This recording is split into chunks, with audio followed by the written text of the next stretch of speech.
Assalamu alaikum wa rahmatullahi wa barakatuh to some of y'all and peace out to the rest of you. You already know who it is and who it ain't. The blackest hearted, blackest minded, blackest man on social media, signing black in and shining again, asking you to hit the mother cuss word share button because the message is more important than the messenger. And that being said, could y'all please give me a 1 to let me know how clearly I'm coming through on my end? Let me know if if y'all can hear everything.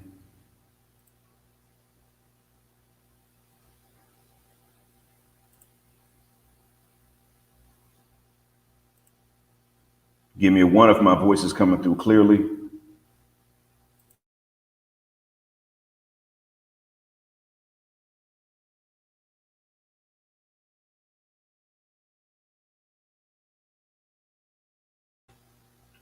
Okay, all right. So I got 3 1s. That means definitely the voice is coming through clearly. So I'm sure that plenty have been waiting on this one because right now I'm only 7 minutes into this in a few seconds, and we already got 11 eyes, 11 pairs of ears on this, which is good. And I want to thank you all for first. I want to thank those of you who chimed in first and from the very beginning, and then I want to thank those of you who hit the share button and the like button. But I have to prioritize the share button in this case because the share button is how this gets across. That's how this moves around. And I don't really know. Whenever there's a new change, whenever there's a new trend that hits the culture, and it's good for us men, I don't know how much I've had to do with it.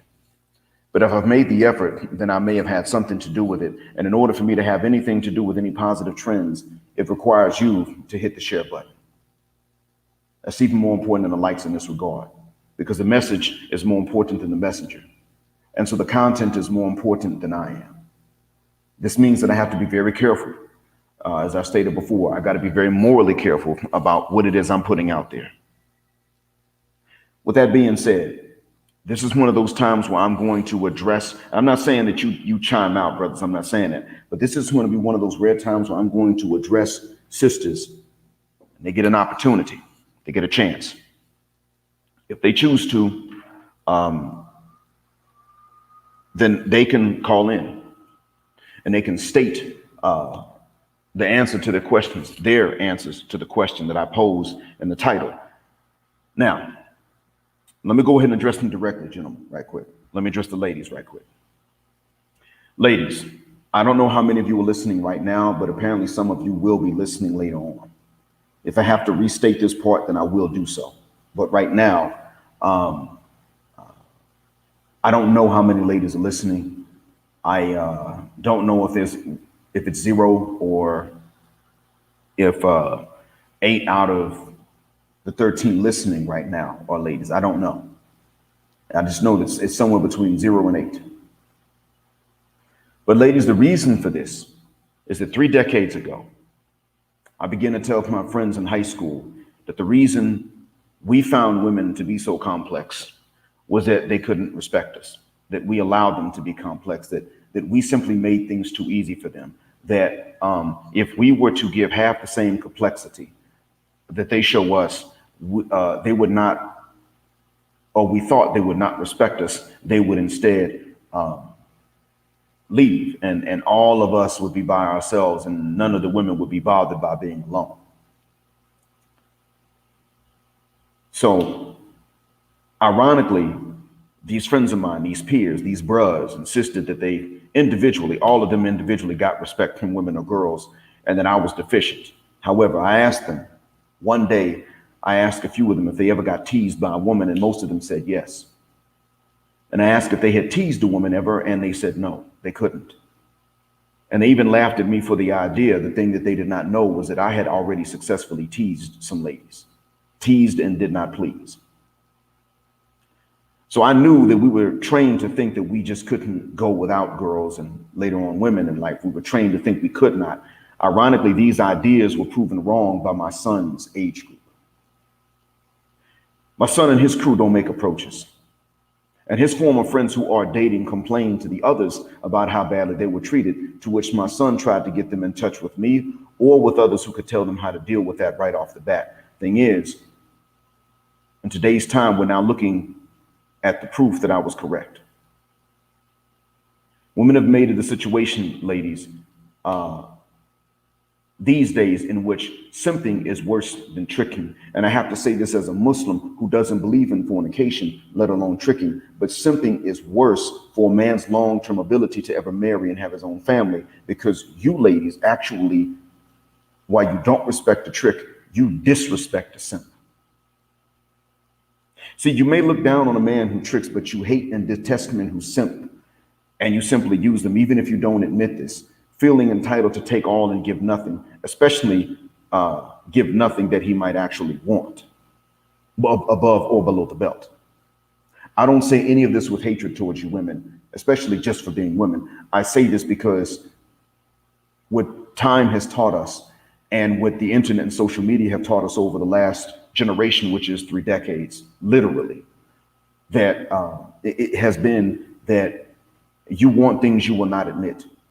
You want things of which you're not consciously aware when you're young, and you will not openly admit when you're older and you're consciously aware that you want them. And that the men who succeed with you are the men who know things that you don't want to tell men, but you still want men to know. Men who read between the lines and don't take what you say to heart until you back it up with actions and actual choices.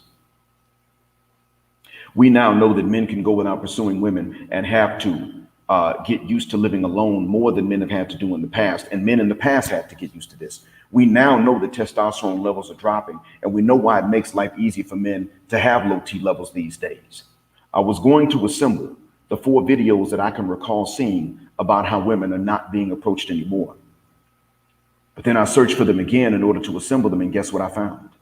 More than 4. There was a list of results, an entire list of results, search results. So the 4 that I could remember were greatly outnumbered by the ones I did not know existed. I have a hard time myself understanding, or I had a hard time, not understanding, but I had a hard time estimating exactly how far this trend is gone. So even I am surprised, not by the existence of the trend, but by the extent of it actually being a trend. This shows that even more people notice this trend than what I originally thought when I scheduled this live stream to begin with. Exactly that which teenage boys and girls 3 decades ago thought could not happen is happening. Men got the message. 25% of men in my son's age group a few years ago believed that asking a woman for her number once constituted harassment, period. Women, on the other hand, have #MeToo and all sorts of support to not only play games with men, but to accuse men regardless of guilt, and even a type of guilt they don't have any horror stories to share. It's a type of guilt if they don't have any horror stories to share in the bar or at the hair salon with their friends. Mumia Obsidian Ali, whom I hope heals and recovers, shout out to him, told us of a trend that dating site companies noticed, in which 87% or more of cold approaches failed. And Jordan Peterson pointed out how most women find most men unattractive, not plain or normal, but outright unattractive, while most men find most women either normal or attractive, but not outright unattractive. This means that the odds are so not in our favor that to make an approach is an outright losing gamble. In other words, it is a stupid risk to take. Gambling addicts in casinos might find better odds or not, but those high odds of failure and low odds of success are what await men who approach you. So in other words, we don't know what the odds that the gambler in a casino may find, but we know that the odds of men approaching you, cold approaching, automatically have a very, very low rate of success and a high rate of failure. And you are not wrong for having your own preferences. However, additionally, you get high fives from your friends if you nuclearly reject a man aggressively with ridicule. So you have social pressure to shoot him down, not just decline. And there are many ladies, especially those that might be listening, who hang out with more civilized groups of friends that may in fact not pressure each other to be as rude and as loud as possible. You still know so many women that would approve of that you might actually feel that same pressure from them, even if they're not in your circle of friends. Much like young men feel pressure from guys that aren't even in their circle of friends to fit a particular thug archetype.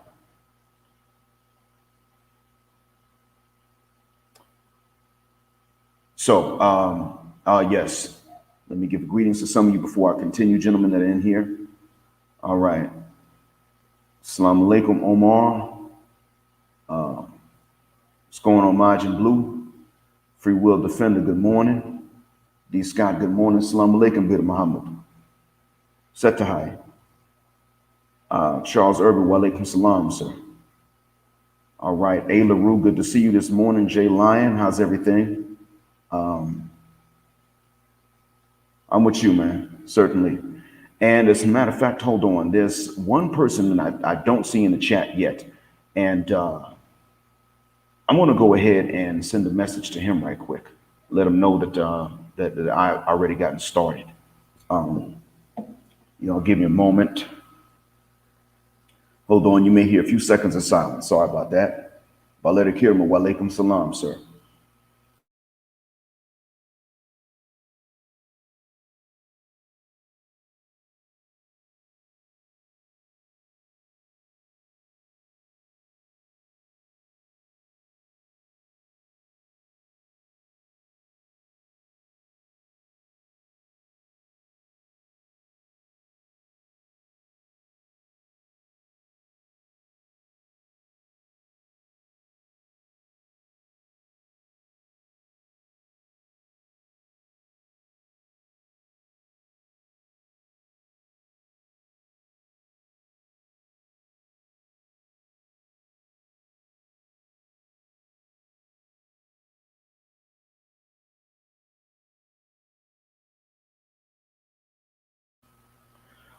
All right, thank you, gentlemen. I have now alerted somebody else that I didn't see just yet. Somebody I didn't see in the chat. I'll let him know that I've already gone live. So anyway, okay. So to continue, ladies, we know that hypergamy, which is normal, is now exaggerated as hell in today's times amongst you, and this is why many of you feel comfortable at a bus stop judging a man's car as he passes by you while you sit at the bus stop. This is why when you were in middle school, you would lust after the high school guy whom your dad or brother would beat up if he gave you a chance. And when you were in high school, you would sneak out of school to get in the cars of men in the 20s. And those of you who did not do these things, and I know that's many women, and all of you are going to say, I didn't do that. But those of you who did not do these things, you still know someone who did. And some of you ladies are going to say, yeah, well, see, you guys would have done it if you could, you just couldn't. My point exactly.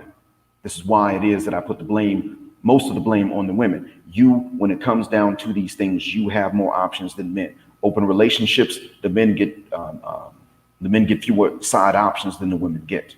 And until the day that men have as many sexual options as women, as easily as women have them, I'm going to shift much of the blame for the sexual outcomes on the women, not to be mean or sexist, but because that's where the power lied. And I will blame men for making it too easy, but nothing else. So when you were in high school, you'd sneak out of school to get in the cars of men in the 20s who were not only older, but what was more important was that they were illegally and inappropriately older than you by your own standards.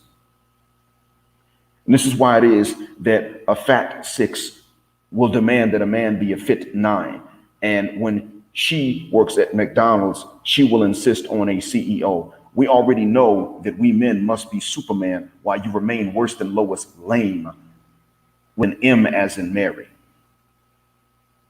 When I say you, I'm talking plural you in general, of course, not every individual, but you insist on the very same mismatch about which you would complain and scoff if the roles were reversed. And you demand from men, you demand exactly what you would hate for women to demand from your sons.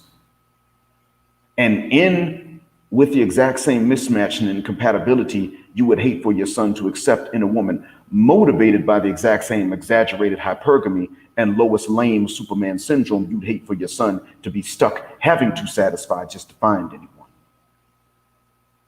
Most importantly, Kevin Samuels has gone mainstream by telling women who join his streams or that call into his shows why they have asked for too much from men and offered too little.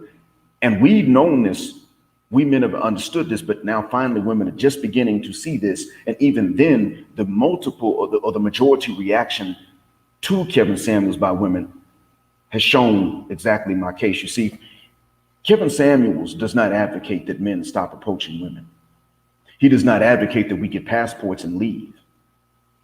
But he inadvertently and unintentionally made the case for Western men not only pumping and dumping, but not approaching you at all for any reason, be it just fornication or romance or marriage. He actually made the case inadvertently. The funny thing is, I can't say that he made the case by himself, because in actuality, it's the ladies themselves who made this case with their own confessions on camera, faces shown. He often has to repeat the phrase, "You can't make this cuss word up," because your sister's confessions expose more than what we men, even he himself, knew to expect. He knew of a particular pattern and trend, and he got surprised by the extent of it. Much like I knew of a developing trend, men ceasing to approach women in the West, and I got surprised by the extent of it. And just to show you what I mean, ladies, here you go.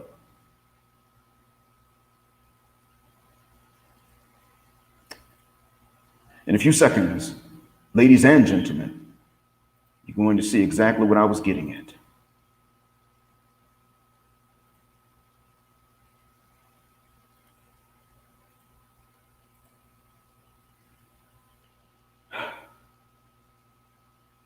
You all can see on the screen now, my screen.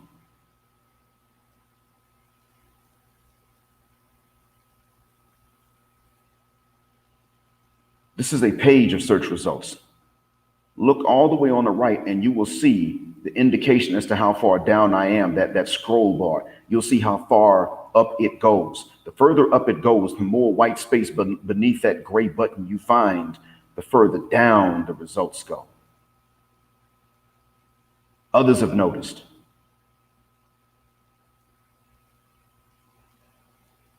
Now, some of these videos are not even about that. They're about being ghosted after being approached. But let's look just at about not being approached.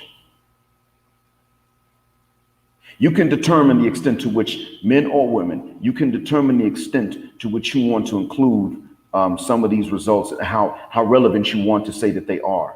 But even these search results that don't show, oh, this is one from just 4 days ago right there. Even those that are not specifically about men not making approaches still show why men should not make the approach. So in other words, this is something that is it's more convenient and easier for me than what I thought. The case is being proven more easily than what I expected it to be proven. So ladies, if you are listening now, if any of you were listening in the chat, Go ahead and say something, because I want to give you ladies first shot to come up and join the panel. I'll put the link in once I see that some ladies are in here. If any ladies that want to come up, go ahead and write something in the chat. Don't worry, the men here are not going to abuse you. They may disagree, but the men in here aren't going to abuse you. Go ahead, ladies, if you feel like.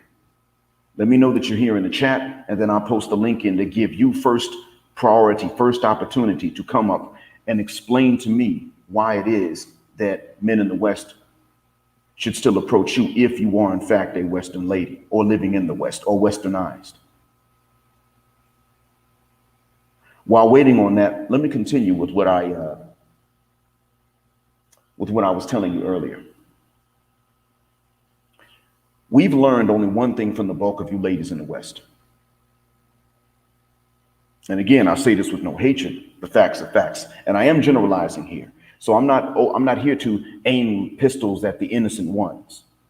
Now, if you're innocent, you're still welcome to listen. You're still welcome to participate in the chat if you're not part of the problem. But when I say you, I'm addressing those who are, because even a lot of ladies who aren't mean or hostile still do have behaviors that justify men not approaching them. So we've learned one thing from the bulk of you in the West, and the boogeyman from Baltimore explained it best. While he was trying to throw us men under the bus to cater to you as a whole, he explained it. He said that you don't want most of us, which is fine, but that you want our labor and resources, or you need them. He said that you wear a mask with most of us, and underneath this mask, you hide your fears, doubts, and insecurities. And that's exactly the order in which he said it. Now, this makes your sense of being better than us even more insulting than what I previously thought, because if you look at yourselves as incomplete and you feel these insecurities and fears and doubts when you look at yourself in the mirror in the morning, then what does it say about how you look at us if we know that you still look at us as being worse than how you view yourselves? And a majority of you in the West are on psychotropic medications. Half of you in the West have STIs. And most of you have higher body counts at younger ages than what normal men can possibly have at that same age, or even at older ages. You were allowed and even encouraged to put up barriers to your hearts, and especially your panties, for most of us to climb by trying to prove to you we aren't like whoever hurt you before. And yet when we are actually hurt by past experiences we could not have avoided because there were no better options, we're not supposed to have standards enough to even prevent another from doing the same things to us. So ladies, if we make the approach, we have a small chance of succeeding, a high chance of failure. And the thing is that the chance of success and the chance of failure respectively go down and go up with the decency of your looks. Simply put, the more decent you look, the higher the chance of failure and the lower the chance of success, regardless as to how we actually look or what we have. And then we're supposed to impress you by doing more than the men whom you allowed to hurt you ever had to. And you get to sit back and scrutinize the efforts of the men, even in clothing and speech. Then we are to propose to you for marriage, which you want anyway more than we do. Tolerate childish chatter when you do speak back, then risk the high chance of you cheating, because there is a high chance of that in the West, until you decide to leave.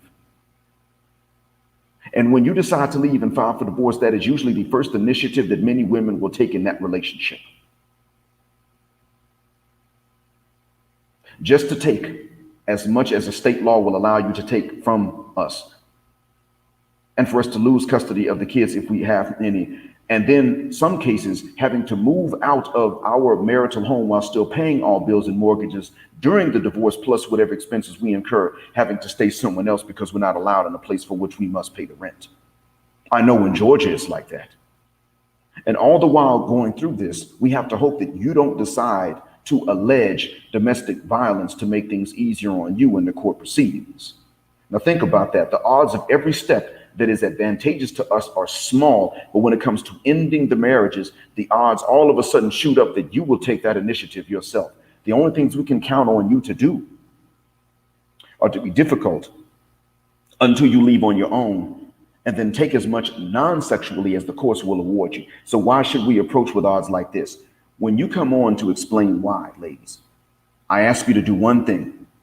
Gentlemen, keep this in mind. I ask ladies, if you do come up, I ask you to do, I wouldn't say one specific thing, but overall, it's underneath one umbrella. Speak clearly and avoid using ambiguous terms and using sounds that don't really carry a meaning, like umph. I have to say this because I know that many American women, in my experience, often do that when they start to discuss men and why they're as difficult and as confusing as they are. They use a lot of ambiguity, nebulosity. They breathe more than they actually speak. They start talking with their hands more than they talk with their words. I know this from experience. This has been going on since I began to notice it, at least in 1990.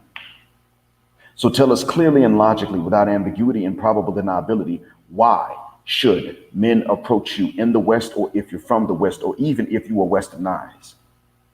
If you can think of and explain logically why, we men would love to hear it. Now, ladies,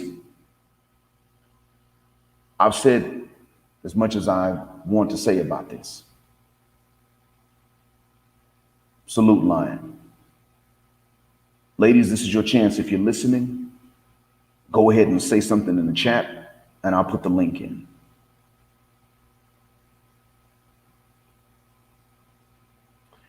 While I'm waiting, ladies, hold on. Okay, man's redemption. I understand. I have a reason for doing this. Because in my case, I don't have a personal reason to care of myself. I don't live in the United States anymore. I don't even live in the West.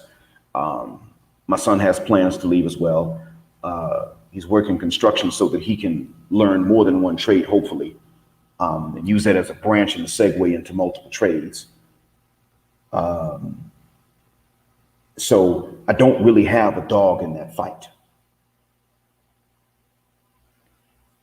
But my son, while he has me as a gateway to get out the West, is different from his friends in that many of them they don't directly know someone with whom they're still in contact that has left the West altogether.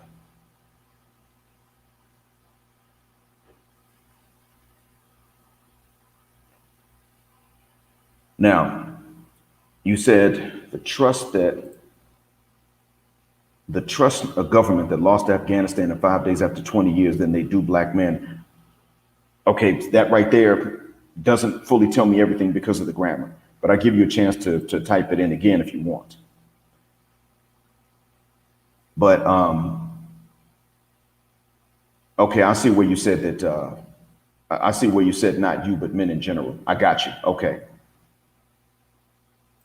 Okay, I see now. That's very true. When they trust the government, just blatantly show repeated incompetence. Now, man's redemption, if I can, while I'm waiting on any ladies to come up, because again, I have a good reason for doing this. And it's actually in your best interest. Now, whether it's in the best interest of the Western woman or not, it's up to the Western women, but this is in your best interest, my reason for doing this. And I'll try to explain, excuse me, sorry for burping. I'll try to explain this towards the end. Inshallah. Here's the deal. Man's redemption, this is a little bit off topic, but I think it ties into what you're saying. And it may have an effect on the future.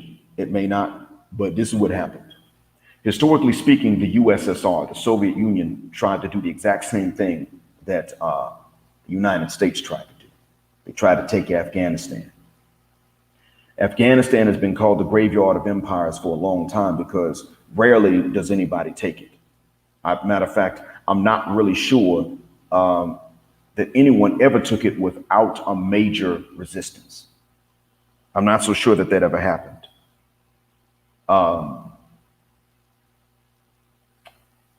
The USSR tried. I forgot exactly what year they started, but I remember on a news report that they pulled out of Afghanistan for the last time in 1989. Now, the USSR had several things working against itself. Number one, its currency was pretty much worthless outside the Eastern Bloc, unlike the US dollar, which even now is internationally sought after, thereby shielding it from inflation. The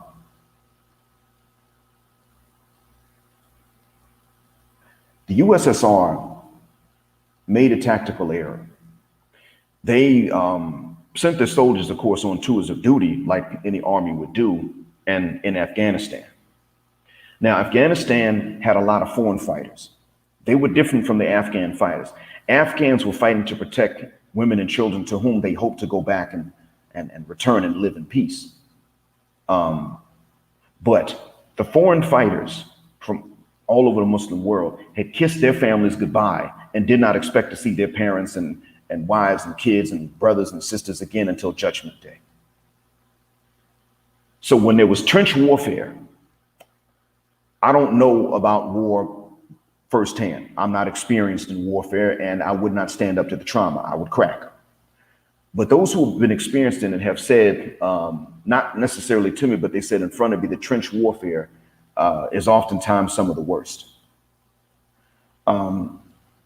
When they would get involved in when they would reach these trench warfares or these trench battles and they were at stalemates, the things that would sometimes break the stalemates were that the foreign fighters would say goodbye to the Afghan fighters, get up and rush the Russian lines. Now, they would, of course, be shot dead, but in the meantime, they might shoot 2 or more Soviet soldiers dead. Now, Soviets were not doing this because they weren't going to do anything that would guarantee one's own death, and they weren't under orders to do it either. It wasn't an option for the most part. So Soviet soldiers weren't doing this, but they were under pressure from those who did. Soviet soldiers began to utilize a lot of drugs trying to cope with the pressure. Then when their tours of duty were up, if they survived, they went back into the Soviet Union to live out their lives as veterans. They were promised by the Soviet government more things, of course, because the Soviet government owned everything. They owned the houses, the cars, and everything else. So they were promised better standards of living by the government. These promises were not kept a lot.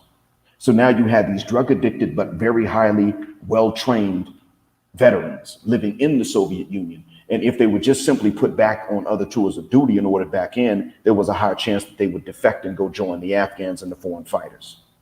So the Soviet Union was in a quandary. They pulled out in 1989. I forgot what month.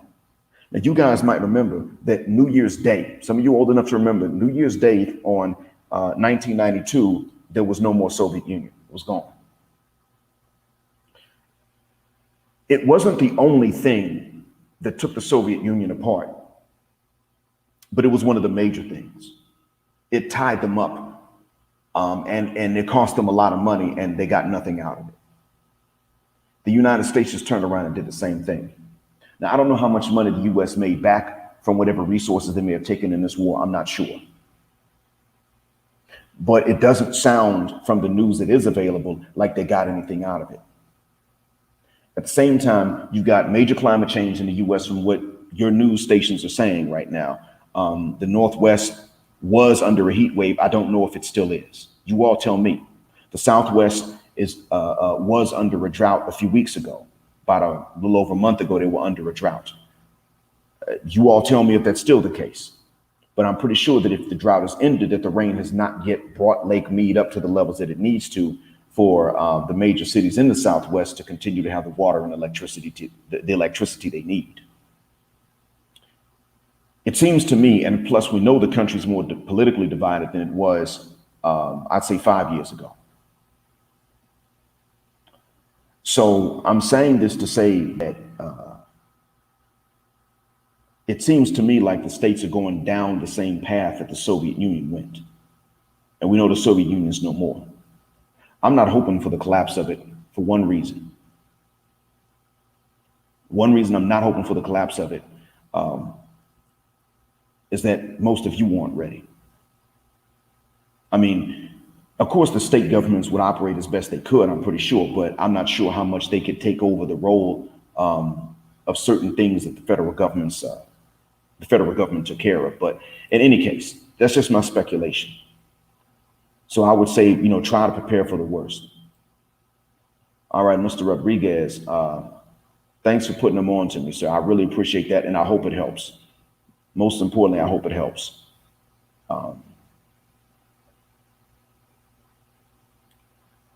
Okay, now, what's going on, Jahan? It appears that not one lady has decided to say anything in the chat to let me know that they're waiting to come on. So gentlemen, I'm going to put the link to this in the chat, but I'm going to ask you guys to still wait another 10 minutes. So if you were in the Eastern time zone, then it is 9:44 a.m. So I'm going to ask you all to wait till 9:54 a.m. in the Eastern time zone to give ladies a chance to come on, should they choose. They may not want to come in the chat, but they may feel comfortable coming on the panel, but not into the chat. So let's give them another 9 minutes. 8:54 a.m. for those of you in the Central Time Zone, and 6:54 for those of you in the. I'm sorry, I'm getting my time wrong. It would be 10:54 for those of you in the Eastern Time Zone. Sorry about that. 9:54 for those of you in the Central Time Zone, and 7:54 for those of you on the on Pacific time. So at 54 minutes after whatever hour it is in your time zone, then gentlemen, feel free to jump on. But I want to give ladies a shot. I want to give them a chance. As a matter of fact, I know exactly where some of them will be found. If maybe they don't know, and I know exactly where to tell some of them.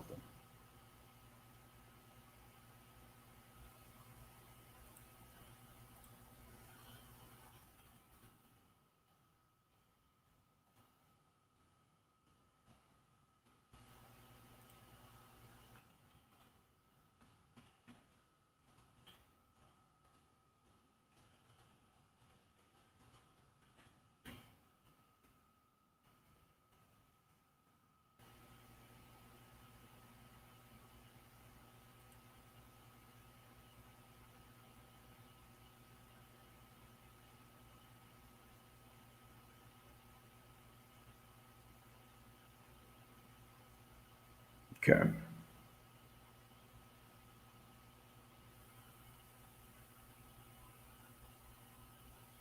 Oh, yeah.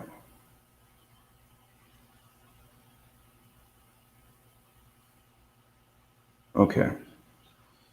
So I found exactly, yep, found it. I found one particular group where I can let them know.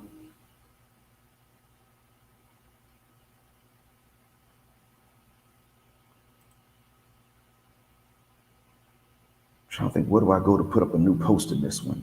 Because I'm going to give them a chance. I want to let them have their say.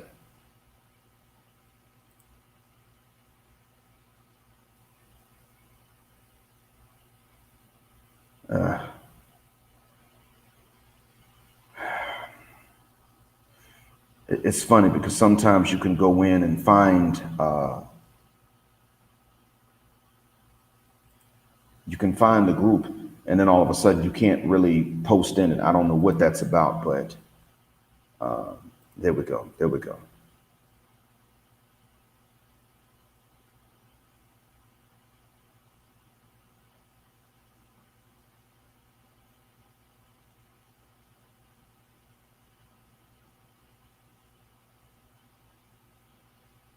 All right. Okay, hold on. Let's see here. Submissive women only. Black men need to require submission from women. Only partner with women with compatible core values who derive pleasure in making you happy. That's right. And not only that, truth as I know it, we need to demand submission when they're young and attractive. That's the other thing. See, they seem to be okay with that when it's post-war.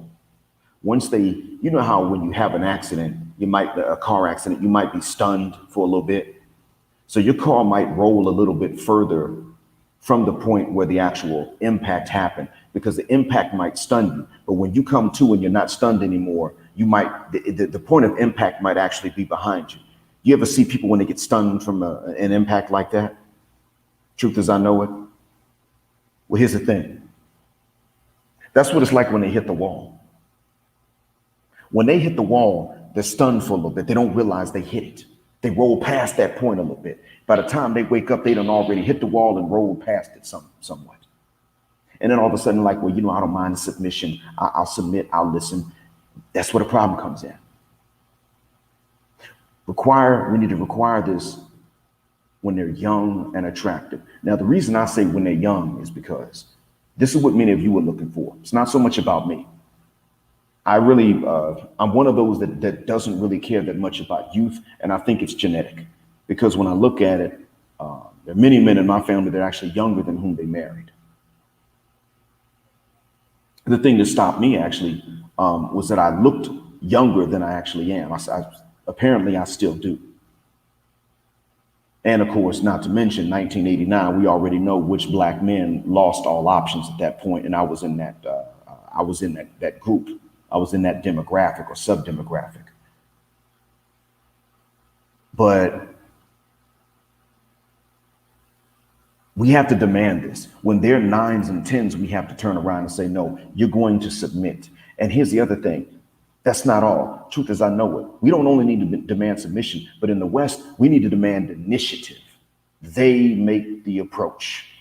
There's no reason for us to go up to them trying to spit any sort of game or trying to impress them in the West, because the ones that are not a part of the problem, and they do exist, but the ones that are not a part of the problem still are not necessarily doing enough.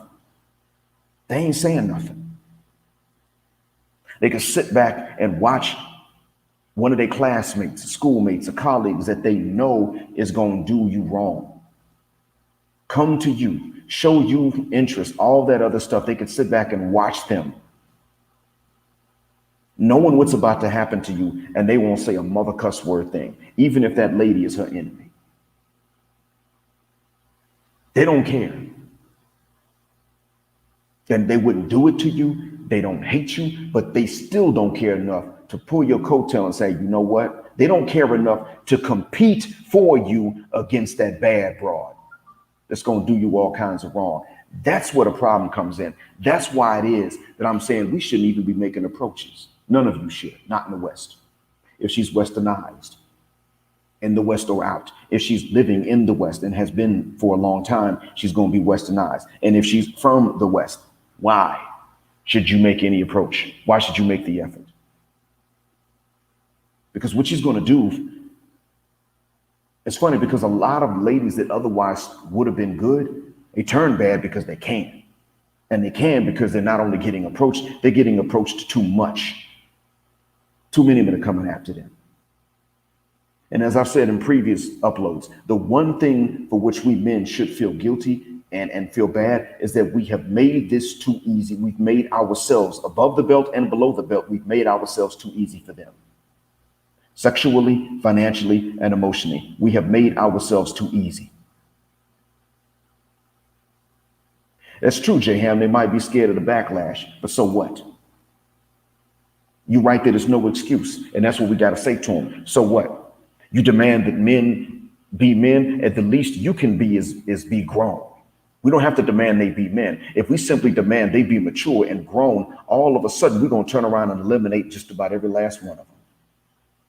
Because they don't bring their brains. Even the ones that don't mean any harm bring a lot of immaturity and childishness because they can. You can tell by the way they talk.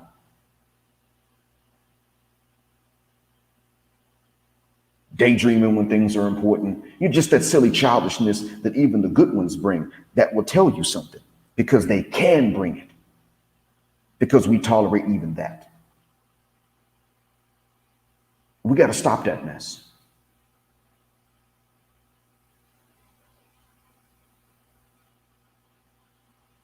We have to start demanding from them exactly everything they say that is unrealistic for us to ask. That's where we start. Does she think it's unrealistic? Have men been trained? Were we as teenagers, boys, trained to think that this is unrealistic? Then that's exactly where the hell we need to start. That's exactly it, Yasuke. We need to tell them that they need to throw off plausible deniability. They love to do that.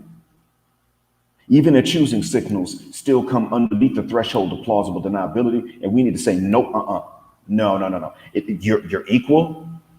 And even those of you that are traditional did not fight against, you didn't fight against what was going against that. You had nothing to say about it. So you're equal too. So you come and throw that plausible deniability out the window. Am I your type or not? Are you checking for me or not? No hints, no eyes, bad, none of that stuff. Are you or not? Because see, plausible deniability is also something that bad women will use. And for what reason? They will use plausible deniability so that they can turn around and say to you, what made you think I was down with that? You just proceeded. And then they can even level false accusations against you. Even if it's not for something that is violent, it could still be for something along the lines of harassment without the violence. Well, you weren't supposed to kiss me. I didn't tell you to do it. You see where I'm going with this? That's one of the reasons they use it. It's not just because, well, I'm a lady and I got to be classy and all. That's not what it is. Not in today's time. There's no social stigma anyway, as we've said. That's not it. They can brag about how they do plausible deniability out the window. If it's the right dude. When I say right dude, I mean rich and famous. You think they're using plausible deniability if they go backstage to meet the baby like that lady did on that video, or like she was about to do on that video? You think that they have plausible deniability, or that they insist on maintaining plausible deniability with those guys? They're not doing that because the payoff is too big for them. You think Brittany Renner maintained plausible deniability with PJ Washington? That's part of how she got him. And that's the thing. You already have some that are not using, or they're not maintaining plausible deniability. Bad women they'll maintain plausible deniability so they can use it later. They will do so. But then they'll also throw it out if the payday is big enough. And that's why we need to start saying, oh, no, shuck that fit. If you are in shape and you look good, you throw out that plausible deniability. If you want me when I'm making a middle class income, you throw plausible deniability out for my middle class income and my normal height and my normal weight and my normal musculature. Throw it out the window simply because you come from an environment in which you would be assumed to be non-traditional and feminist, while demanding that we be traditional. And gentlemen, let me explain something else. Most of my audience is male. I understand that. But the fact that I've been doing this now for 53 minutes, the fact that I've been live now for 53 minutes, and that I put this title up starting yesterday, and there's not one lady that has decided to come up and try to make the case, tells me something. With 2,600 plus subscribers, 2,650 plus subscribers, actually, I'm sure that some ladies have had to know. The ones who did know about this coming up did not send a share. They didn't hit the share button that I know of. However many of them knew or did not know, someone had to know. And the fact is that not one has come up. I've been looking into the studio. Not one of them is on my screen. Great. Waiting on me to put them into the studio to try to tell us why it is that we should make any approaches. Not one. Now, earlier, I did tell a lady who actually does not exhibit these behaviors. Earlier today, I did say to a lady in the family that I was going to be telling a large audience of men to not make approaches. I did not bash. I did not insult. I simply explained as an experiment to one lady in the family who does not show these behaviors, against which I have to warn young men from time to time, that I was simply going to tell a large audience of English-speaking men, American or not, English-speaking men, don't approach women in the West or from the West And the knee-jerk reaction was, don't you say that to them. I'm not bashing her.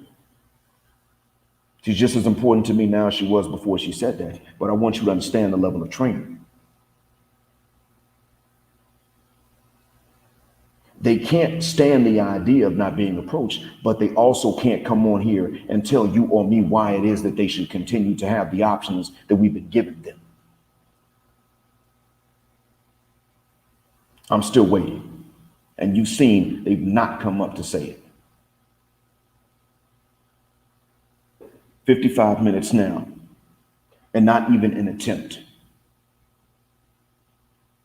They're not even trying. So I'm going to share a screen with you all again. Hold on. I'm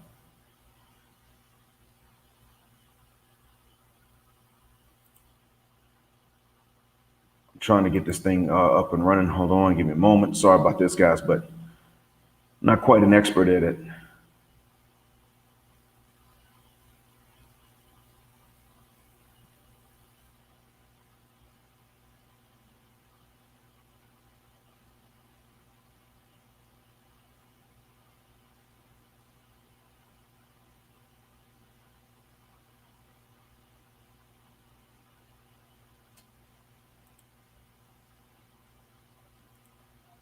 Well, I'm having a rough time even. I'm having a terrible time doing this. So anyway, gentlemen,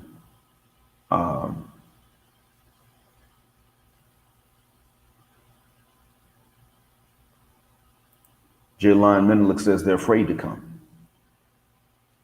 Now, the ones who know about this certainly are. Not everybody, not all ladies know about this live stream of mine. Most of my audience is not women anyway. But I'll tell you who must be afraid to come. How many of you know somebody named Smiles and a Twisted MD? Put a one in the chat if you know of a YouTube user named Smiles and a Twisted MD.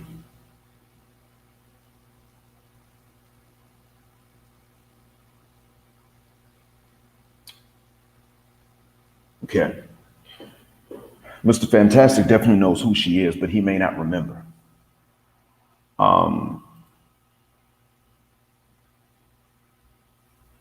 Wait, I'm sorry. Sorry about that. This is the one I meant to put up on here. I recorded something and I uploaded it. You may have already heard that one, and that was about Miss Philosophy's pedestal for light-skinned women and her request that light-skinned women stay on the pedestal, and that men, light-skinned men specifically, do our part. I say that with air quotes, our part to keep them on there. And I refuted this point, and I didn't refute this point just to be mean. I refuted it simply by saying that light-skinned men had no business doing anything specific for any group of women that valued us less than they valued other men. And since we know that light-skinned men are the last choice of light-skinned women, that it would be stupid for light-skinned men to single light-skinned women out to benefit from what we go out and do and try to build and earn and all of that. Because they would rather that we just fuck the shuck up and leave them alone and not bother them. And what I said was that light-skinned men had no business even approaching light-skinned women, not because we hate them, not because we have a problem with the shade, but because we know that they are, we know that we are their last choice. That's just it. That right there is the reason why we should sit up and say, no, you're going to do this on your own.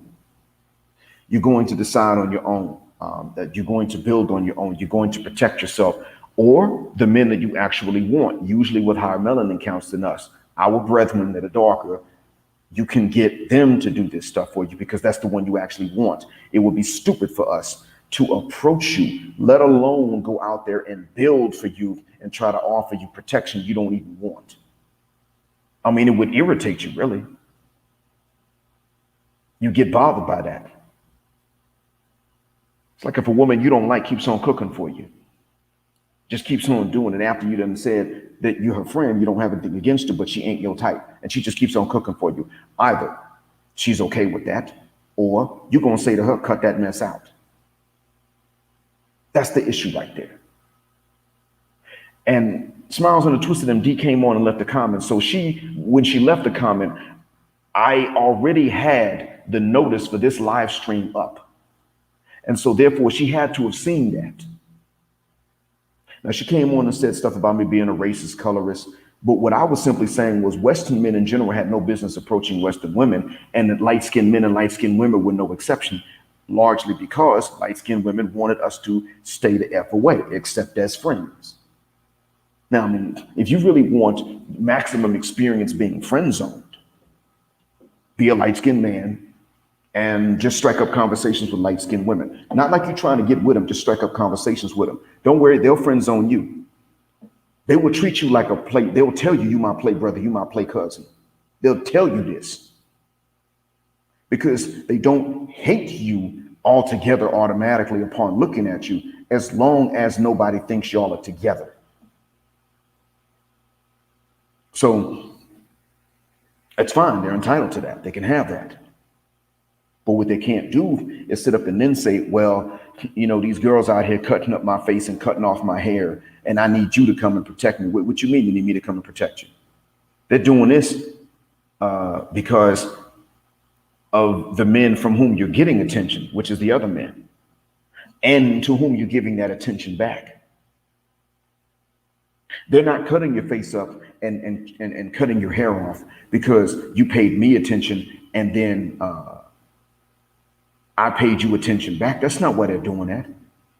They're doing that because of the man that you're actually with. He paid you attention, you paid him attention back. That's what it is, because that's the guy they want. It ain't me. So why are you coming to me for protection? And this is in a nutshell what I was getting at. And she came on and she said, Smiles in a Twisted MD. She came on and said what she said after I had already scheduled this. So she knew and she didn't come back. She didn't show up here at this time, even though I would not have cussed her out. Even though, and ladies, I want you to understand, if you listen to ladies, I'm not here to cuss you out, be mean, slap you around, none of that. I'm not here for that. What I am here to do is to give you a chance to state why it is logically that Western men, or any man in the West, should approach you if you were in the West or from the West. Why?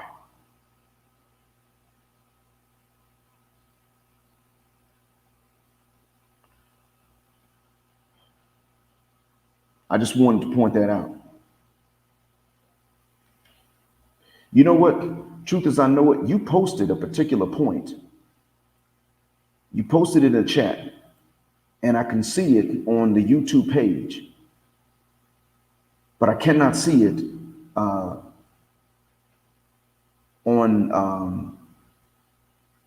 I cannot see it inside of the StreamYard page. So what I'm going to do is I'm going to take what you wrote in the chat itself, and I'm going to cut and paste it into the chat from me because it should show up then. Okay, this is actually from Truth As I Know It. I just reposted it because it didn't show up initially. So that's why I reposted it there, because I don't know if you all could see it in the chat or not, but in the studio I could not, whereas in the YouTube page chat I could see it. I usually open these things up in both windows. So, okay. All right. So, gentlemen, I'm not sure if you all agree with this or not. I tend to, I kind of agree. I don't think that we're missing out on much. What I do think that, that you win by comparison. That is true. Truth As I Know It. I suspect, yes, Spec Streaming, that's who she is. I do suspect that it is largely by comparison, that they don't necessarily really look up to any man per se on their own, but that because that's what's popping right now, and you are associated with more masculinity. In other words, I think they probably like both equally, naturally speaking, just fresh out the womb, hit puberty naturally without any societal interference. They probably like both. But as we know, they're very heavily influenced by society and trends. So right now, the trend is that you can win out by comparison. So you can be seen out in public with them and there's no shame. Whereas for me to be seen out in public with one of them embarrasses her. That's usually what happens a lot. But yeah, not one has come up yet. Even Smiles and the Twisted MD, who I know knows about this. And I wasn't gonna cuss out. And ladies, if you are listening, you want to say something, just understand I'm not gonna cuss you out. Matter of fact, if you start cursing and screaming and all, then I'll probably mute you. I might do that, just hit the mute button.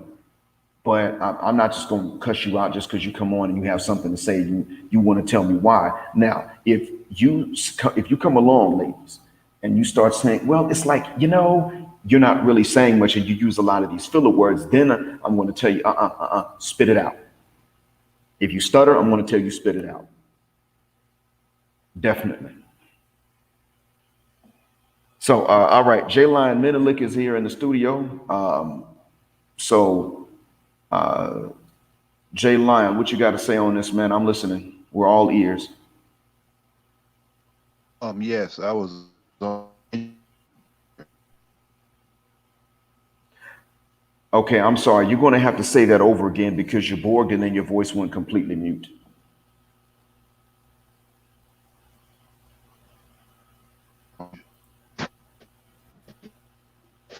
Okay, you got a bad connection. You're still borging.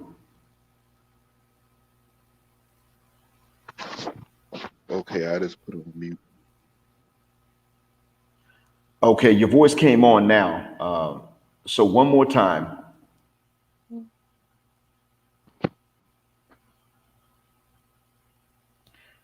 All right. So Beard Muhammad, Salaam alaikum, sir. Set the high. Wa alaikum salam. How are you, brother? Alhamdulillah. Alhamdulillah. So far so good. Aniga wafa yanna high. Iyo ulkaga enan maklo. Yeah. Wakufra sina high ulkaga enan maklo markale. One fine. Hi. Alhamdulillah, boy. Yeah, this topic is very interesting. In terms of Western women believing that they should get more than what they give. In a very just world, a woman would get equal to what she gives. I mean, if she gives a lot, then she'd get a lot. If she gives very little, then she'd get very little. I think one thing you need to understand is women do what they do not for the approval of men, but for the approval of other women. And I had to learn this. I learned this quite recently that because for so long I thought that they were doing it because of the men that they desired, but actually they're doing it for the approval of other women. That's what they live for. They choose a certain man to see how they would look in front of their other friends and what their girlfriends would think of her. So it's very interesting. You know, um, I just believe the humane option is for us to just get our passports and quietly dip from the West and you know build productive lives, I guess, while we have time on this earth. All right. You said we should get the passports and leave while we have what? Oh, we should get the passport and make the most of a time while we have make the most of our time left on this earth. I said. Okay, gotcha. All right. Sorry, I had to ask you to repeat. It's just that the sometimes it goes mute, and I want to not miss anything if possible. Yeah, yeah, But it is necessary, and you and I can understand the importance of hijra, let alone other reasons for people to repatriate. You and I are pretty versed in the necessity for it. yeah. Because you said one thing that I never viewed it into perspective is as a war. Because one thing in your narrative you keep talking about how there's a war against men, and I never viewed it as a war, but now I can because my mother and my sisters are watching this show called Love Island, which I told them not to watch. It's haram. It's just a bunch of half naked people, showing off and fronting. But I was basically in the kitchen and I heard something, like a little tidbit, and essentially it was this woman talking about how I want a man who will worship me, who will worship the ground I walk in, and it was a very bad taste because a lot of women think like that. They want men to grovel and worship them, and it goes back to us men making it too easy. For the longest, we've essentially been, um, I call it benign worship, where you're not, like worship, but your actions kind of indicate to her that you place a high importance, and she knows this. And so long she has, men whom she can always run to when things get bad, then she's always gonna, you get what I'm saying? Like, hard to explain. I'm not the best. Yes, I see what you mean. Yeah.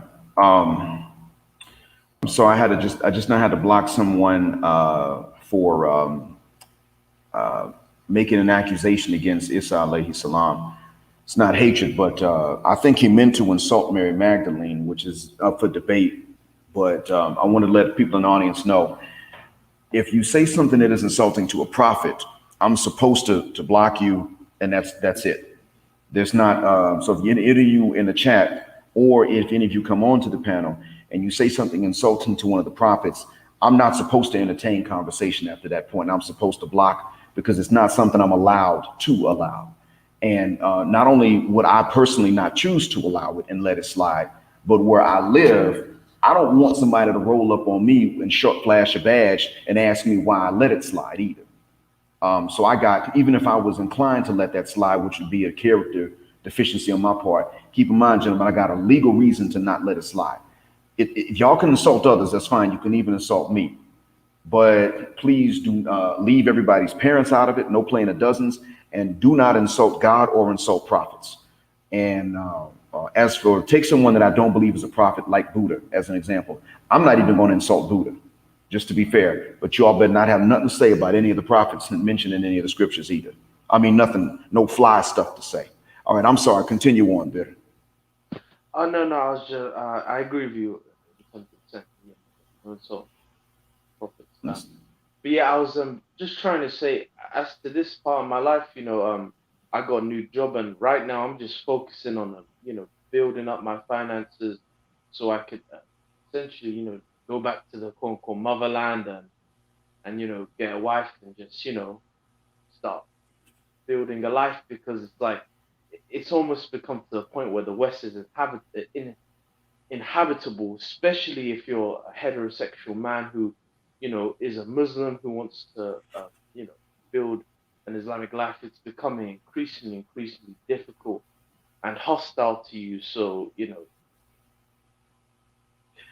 it's certainly just, is. yeah, it definitely is. Yeah, it certainly is getting to that. It's been getting to that point, really, to be honest. I mean, I noticed it back in 2005. I'm not sure how old you were, but I was an adult in 2005. I I was I'm become 21 for the record, if you're wondering. I'm 21. okay. All right then. So you Five, were I was five. about, yeah, you're about five at that point. And so you will see it now, because at 21, as you're taking on adult responsibilities, it will become more obvious to you. For me, it became more obvious after I became Muslim, and I became Muslim 2002, early part of 2002. So 2005, it was becoming more obvious to me, because people were beginning to, they were still in that early stage of paying attention to Muslims and to Islam. And of course, here I was, this black heterosexual male Muslim that believed in self-defense like anyone else. And so that would make it even more difficult. And the thing was that, in the States, these cyber vigilantes that had problems with Islam, they had connections. It was strange, but they had connections. So they could sit up here and they could put bumper stickers on their car that would insult us or insult the prophet, any prophet really, but specifically Muhammad sallallahu alaihi wasallam. They could put these things on, and then if you said something to them and they got your license tag, they can make sure you didn't get a job after that. And you might never know that person's name, but they could get your tag because you pulled up on them and you said something to them, and then next thing you know, they're looking for reasons to fire you at your job, and then you're having a hard time finding other jobs after that. And I don't, to this day, I don't fully understand how they could have done it, but they were able to do this. And I remember back in about '07 or '08, there was this letter that began to circulate. It started to circulate in the Carolinas, I think, around the Masajid in the Carolinas in the States. So what they would do is what this letter said was that Muslims need to get ready because we don't want you here. And you got three options. You can leave, you can stay and fight, or you can starve, because we're not going to let you just stay here and then work and then practice your religion. You're not going to have the three of those together. We're going to make them mutually exclusive. So I don't know exactly who wrote the letter. There was a lady's signature on that, but she said, I never even saw the letter, let alone signed it. But it was circulating around. And so it was kind of like a warning. But by that point, I already knew what was going on because I'd seen it from 2005 and really even from before that. And so, it was a conflict. You could say it was like a Cold War. And now what you're facing is more than the war that somebody else is going to face. It's true. You're not only a heterosexual male, but you're black. And then on top of that, you're Muslim and you're from Africa. So you speak the language from back home and English. So you're not one of the tame ones, so to speak. And it is. It's not only a war, but it has degrees. And you were definitely one of the main targets of the war, just as am I.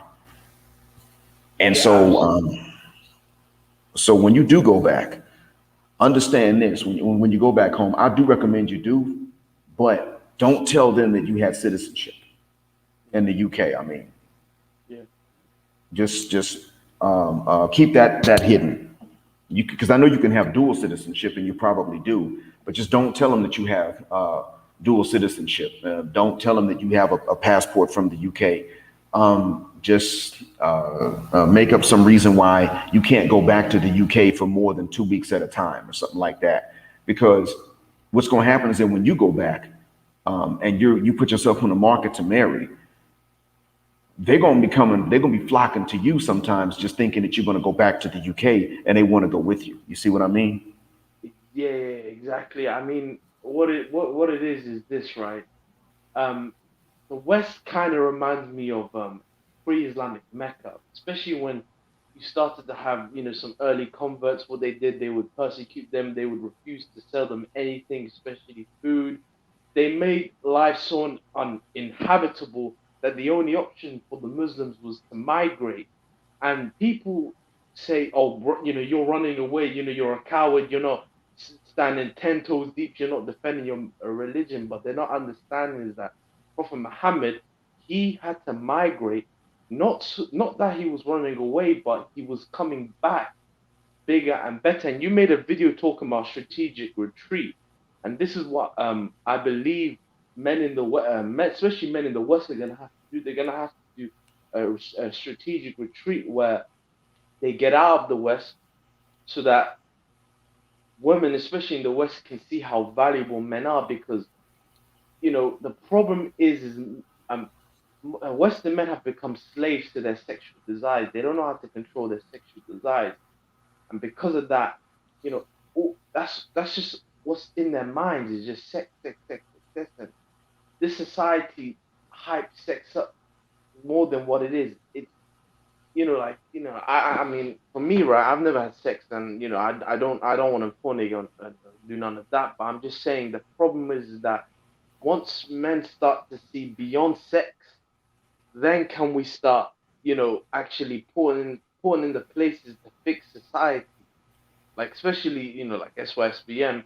We're just gonna have to migrate and dip out peacefully, and there is gonna be pushback, especially from women, because I've heard, oh, you're this, you're that, you're a predator, you wanna do this, you wanna do, and it's like, no, I don't want to do none of that.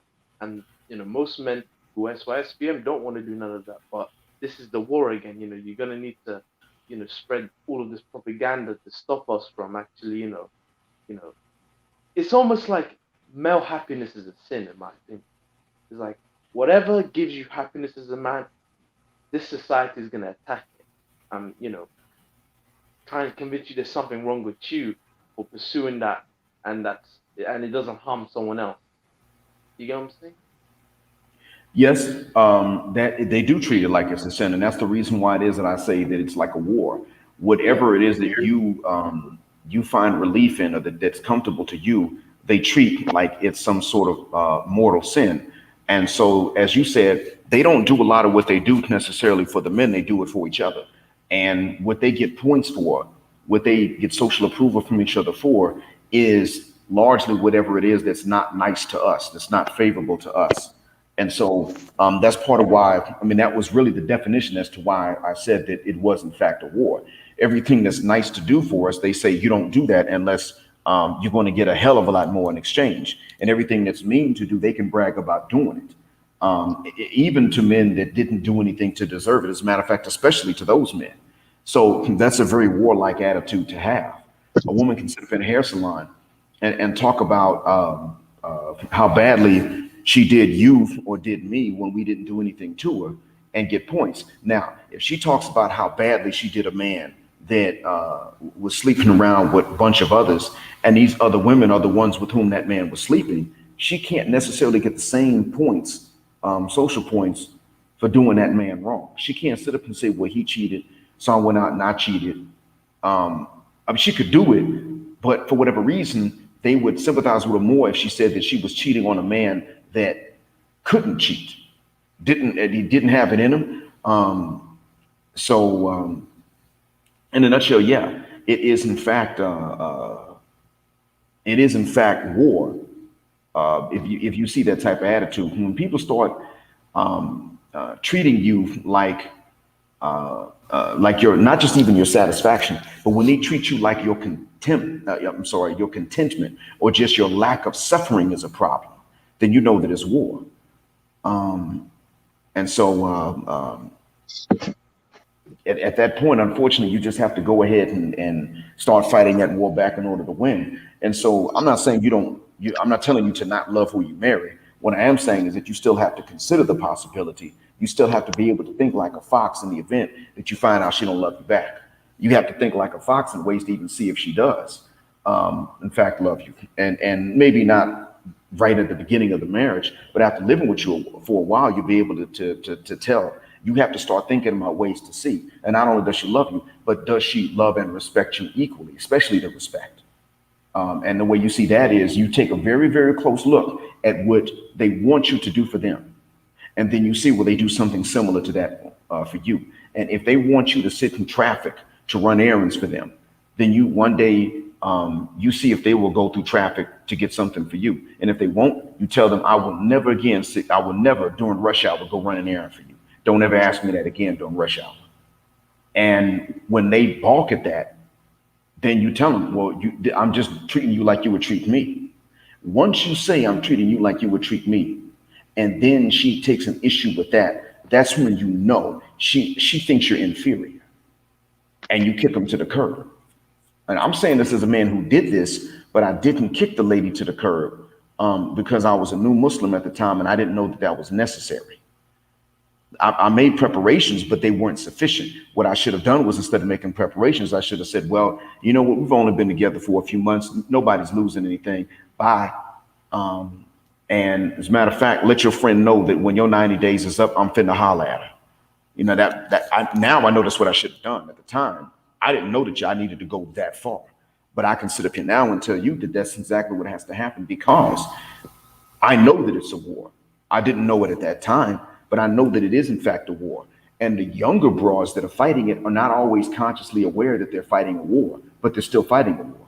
When they get older, they become more consciously aware of it, and they choose to keep doing it. But it's still a war. And you know, you gotta I'm not saying you gotta fight to kill, but you got to fight to No, of win. course, it's a metaphor, but of course, no, like, yeah, I get what you're saying. Yeah, because there are some It's a people cult. who do take it to extremes and do it like violent, which I condemn. Naturally. Yeah. Like the guy that pulled that shooting, he said he was from Arizona, but he was living in your neck of the woods. I forgot his No, name no. already, He but what basically happened is that he got a shotgun. He killed his mother. He killed a 3-year-old girl. He just went on this killing spree, and then he turned the gun on himself, and he basically he made a bunch of YouTube channel. He basically was like an incel, and the UK media just started talking about they started talking about incels, and like it's been going through the news cycle and stuff like that, and and now they're going to use that to attack the manosphere and Hope RP. Watch. That's what's going to happen. They're going to start banning red pill content creators. Just watch. yeah, they will do that. They will start banning it at some point. And this guy, And rest in he peace to the certainly, victim. Yeah. especially Condolences. to the family members left behind. May Allah make it easy for those survivors. I mean, yeah. I don't know if he shot any Muslims or not. I'm not sure if he No, did, no, but he didn't. It was like a white area. And they're not even okay. calling it terrorism. The police chief said this is not an act of terrorism, all because it's white. They refuse to call it terrorism. Yeah, that's the funny thing about it because I don't know who invented terrorism if it wasn't the Western European. Yeah. Yet and still, now they may say, well, it was. The thing is that they'll say that religious or political motives, coupled with mass attacks and indiscriminate death, are the definition of that T word. The problem is that this would be considered a cultural motive coupled with the mass attack.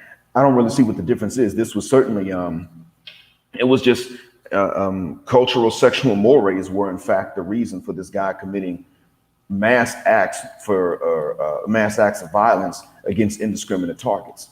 But they're certainly going to go after this type of thing, and it's already been happening. I mean, already as it is, some people didn't get the notification for this particular live stream I started. And that's part of it right there. I mean, that's YouTube saying we're going to shadow ban certain things. But when I say war, I do mean a Cold War, similar to what the U.S. and the USSR fought against each other. Yeah. I definitely mean that, where they might even support proxies against each other's proxies, but they never went head to head with each other. Because as close as they got, one of the things they realized was that they're both Adanka. You know what I mean by that? Yeah. And Yeah, why? even with ideological differences, they rarely fight each other. They did do it, but after World War II, they try to stop that mess as much as possible. But when it comes down to other groups of people, they wouldn't necessarily mind it. And so that's part of why it was they did what they did during the Afghan War. You had the ones that allied or the collaborators with the Soviets. They had Soviet support. And then, of course, you had the ones that the states supported. And now they just got through running the states out of the country and out of its capital. We're seeing that news, too. And every few minutes I go back and check that. But it's certainly a type of Cold War where we might support different sides.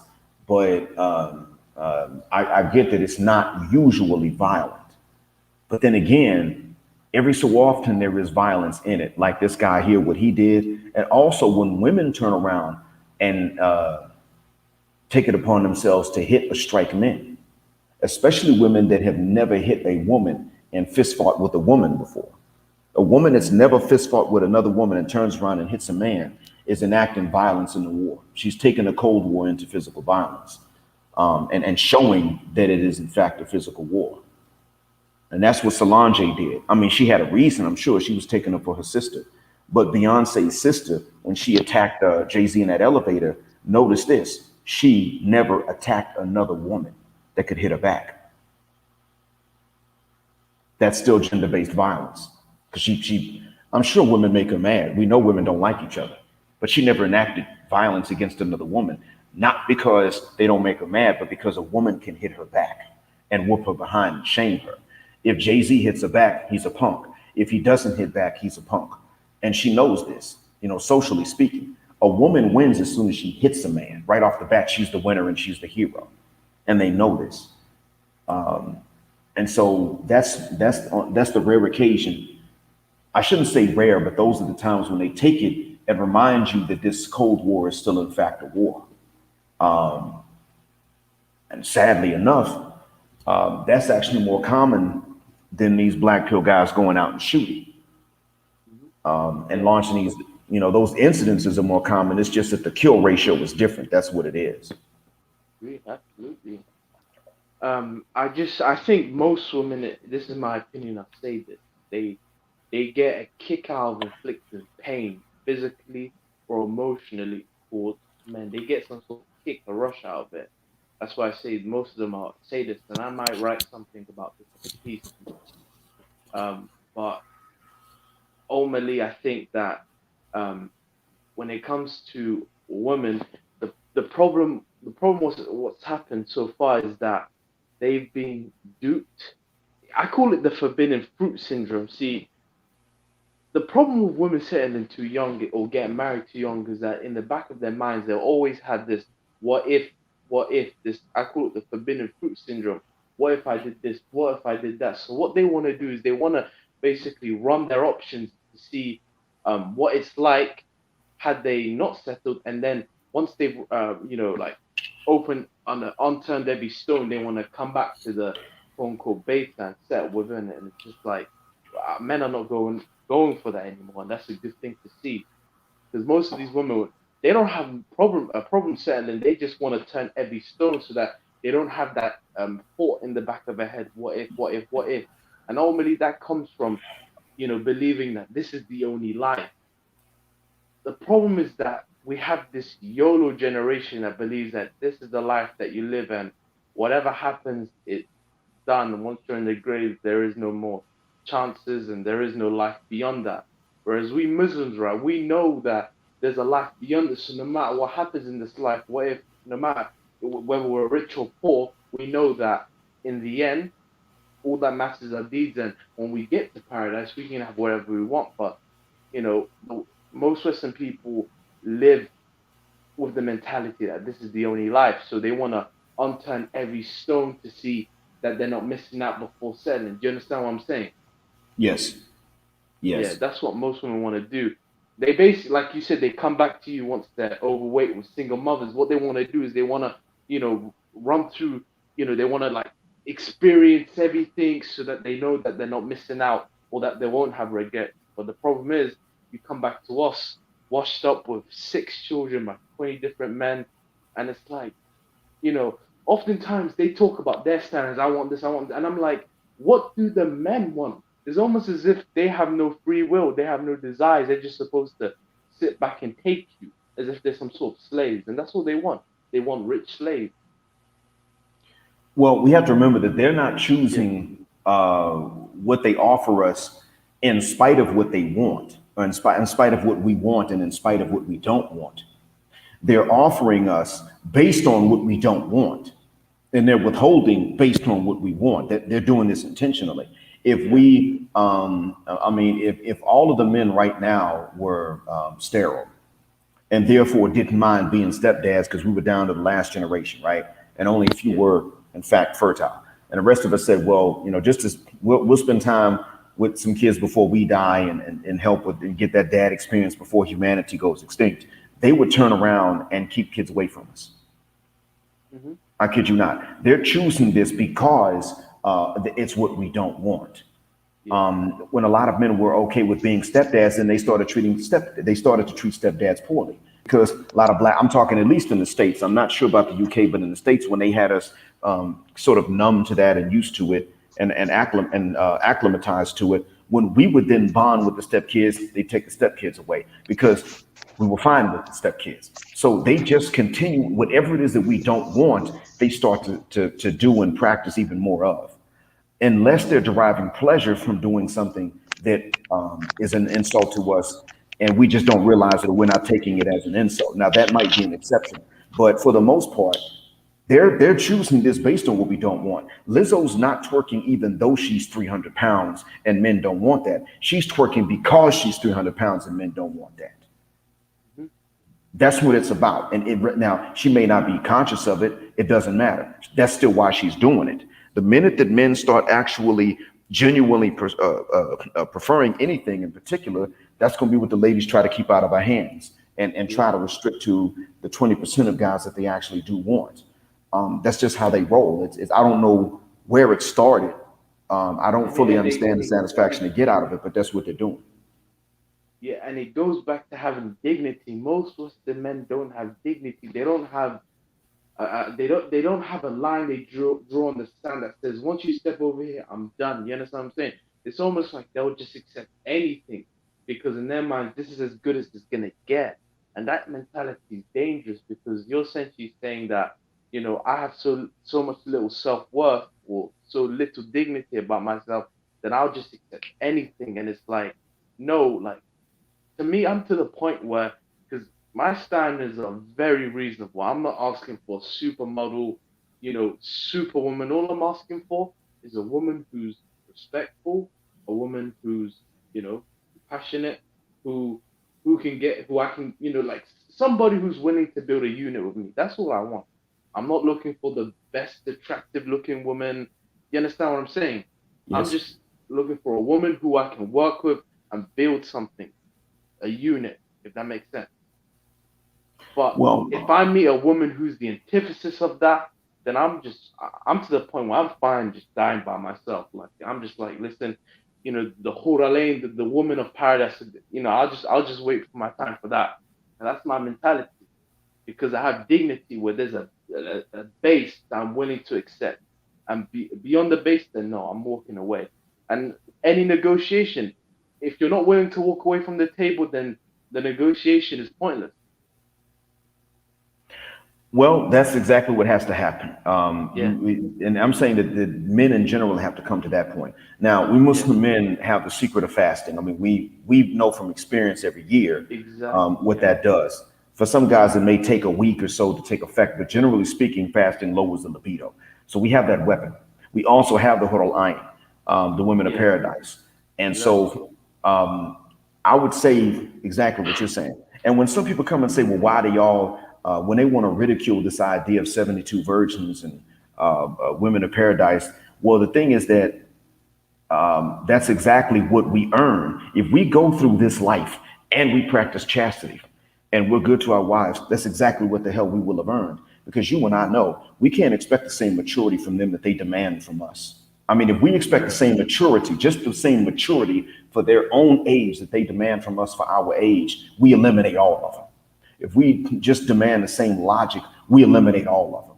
And it's not because they're not capable of maturity. It's not because they're incapable of logic. But what we see is that when we start looking, the doctor, the one that's a doctor could be a very good physician. The one that is an attorney could be very good at her job. And both of these do require intellect and maturity and logic. They'll turn around and be excellent at these jobs and then come home and shed several years worth of intellect just because now they're home with you. I kid you not. And so they will that has to be irritating and annoying to a certain extent because if you did that and then you came home to them and shed your intellect, it would annoy the hell out of them. It would annoy any human being when they see a smart entity shed its intellect just in dealing with them only. But you can't get them to stop. They're just never going to. That's regardless of the culture. They're going to come to you with immaturity and childishness and all emotion and no log or and low logic. I won't say no logic, but low logic. And they use logic when it's less convenient for you, not just when it's more convenient for them, but even when it's less convenient for you, they'll turn around and start utilizing logic they won't utilize as long as it benefits you. You have to deal with all of these annoyances that you're not allowed to bring to Yep. them Yep. and for which they'll turn around and leave you. So, in a nutshell, that's part of why it is I say, no, we deserve them. If we go through this life and we do what we're supposed to be doing, we automatically earn them Right. because the women of this world, as we know, she's Lois Lane and you got to be Superman. That's in the West. But even if you take out the West, you still have certain annoyances that you're not allowed to bring, even as an accident of just not knowing. There's certain things that still are there. Like for instance, the preference for men that are sexually experienced. That's pretty much across cultures. Not that they want you to have a high body count, But what I mean is that they don't want you to have less sexual experience than they do. So even if she's a widow and you marry her and it's your first time getting married, but she's a widow, she still may have a problem with that. You see, so then that's across cultures. So because of that, because of the fact that they actually prefer polygyny, but then they hate polygyny, because of all of this, yeah, it makes perfect sense. You know what? Yes, at least two wives, at least two huralayim for what you got to go through. And that's not where it stops in terms of paradise. I've read more descriptions from some of the hadith, and it gets even better than that. But it has to be that because why else would you go through this life and then not do what it takes to win this gender war that they're waging against us? You see what I mean? There has to be a reward for it. Otherwise, otherwise, why practice any chastity at all? And I could tell men how to win this gender war. I could tell men exactly what to do that would make these ladies lose their mother cuss word minds. But Muslims aren't allowed to do this unless it's a medical emergency. It's something they're not allowed to do. But the reason I don't is because I'm looking for these rewards in the afterlife. And it is very true. We have more incentives than others do. But that also means we got to be an example. Yeah, but black man, right? I foresee women sharing men because I was watching a video about polyandry, about this Nepalese mountain community that practices it. And you would have like 4 brothers with 1 wife. I'm sorry, you'll have to start it over closer to your microphone. There's something between your neck and the microphone. Can you hear me now? I can hear you, but you're muffled. Can you hear me? Yeah, okay, yeah, that's clear. Can you hear me? I'm sorry, Bill, you're muffled. I know you're there, but it's muffled. It sounds like you're far from your mic. Am I muffled too? No, Jay Lion, your voice is coming through clearly. Oh no, you're not. Okay, what about now? Oh, yeah. What now? I wanted to say something. All right, now you're clear, Beard. I'm gonna give Jay Lion a chance and I'll come back to you, Beard. But the last time you spoke, your voice was clear. Yeah, Jay Lion, I'm ready. Yeah, I was on a video with Pablo, Carlos Reed, Edward Anderson. It was George Macon. You know George Macon, right? Oh yeah, I heard you all earlier today. I listened to the playback earlier today, my time. Yeah, and I was thinking that this guy was trying to act like he was blaming, the men blaming the men on some of the things and stuff like dudes in the West have no control over the woman behavior. The West is basically a feminist, liberal type of society. So, and especially in America. So, it's basically he didn't want to take no accountability.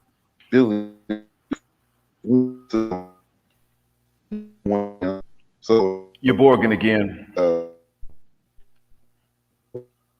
Yep, you're still Borgin.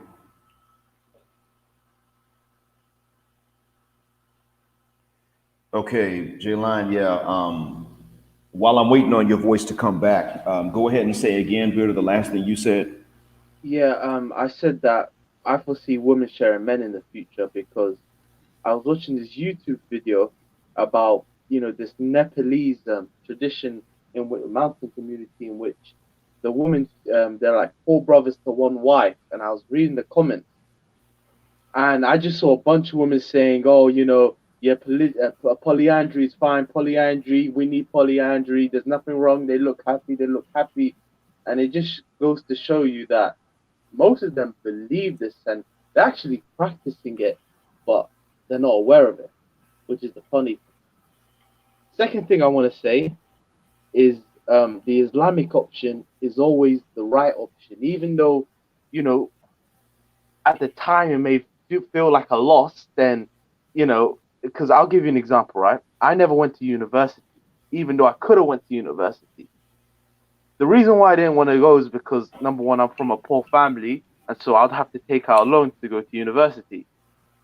And of course, those loans, you have to repay them with interest. And I was at a crossroads and I said, you know what? I'm not going to university.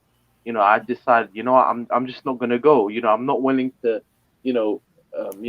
take out the interest loan. And for around like a year and a half, 2 years, I was completely jobless, trying to find a job and trying to find, and I thought that this was gonna last forever, but I eventually, I found a job, and I say this to say that oftentimes, right, the decisions we make, Islamic decisions, we may feel like it's a loss, that we're getting nowhere, or that nothing's happening, but it will all come full circle and work in your favor. You just have to have patience. And with men in the West, when it comes to women, when there are women who are giving you bad deals, especially un-Islamic deals, do not take them. Even though you may say, okay, then that means I'll probably be alone for the rest of my life.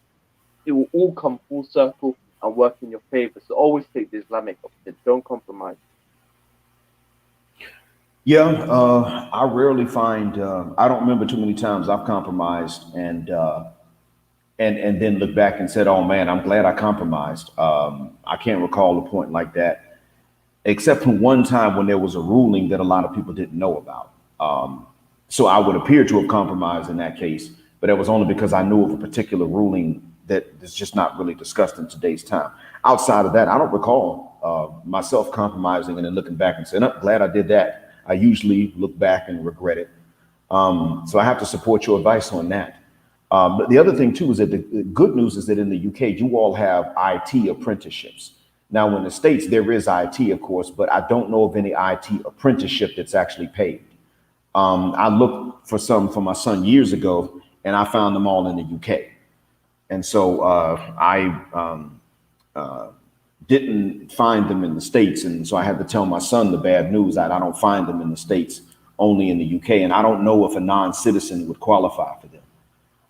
Apprenticeships are very competitive. I tried to get an apprenticeship, but it's super difficult for me, and it's very limited to the options in the apprenticeship. For me, I was studying plumbing, and I wanted to make plumbing my career, but it was a dead end because I wasn't doing an apprenticeship. And if I was doing an apprenticeship, you can make into a career, but there are no plumbing apprenticeship or trade apprenticeship. So if you're a young person in the UK, it's very difficult in terms of finding a job. Alhamdulillah, I was able to find a job by Allah's will. But I think that what got me through is just being patient, sabr, just bearing and being patient, and and it all comes full circle. So you just have to be patient. Well, that's very commendable. Unfortunately, that's one thing I'm not capable of doing. So I don't know how to tell other people how to be patient. But you're right that it is necessary. I just couldn't sit up and say, well, this is how we do it. I wouldn't be able to. I don't know about that. I mean, I don't know how, but if you can, certainly I commend you for it. And that's the route to go. The the sad thing about it is that when more and more of us get hip to something and we start to actually benefit from it, usually that's when the society start to close it down, unfortunately. So, I mean, the apprenticeships, they just became competitive. People knew about them, and that was the end of that. But if there was something else that was just helpful, then they would shut it down. As a matter of fact, you all have already seen it. Many people were stopped from taking their kids anywhere out the country during the school year. Not even just Muslims, but as you know, in your country, they started stopping people at the airport. Like, where the hell you going? You got these kids in this during the school year. You ain't going nowhere. Even if you were Eastern European, they started doing this because they knew that they were about to start indoctrinating these kids like what they're doing in your country. They knew that was coming. Now, the border security or the customs guy at the airport may not have known that. I'm sure he didn't. But the ones who told them, don't let them take their kids out during the school year, didn't know what was about to come down the pike. And that's why they did it. It's a sad thing, but I'm just saying that when they find out that people are benefiting from something, they start to turn the taps off on it. And people were actually sidestepping this indoctrination that was about to come down the pike. And so they said, "Up, nope, we're going to cut that mess off before we turn the tap on. We're going to go ahead and block the sink or clog the sink up. We're not about to have anybody just escape like that." And so and that's another way that you can tell it is war. See, I mean, you and I, there is a reproductive, or rather anti-reproductive gender war that's being fought. You and I know about that. All of the men in here know about that. Even if they see it as something different from a war, they know about what I'm talking about. But see, you and I and Baleta Kirmu also know about the ideological war.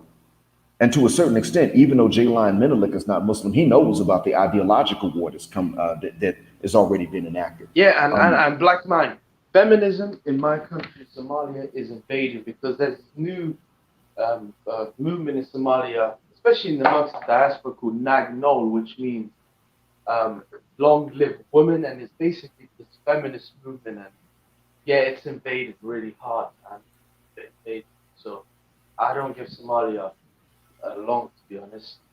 Like, maybe like So are you saying that it's actually in there now and it's spreading?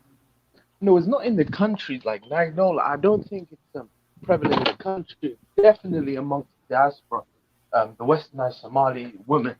But these women, Yep. what they're gonna do, they're trying to go back to Somalia, and try and indoctrinate the women. Somalia right now is a very conservative country, but it's really it's gonna it might it's just I don't see much hope for survival only by Allah's will in terms of it's really going hard feminism. Yeah, I see. Okay, Yeah. so you're talking about exactly what I mentioned several videos ago, actually about a year and a half ago. I mentioned how they were, how feminists were actively trying to spread it. And what you're saying is they're going back home to do it. They're not just taking to the chat rooms to do it electronically. You're saying they're flying back and clearing customs at the airports back home, and they're starting to spread this stuff. And you have a large community of Western Somali men who are saying we're going home to get wives because the westernized Somali women are too far gone to even marry. And you have these women calling these men out, calling them pedophiles, calling them creeps, saying, oh, you're marrying underage women, which none of that's taking place. But they're trying to slander the movement, so much so that you have a movement called Abdi Exit, which essentially is, you got to leave the Western Somali woman alone and, go abroad, specifically back to Somalia to get a wife. It's called Abdi Exit, movement. Hold on, let me Basically, try to spell this to make sure I heard you correctly. Let me see if I'm spelling correctly what I heard. Okay, I put it into the chat. Can you see it? Let's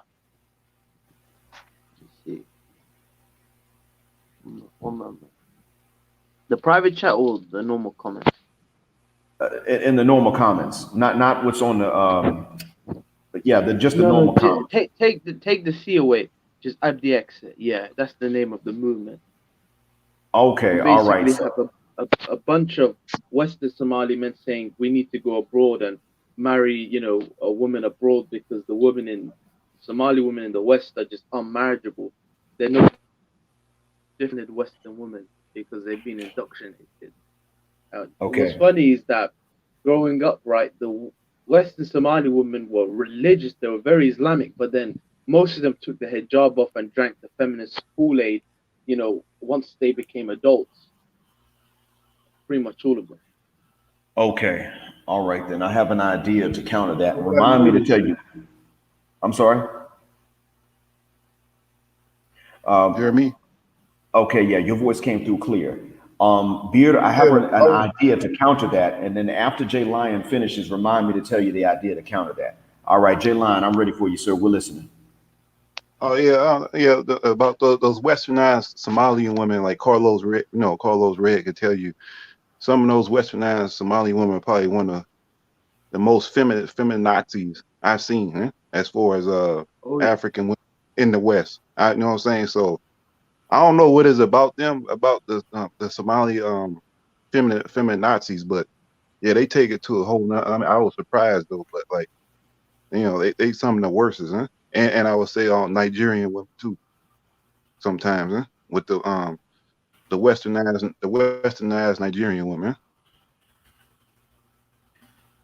Okay, that would make sense. I don't know about the law. I don't know large scale the differences in the UK per se. I'm not really familiar with the difference between, let's say, a Nigerian in the UK and a Somali in the UK specifically. I understand the cultural differences between them from back home, but in the UK, I'm not really sure. But what I do understand is that that both of them do have someone pushing a lot of this misandry. Both of them have those who return home and push these misandric ideas. And the reason I call it misandry is because, again, it is it's not just what they want for their own benefit, but more specifically, what they want that is against us, that takes away from us, that their gain at our loss. That specific combination. So I could see why that would be. I could see that they might compete. I could understand why, only for one reason. Beard has already said that that's a problem amongst women of his community. And we already knew that Lagos, like you and I, Jay Lyon, knew that specifically Lagos women, because they already come from a rough place. Lagos in general is just rough. But we knew that Lagos women were just harsh like that. And they would take anything that's harsh against anybody, really. I think you could easily incite them against other women just for the fun of it. The way that they talk about everybody, the way the men and women talk about everybody. And so what I would say is this, and this is going to go for even, I want to tell any of the gentlemen of Somali origin this, and also the men from Nigeria, those from South Africa. If there's anybody in here from the archipelago, meaning Malaysia, Indonesia, Brunei, or the Southern Philippines, or any part of the Philippines for that matter, I want to tell you one thing specifically. I do know that on the chat rooms electronically, a lot of these ladies in the West are trying to reach out to ladies in the East or outside the West because they want to put these ideas in their heads. I know they want to do this. When we do leave, it is very important that we tell these men face to face that live where we're going. It's very important that we let them know face to face what's coming down the pike. Because if it's being slipped in electronically, then that means that your buddy that's local may not know that this is getting in his sister's head. He may not know that his daughter's getting this in the chat room, translated by Google into her own language to have more of an impact. He may not understand. He may not know that this is happening to his wife. So that being said, he may not know that they're beginning to lobby for laws that will favor them in the courts. Yeah, the metaphor I use is Agent Smith. They're trying to make you know how in the Matrix film, Agent Smith, he can get a normal person to put his hand to their head and come. Okay, I'm sorry. Your microphone is far away from your mouth again. You have to start over one more time. Yeah, I was basic. Yeah, we can hear you, but I was just saying what these women are trying to do is almost like, the Matrix film Agent Smith. He can get a normal person, put his hand through his chest, and then that person becomes Agent Smith. Yes. That's basically what they're trying to do to these traditional Eastern society, these feminists. They're trying to put their hands through the chest and then the woman become feminist. One thing that I'm gonna make a point to do if Allah wills and I go to Somalia is I'm gonna tell them the West is not a fairy tale. It's not a land of milk and honey. That it's not something to aspire to, especially the Western way of life in terms of men and female relations. I'm gonna educate them on that and give them the true, unadulterated reality of things. And I'm gonna give them like caution of do not become like. All right, you said you're going to give them portions of what? No, I'm gonna like just tell them to caution themselves of the Western way of life, specifically a male and female relationship. It's not a model to follow. Okay, I'll say you said you're going to caution them. All right, I heard that part. But again, your microphone is now muffled. It's like you have something over your mic. You're going to have to say it again without whatever it is between your neck and the mic. You have to say it again without that. After the part about cautioning. No, I was basically because I'm outside, so that's why my connection might be bad. But yeah, just caution them of the Western way of life, specifically relationships. Okay, gotcha. All right. So that came through clearly this time. All right. So I'm going to let you and J Lion Menelik carry this for the next, I'd say about the next 4 minutes, because it's time for me to pray here. So I'll be able Yeah, to hear y'all, but I'm going to it's be yeah, same likewise. So I'll probably step down and come back. fair enough then. All right. But J Lion, we're listening to you. I'm going to put myself on mute because of the prayer, but I'll still be able to hear you, J Lion. And the audience, I think, can hear you as well. Make sure you stay close to your router or your connection, though, so that it doesn't borg. Okay. But I'm listening, sir. You'll be listening. Okay.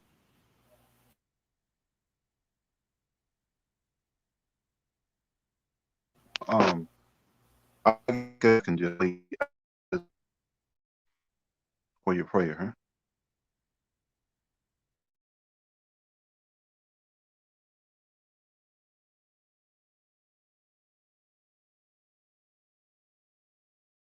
Yeah, I'm afraid you'll have to say it again because it just cut off. It just interrupted. You started and then stopped. No, I said I'll just wait. I'll just wait. Okay, fair enough then. If Beard comes back before I do, just let him know that he can continue, and I'll come off of mute as soon as I'm done. So I'll be back with you guys probably in about 5 minutes, inshallah.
All right, thanks for waiting, gentlemen. Okay. Now Jay Line, if you can hear me, I have a question for you about your the live stream you were on with Carlos Red. Can you hear me? Hello. Okay, yep, you're still Borgin, sir. What kind of connection do you have? Using my phone right now. My laptop is not working right. I mean, I don't have my laptop. I guess one of the edges.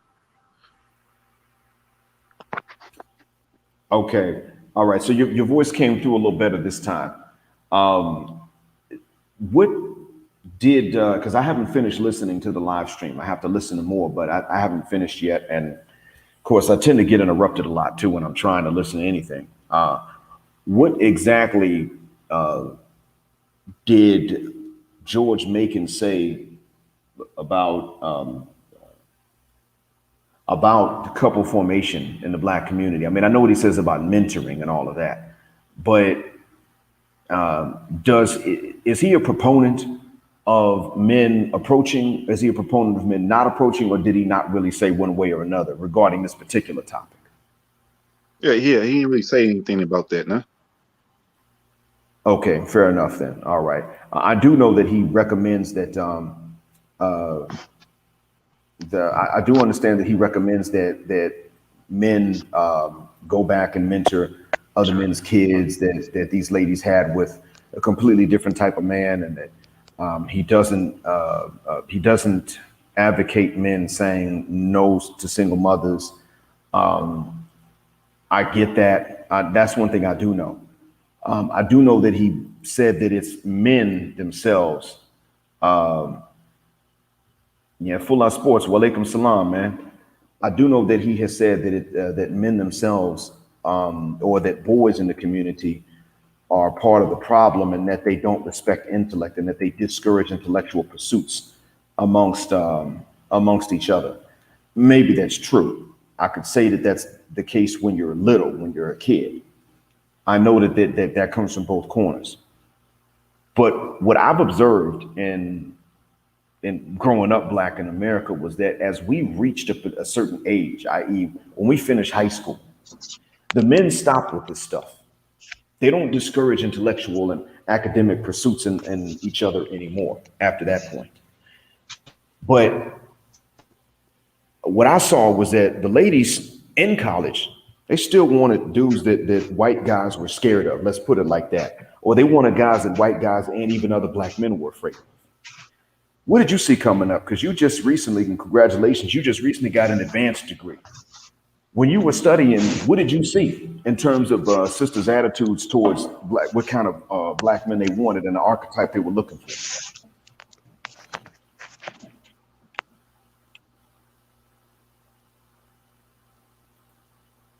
Could you hear my question? Hello. Okay. Was you able to hear my question? Can you repeat that? All right. You recently got an advanced degree. And so you were recently in school. I mean, you were recently in a college or university setting. Now, I know that George Macon says that it's black males that discourage intellectual pursuits in other black males at a young age.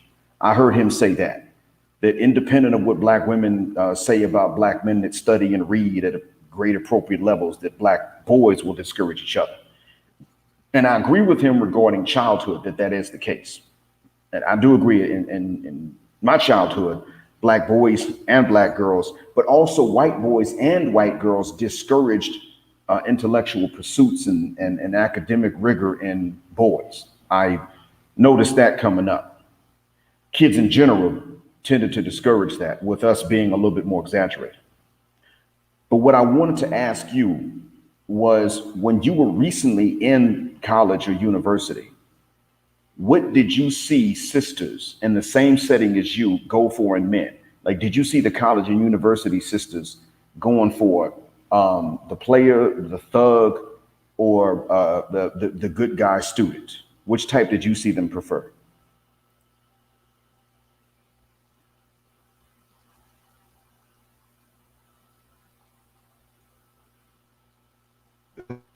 Uh, I mean,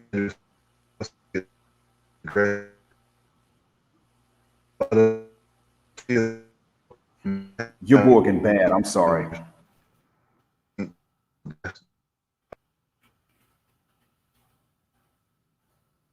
Okay. All right. So I think he lost the connection altogether now.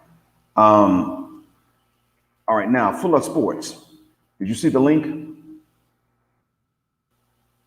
And Jesse, I saw you come up, but as soon as I got ready to click on yours to bring you on, then you dropped off. I don't know if you lost the connection or not, but Full of Sports, I know you have a strong connection because you've been on before. Did you see the link to the panel? And while I'm waiting on you to come through, Sir Anthony, I saw your message and I'm about to go in and take a look at it now, Lord willing.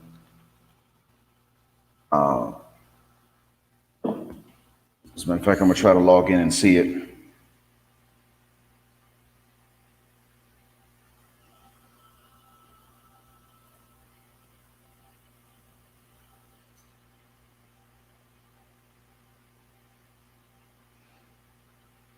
Okay, so Sir Anthony, when you sent the message to me on Black Junction, was this something that you sent recently or a while back? Because the last one I have is from the last one I have is from June.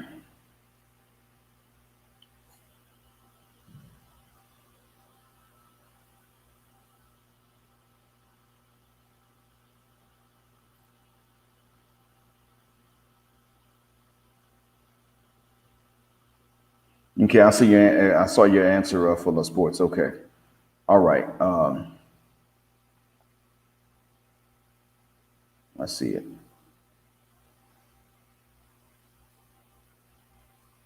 All right. Okay, John Doe says, shout out to Kevin Samuels and the CIA.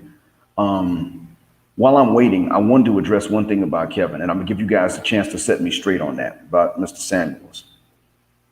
I don't know if it's true or not, but I heard that Mr. Samuels had some words of correction for passport and SYSBM gentlemen. I don't know if he actually did or not because I didn't hear anything that he had to say. Specifically, I didn't see any clips or anything of that nature. But gentlemen, did any of you hear him say anything about passport and SYSBM? All right, Jesse. What's going Bill, on, how you brother? doing, What's man? going on? Can you hear me? Oh yes, sir. You sound loud and clear. How you doing, Gulf Coast? Oh man, I'm doing excellent, my fellow Gulf Coast brother. So I actually did, to answer your question, I actually did hear Kevin Samuels say something about, passport bros. I mean, he basically, I agree with what he said, and a lot of other guys that travel agree with what he said. He basically said that, most black men aren't going to repatriate to another land to deal with other women, which is, I mean, it's true. Most guys, I mean, most black men don't even travel like that, and the ones that do, most of them aren't repatriating. They're just visiting for a small time period and coming back to the U.S. And you even have guys that may go somewhere for a couple months and then come back to the U.S. and kind of go back and forth. But it's a small minority of us that that are planning to repatriate and just relocate and start a new life in another country. So that I agree with. Okay, so he wasn't really belittling it as much as he was saying that not a lot of people are going to pull it off anytime soon. Right. He was just giving a realistic perspective, and that is that most black men are going to pretty much be in the U.S. for most of their life, which is true. Okay, I see. All right. Well, in that case, then apparently, then he didn't say he didn't come after us, and that's different, and that's not wrong. There's no hostility in the message like that. And some others just chimed in, and I put their comments as well on the screen so that the audience could know that I heard your answer and I saw theirs too. I will. Walaikum salam, Jay Christie. Hope everything's going good out wherever you are. I'm not going to ask which state you're in, but whatever it is, I hope you're doing well there. And I hope that Jay Jr., you know what I mean. You know who I mean. I hope she's doing okay as well. Now, if Kevin said that if you can do it, then what that means is that he sees the validity in that for those who are able to do so. He sees it as a valid option for those in whose grasp it is. So this means that he actually doesn't have an issue with it, but just that he doesn't think everybody's going to pull it off anytime soon. And in that regard, I don't have anything I can really say to correct him for that. But if it is true that a lot of brothers aren't going to get out anytime soon, then that makes it very important for those of us that are still here waiting to leave. Well, I should say over there because I already left, but those of us that are still there in the States and in the West waiting to leave, that in the meantime, they play their cards right, not so that the women of our age groups are going to wise up and stop asking for the world in exchange for nothing, but rather so that their younger sisters will see that that doesn't work, that just being an Instagram thought and taking off a lot of clothes in public is not going to get you the world in exchange for nothing. Which is part of what I've been trying to say, is that we're not doing this because we think we're going to teach the 20 and 30 and 40-year-olds a lesson, but we're doing it so that their younger sisters that are really from birth up until the teens see that what their older sisters and moms and aunties and grandmoms did and talked about doing in the kitchen aren't really going to work anymore. So that the young ones see that we know what's going on and that we're telling the young boys their age what's going on so that they understand from jump times have changed. It's not going to work anymore. They're just going to have to come correct because of the ones that are still going to be stuck in the States for a while, because of the young men that will be stuck in the States for a while. And so in that case, then I thought that maybe I was going to have to give words of correction to Mr. Samuels, but I'm glad, in fact, that I haven't had to. And let's see, Balada Kirmu explains he's been low-key slipping it in that SYSBM is an inevitable response. Also, only option is for ABW to offer a better deal or get a dog and die alone. So that clears that up then. I appreciate all four of you giving me those answers and those responses. So let me ask you this, then, since you came on in response to the title that's up there right now, Jesse, what do you have to say about this idea of Western men ceasing to approach Western women? Yeah, I agree with it. I think it's a great idea, but I think that it would only really work if you're outside of the West, right? I mean, listen, we're men, you know, we're heterosexual men, and I think that the average guy would not have the discipline to, you know, refrain from dealing with Western women on a sexual level. And so what I found is, you know, guys like myself will have fun with Western women, and you know what? They even do it in the East, where they have Westernized women in those big cities. They'll have fun with the feminists and the Westernized women, but they'll, you know, marry the traditional woman. Which actually kind of segue into one of the reasons I want to come up real quick was it kind of speaks to the point that y'all were talking about a few moments ago, as far as feminism and, you know, feminism in the East and how Eastern and traditional women are being corrupted through Western media, be it, you know, television or internet. And so if you will allow me, I would actually like to play one or two brief clips that are like 2 minutes at the most, if you allow me. And what this is a clip of is actually an African woman herself, kind of telling on herself, saying exactly what we were talking about in terms of the Western media influencing them, even though she, in her context, she says it in a positive light.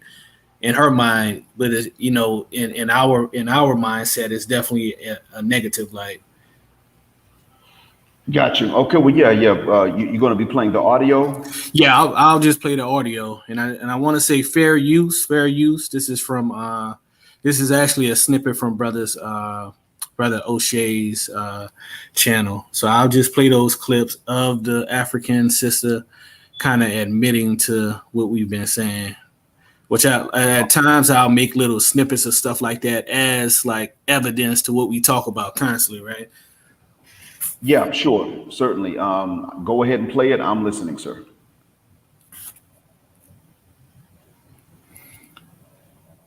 Hold on, give me one moment. Let's see. Mm-hmm.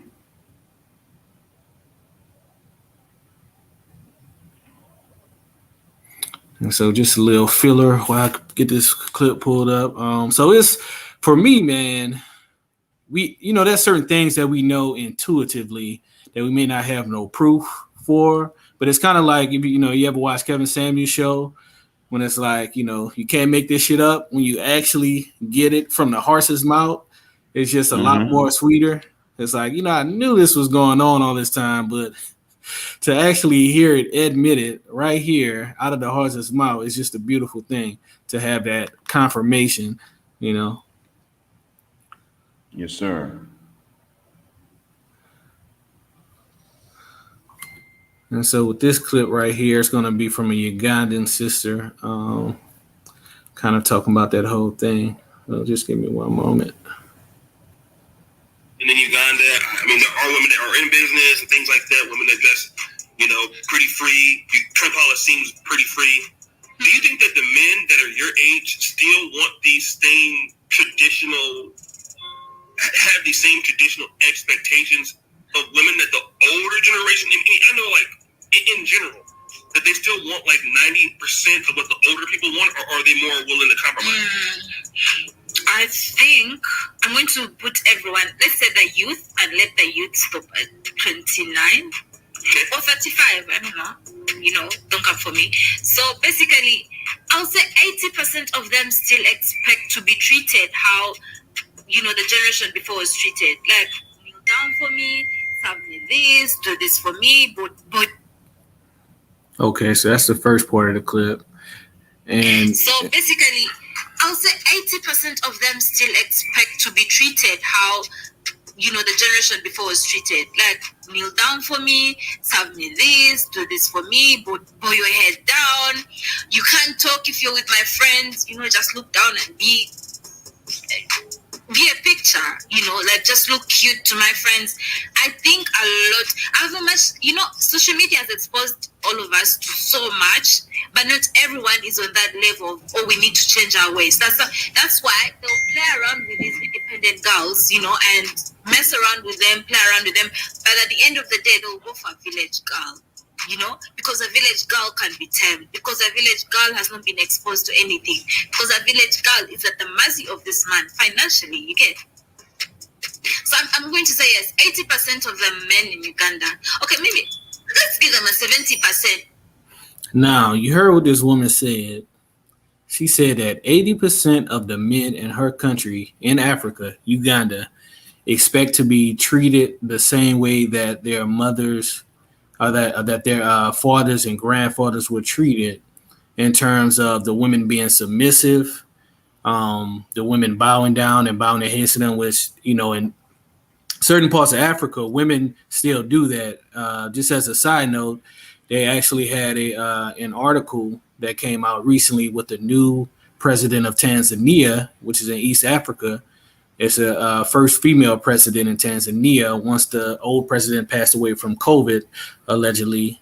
And in that article, in that interview, she said that even though she's the president of the country, she still bows down to her country, right? So just as a side note, that is a custom in some African countries, right? Some African cultures. So she said that a lot of the men in Uganda will basically have fun with the Western women, but will wife the village girl, saying that she used it as a negative connotation, saying that women like her, Westernized African women, are exposed to more things via social media from the West, and that the village girls aren't smart because they're not exposed to those new ideas or those westernized ideas. And so here we're hearing it from the African woman's mouth that they are learning and taking on feminism through primarily social media by watching and mimicking women in Western countries, which I always say that those black women in America are the blueprint for feminism and any type of matriarchal gynocratic thinking. And so, I advise pretty much if like most guys, you cannot have the discipline to completely refrain away from, westernized women. The approach that those brothers are doing in Africa, where it's like, okay, if I'm not ready to settle down, I just want to have fun and get my rocks off, get my jollies off, have fun with the Western women, because those are going to be the women that are most likely going to have premarital sex and stuff like that.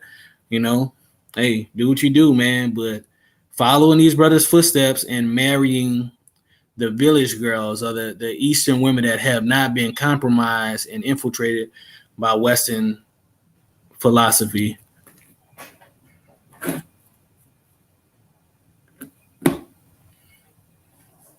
You there, Black Mind?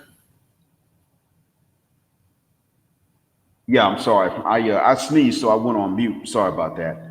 But yeah, I'm here, and I actually started to answer you back, and I didn't realize that I didn't turn the mic back on. Sorry about that. Now,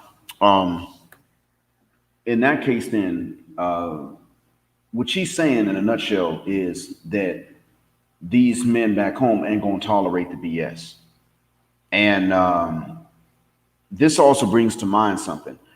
Some of this stuff is just going through TV. It doesn't necessarily have to go through the chat rooms. I know that in Malaysia, you got movies out about stuff like this, but they don't promote it. They actually somewhat ridicule it in the movies there. And oh, by the way, let me put this link in the chat right quick. All right, so I'm putting the link to the panel into the chat because Jesse would like to come up. I mean, another Jesse. I'm referring to. I'm sorry. I'm referring to JT9000. Sorry for mixing your names up. He wants to come up too. So I put the link in there. JT9000. It should show up. These men are understanding what they're not going to tolerate, and that's a good thing. When we do leave, those of us who leave, when we do leave, we're going to have to make it a point. I mean, we're naturally going to befriend men that are from there anyway. We're not going there as enemies to these men. So we're going to make friends with some of the men that already live there. But we have to tell them face to face what we see going on. We got to let them know, because when their sisters, daughters, wives, and such get this indoctrination, they're going to get it low key. They're going to get it like I am on my laptop. Nobody sees where I am right now. I'm in this room by myself. I'm not in the house by myself, but I'm in the room by myself. And so these men and these women are going to be getting this stuff, and nobody will necessarily know except the women they trust enough to share this with. We got to let these men know face to face, so that we're not just some anonymous guy in a chat room telling them this, but we're an actual physical person in front of them saying to them, look, buddy, you helped me to adjust to this place. You got with me when I didn't know anybody here, and I appreciate that. Now I'm going to, I got to return the favor and tell you about something that's being snuck into the country. And it's not, it's not a physical object that you can smuggle in. And we break it down to them, let them know bit by bit. This way, these men understand that they need to start checking their sisters. I don't mean just walking in and slapping them while they're asleep for no reason, but just watching what their sisters say out loud, looking to see how their sisters and their daughters start moving and what they start to say. Because if you resist misandry, you are mistaken for a chauvinist in many cases. And these men need to understand, we don't care if our sisters call us chauvinist, but we're not going to tolerate this misandry. We're not going to tolerate this this idea that's tearing down Western families. coming into our country so that they start turning around and demanding the world from us in exchange for absolutely nothing.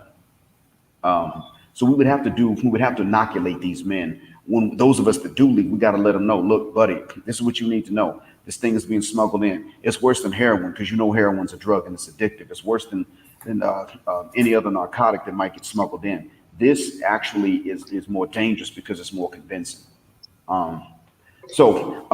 Jay Lion, can you hear me clearly? Yeah, can you hear me? Okay, you came through all right. I'm listening. You got O'Shea. He kind of opened the door for some of that stuff that would assertive as my places because he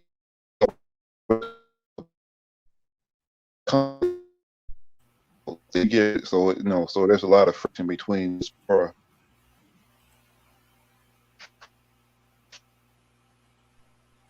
Okay, Yeah, man, you Borging on my end. Yeah, you Borging bad. Tell you what, I'm gonna have to hit the mute button on. Matter of fact, the mute button doesn't even work on yours. That means that the connection is so slow that it's not working with yours. Now, let's see if I hit mute on mine. Okay, yeah, my mute button works. It's just yours that doesn't. Okay, but I tell you what, this is what I'm gonna do, guys. I'm gonna read a response from Jay Lion because Jay Lion did write a response to my question. I asked him earlier, and you all heard me ask about what he was going through, what he saw the sisters choosing when he was in college or university just recently. And what he said, hold on. Let me see if this is, okay, all right. I can type it in now. When I was an undergraduate, the women had anti-intellectual sentiment, most definitely. Okay, I understand, Jay Lion. If the connection's bad, that's fine. I get it. But I still wanted them to see your response because you did answer the question finally. Now, gentlemen, I'm saying this because I already saw where Kevin Samuels covered this. And E-Man 67 was the one that put this little short snippet about a month ago. But in that snippet, it was Kevin Samuels talking about a study that showed that Black college and university students, female students, wanted the thug archetype. Now, they may not have wanted him to dress like a thug, but they wanted the thug archetype. I saw this myself, and I went to, I was an undergrad 20 years ago plus. So I already know that it was like that back then. I'm sure it's not getting much better now. I know that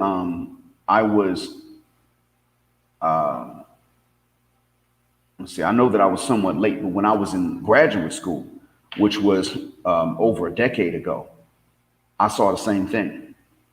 What I saw in grad school was that some of the sisters that were parents, one was a grandmother, didn't necessarily say they wanted a thug, but they liked to read those romance. One of them liked to read these romance novels. Now, here's a problem with that. Romance novels are not necessarily marketed directly to sisters, but the guys in these romance novels are still brutish. The male stars of these romance novels are generally brutes to other men. And so therefore, it's the same thing. So it doesn't really change. All right, so Jesseville, I appreciate that, man. But yeah, this is not something that's stopping now as we get into the college and the university realm and then get into these environments. This is not changing, and that's what I wanted to point out. Now, I don't know if the mayonnaise mafiosa, Karen and Becky and Amber, are continuing to go after the same thing when they're in these university and college settings. I'm not sure, and I don't really care. They probably do. I suspect that what they actually do is they probably chase down one of each. They probably try to lock down a provider and then have, a bad guy on the side. I suspect that that's what they're looking for. But we know that sisters are not outgrowing this. And so consequently, that's one of the reasons why I'm saying that we got to stop making these approaches. That's another reason. You get older and you either go into the workforce, or you get a trade and go into the workforce, or you go to college and then later on you go into the workforce. At some point you are forced to be responsible. They're not. For whatever reason, they're allowed to sit there and not be responsible. When it comes to us, they can be responsible at everything else in life and then turn around and you approach, and it's perfect. It's considered perfectly okay for them to say, you just don't have enough edge to you. And what they mean is street edge. So what I'm going to do is I'm going to take Valerie Kirmu up on his offer. I want JT 9000 to go ahead and speak first. I want to hear what you got to say, man. I appreciate you coming up. Then after that, I'm going to go ahead and play the clip that Valerie Kirmu was sharing with us in the chat. Peace, Black. Thanks for having me. Can you hear me? Gladly, sir. Yes, sir. You're coming through loud and clear. Yeah. Actually, this was a great topic because it hits on a couple things that I see happening with the relationship landscape and environment. As far as the anti-intellectual, I work in the banking field and I'm surrounded by, college-educated women, Black women, and I can see the code switch. And even in the professional environment, you have to interact. Okay, in the professional environment, what?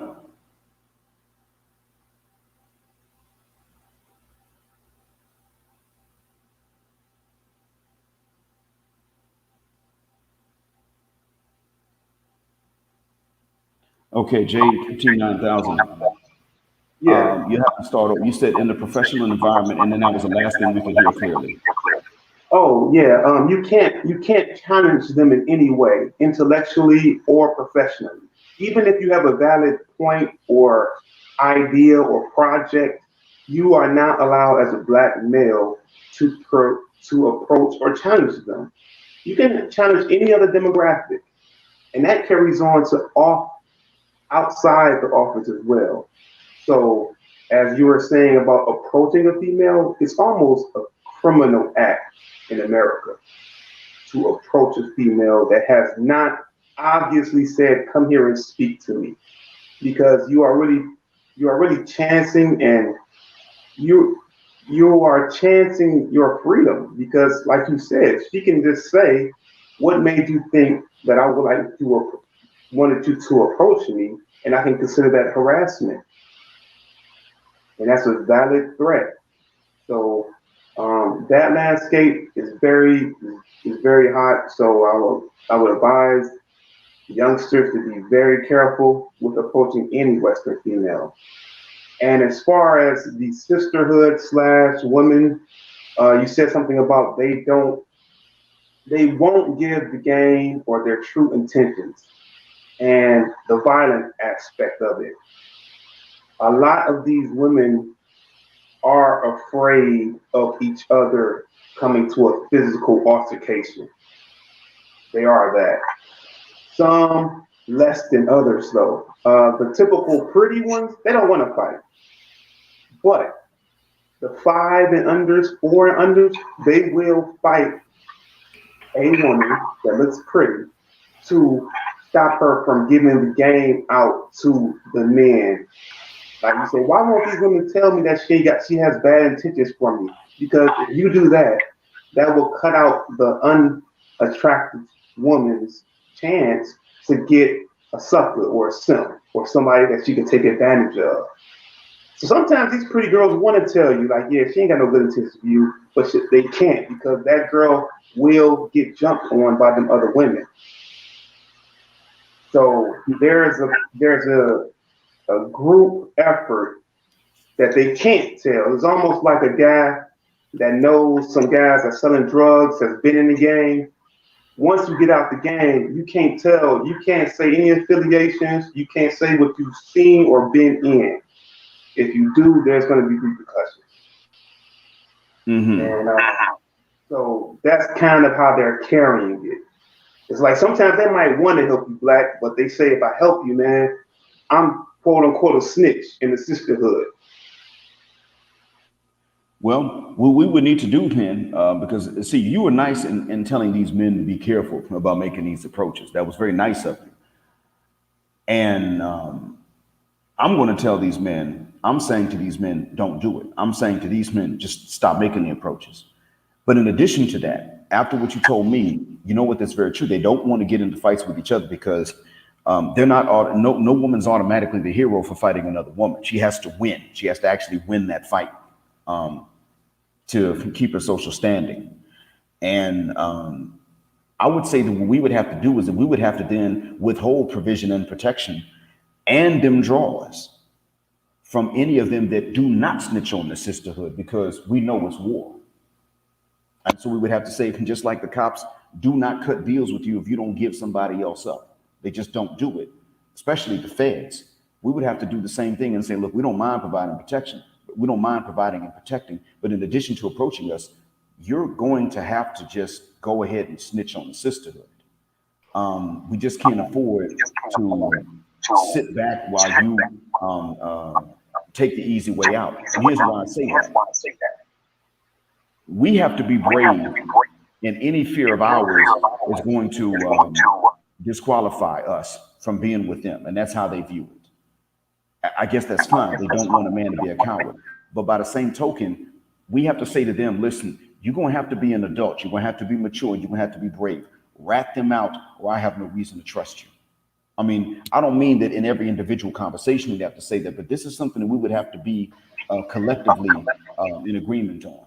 Don't lie on behalf of the sisterhood. Even if you're treating me well, don't lie on behalf of the sisterhood and say that that's not what's going on. You think we could pull off something like that, JT? Nah. I mean, nah, because you got some guys that just can't turn down the P, man. You got some guys that can't do it due to immaturity or maybe lack of experience. They just want to get some. So you're gonna always have some that's willing to do things, you know, for the woman. That the mature man is like, man, don't put yourself in that position. It's just a piece of meat. You'll get another one later on if you could wait. But asking a woman, I don't think women innately has bravery or courage. They have survival. They're gonna do what they're gonna do to survive. Like they can know something is wrong and won't stop it unless it's threatening like their baby or something. But other than that, women are quick to run. Like you said, they don't even want to face rejection. So when it comes to facing something that can get them physically hurt, they're not going to be with it. Women are kind of weak-minded. I mean, not to be sounding sexist or nothing, but I think they are. They lack discipline and they lack restraint. They'll do things to put themselves in danger because it felt good for the moment, and then they'll be crying at the end of the night they did it. They really don't have control of themselves sometimes. I don't know if that's an innate natural thing, but a lot of women have problems with self-control, control and restraint. They, like you said, they would take the attention of 100 men with no intention of taking any of them seriously just to do it, just because people are approaching them. Where a guy's like, man, I ain't got time for all this. I gotta go to work. I got school. I got a son. I gotta look after. I could deal with one or two, but 50 men in my phone just to play with. That's a different mindset that I don't think we're built like. And as far as us trying to get together, I think men's mentality have started to come together in the point of, hey, it's not risk approaching, especially getting married, especially with these laws. There's absolutely no incentive to have a relationship. And if you just gotta get one off, I'm not saying be a trick, but if you're looking at it economically, dollar for dollar, time for time, you take $100, you get to pick you a girl that look better than a 7, that's going to be totally submissive because you're paying her. Even if it's for an hour, get in, get out, and you don't have to worry about repercussions. Rather than trying to find a black woman, if you're still in a black woman, who's going to play games, who might set you up, who might have an STI, who might put you in any type of situation, and then if you have it too nice, she's going to threaten not to leave. It's just so many open doors. You're exposing yourself. So the relationship market is very volatile, very extremely. It's damn near like being a gambler slash drug dealer, just being in that game is very volatile. So show some restraint. But I don't think the sisterhood is going to turn each other because they got these safeguards. They will fight you. They will fight each other. They will lie on each other. They will slander each other. The most open one, if you just really want to talk to one and get it inside, is a genuine lesbian girl. She will tell you the game because she don't really. She don't really what?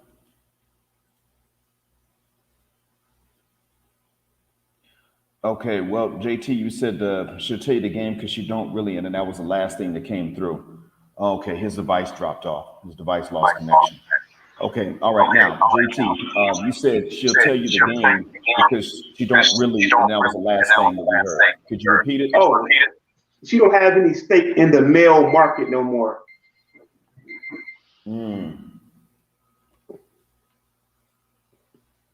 Okay, I see. All right, yeah, that makes sense.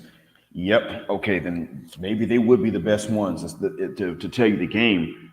But the funny thing is, they got their own that they got to play. And as a matter of fact, one of the games that they're playing is this.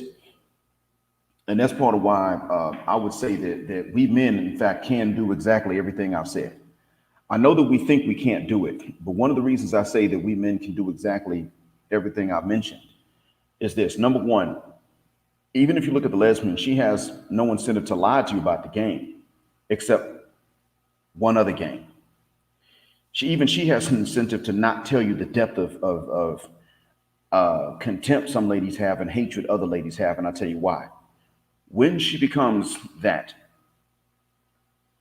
either she remains feminine, and then a not man is able to get her and able to attain her, which means that a non-macho man should be able to, but he can't. So it's backwards. They can't even explain that logic, except that they don't, except for their low estimation of men in general. It's okay for a woman to act like a man and get me, but an actual man that just doesn't act like a macho man, he's going to fall short. That's still contempt for men. The other one is that the other option she has is that she becomes masculine, and then now she can approach women, but she can't approach a man. That's what that comes down to. Either way it goes, you as men are being undervalued right off the bat. So once she goes that route, she's still undervaluing the man. One way or another, she's saying you're less than what they are. What they're saying is that intrinsically they have more value than you, no matter how much they doubt themselves, no matter how low their self-esteem is. Doubts, fears, and insecurities don't matter. They're still superior to you. That's still a type of contempt, because if they feel superior to you, then they lose respect for you and they leave you anyway. So you're still in this sort of war situation if you're trying to actually be with one of them. Now, next thing, we say that we couldn't necessarily do this, but see, we've already stopped. There are many of us that have already stopped approaching. The testosterone, the T levels are going down, so the libidos that we have are not like the libidos that our grandfathers had. So it's actually easier for us to control. Couple that with the knowledge we have that fasting actually lowers it too. Plus, you got all sorts of there are things that people could take and eat that would probably lower it. Taking supplements that don't have zinc as a supplement, that's one of the things that could lower it. Because if I'm sure there's such a thing as a low zinc diet, and so that would do it too, because zinc is necessary for the libido. It's also good for the immune system. But you see, you start going on a low zinc diet, your body's going to prioritize building its immune system over signaling you that you got to go and get some. Your body's going to, your body and your brain are going to work together to keep you alive before you're out here trying to bust a nut up in somebody. So these are things that we're able to do already, and it's easier for us than it would have been generations ago. So we already are doing exactly what it is that we think men can't do. And it's these young cats that are doing it. They're in their teens and they're able to pull this off. You got guys in their teens, they're not making approaches. You got guys in their 20s, they ain't making approaches. So it can be done. You got guys in their teens and in their 20s, they're already virgins. So they know how to live by themselves. And so therefore, it's easy for them to say, okay, I'm used to living alone. In order for me to allow someone into my space, because I have to build my own life, because they're not going to bring anything to the table, they refuse to do it. I can sit up here and make conditions because I'm already acclimated to it. They're the ones that can't stand living by themselves. We can. We can go all week, work a job, go home, have our hobbies, and not have one lady hit us up that's not work related on the phone or anything. We can do that. We get used to it. By force, we're actually in a better position to say, you know what? Don't lie to me ever about what other women do. Even if you're not doing it yourself, that's cool. But don't ever lie to me and say other women don't do that. Do not do it. If I saw it with my own two eyes and I heard it with my own 2 ears, and you tell me that I didn't see or hear it, you going too, because I'm already used to living alone. So we actually have the capacity. That's what I was getting at. And it's okay if you have an opinion that we don't have it. I mean, I can see where Scream is saying that, you know, the women are not going to do that and the women will just have sex with another dude. But you can understand why I say that we are capable of doing these things, because it's already being done. Definitely. I think the guys that's going that route that are, I guess, aware enough to do it, but some guys don't have self-control. Like you were talking about, like your term, the itness. That's that demographic of guys, where there represents, I want to say, what, 3 out of 10 guys in the hood, man, they are always gonna fulfill that primal need that the black women who will reach down socially to play with those guys on the weekend, just to scratch that itch, you know, they will perpetuate, like, hey, if you don't give it to me, you aware man, I can always reach down to in this group, pull him up for a Friday night, Saturday night rumble, drop him off, and you know they good, and they get back on their high horse and be these unapproachable, professional / unattainable women that the other 70% of men is scratching their head like, well, you project this professional image, you say this image of building with black men and protecting and family unit, but when you get off work or you're behind closed doors, you know, you're with the whole thought culture. I mean, we see it, everyone sees it, it's just no one can approach them and call them on it without some fire retribution.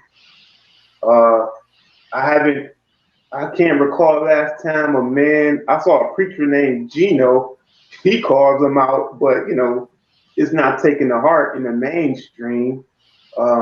They have the social climate behind them where they can literally do what they want. And I scratch my head. I'm in my 40s now. I'm 42. I have a 13-year-old son. I tell him what it is. Don't you think of getting married ever? You know, I'm gonna break up I'm coming to the wedding. I will crash your wedding. He laughs at me and stuff, but I get it to him about how bad of a financial decision that is and the dangers, and he understands. But as far as the sisterhood collapsing or coming to some realization that, you know, they need to change their ways, until it's a concerted effort from all men to move and say, you know what, we're not dealing with none of y'all, which, I mean, I just can't see every man doing it. There's so many men in compromise, especially the compromised man. Now that's the target of these black women, the compromised man. You know, guy that can't get the job, that's not stable, the guy that kind of depends on them. As long as there are men like that, which the system kind of perpetuates and guarantees there will be men like that, those women will deal with them. They will deal with us last, because we're the hardest job. It's like playing on University of Alabama football. You're going to have to hit higher standards to compete. Now you can go down there community college and play football all you want with the itness, but up here it's a little bit harder, and they choosing, like, why choose the harder route? So it's just, the women will never come over if they don't have to. I mean, but hey, like you said, why? What's the risk? You're risky anyway if they did come over, so we're not really missing anything. Yeah, they wouldn't come over, but again, we have to remember why we're doing it. And reason is not that we are, our reason for doing it is not so much that we expect them to come over, those that are already grown. We're doing it so that their younger sisters see that this stuff ain't gonna work, and the chance that they might not mistreat our younger brothers who still have to grow up in the States and the UK and Canada and the Anglophone Caribbean, Suriname and Guyana and Trinidad. And we're mainly doing it for them, at least I am. Yeah, that's good, man. I really admire. I mean, I admire you, black man. You have such a worldly perspective. You know, I've never been out the States, but I really appreciate your page and your streams, your videos, man. You have a very unique perspective that's offered, and I appreciate all that you do and contribute. And thank you, sir, for the help and for hitting the share button. And I appreciate the compliment. I hope I deserve it. May Allah make me of those who earns it. And if it's helping you out, just hit the share button so that it helps somebody else out too. And hopefully it'll help out these younger brothers that are not yet of age, so that they can sidestep this stuff. Definitely. I put my phone up on you, man. So he only 13, so sometimes trips might go over his head, but at least his ears to you, man. Hey, that's a positive message that I don't mind him hearing. Oh yeah, well, thanks a million. And if look, whatever goes over his head today, it's okay. If he remembers it, he'll understand it in a decade. Right. And it just takes a few years. That's all. It happens. I mean, there were things my dad was trying to explain to me. I would say about 20 years ago. Things he was trying to explain to me up until maybe 16 years. I just didn't know what he meant. He was actually trying to give me some of this knowledge, but we didn't have the vocabulary back then. And now we do have it. I mean, I taught him the word hypergamy, but he was trying to explain it to me years ago. You see what I mean? And that's, I guess that's natural. But I was, okay. I see his device got deleted. Let me see, John Doe. You said, did your comment get deleted? Hold on. Let me see if you put one in that was held up for review or anything. Salam alaikum. Walaikum salam. What I just want to say one thing real quick about the whole approaching things, and this is just from personal experience, and this is just from following a blueprint, which, alhamdulillah, came from a very stand-up brother. It came from a savage. It came from a true epitome of a male. The thing is about not approaching these women is that they want their cake, and they want to have their cake and they want to eat it too. Meaning that if you don't approach them, if you go cold turkey on them, if you ignore them, they can't help it, and they will do things, and they will do subtle things to try to get you to like talk to them. And once you do, if you do fall for the trap of talking to them, then what happens is that they actually will lash out at you and say, well, what makes you think you can do that? You know, what makes you think you can do that? They do that because they want to show that they still got it. That's why they do it. You know, that's the new game that happens. However, you know, I haven't fallen trapped to that game. I just got out the boxing gym right now, and, you know, me and my coach, we work, you know, we work on different things, different aspects of the game of boxing. And, you know, unfortunately, there's, you know, women who come in who, you know, claim that they want to learn boxing, but it's really basically a thirst trap. So what happens is, like, there's one woman who gets a lot of attention from men. I have not given her any attention at all. I don't even look at her. I don't even pay her no mind. I don't do anything. I don't talk to her. I pay her absolutely no mind whatsoever. She doesn't concern me. My whole thing is improving my craft. That's my whole thing.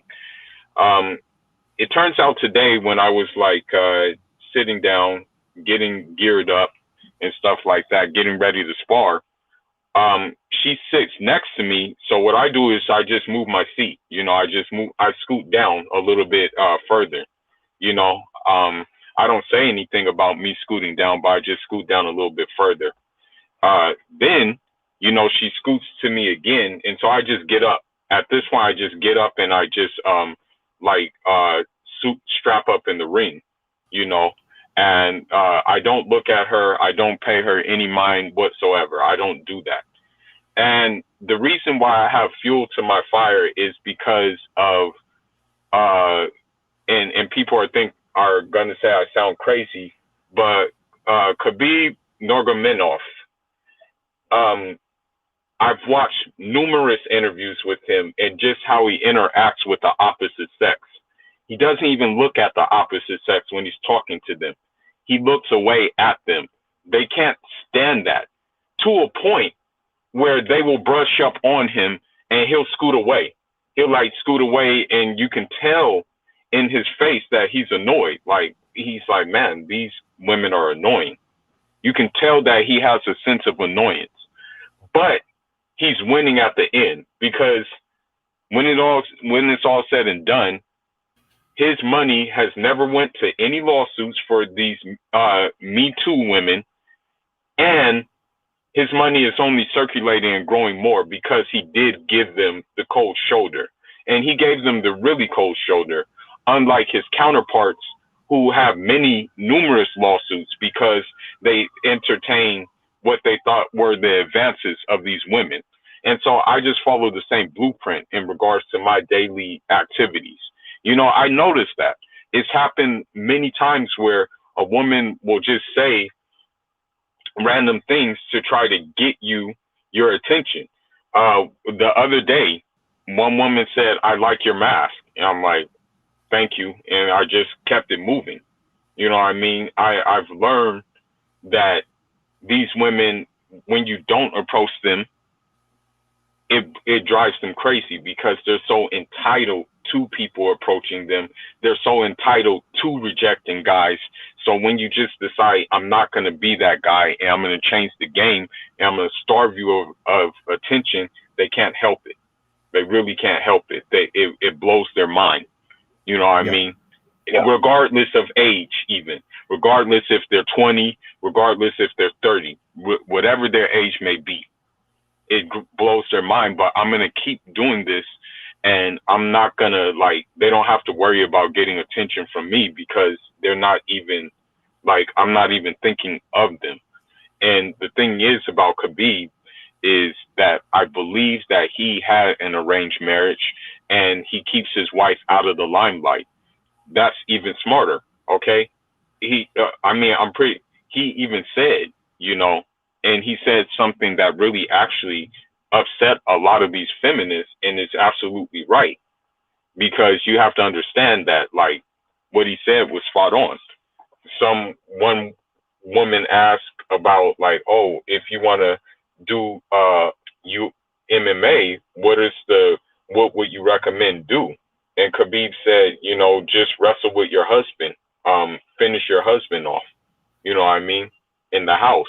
And I completely agree with him in that statement, you know what I mean, because at the end of the day, you know, women don't want to say this, but women, that's what women want. Women want someone to just blow their backs out, okay?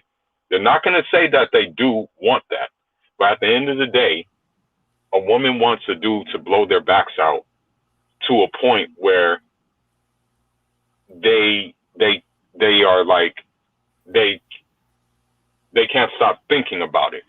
You know, they can't stop thinking about it. Like, when you get home, that's what they look forward to. That's what they look forward to. You know, that's what a woman wants for the most part, right? But because they want it so much, they have multiple guys to get it from, because some guys are succumbing to doing that. You know what I mean? To giving them what they want.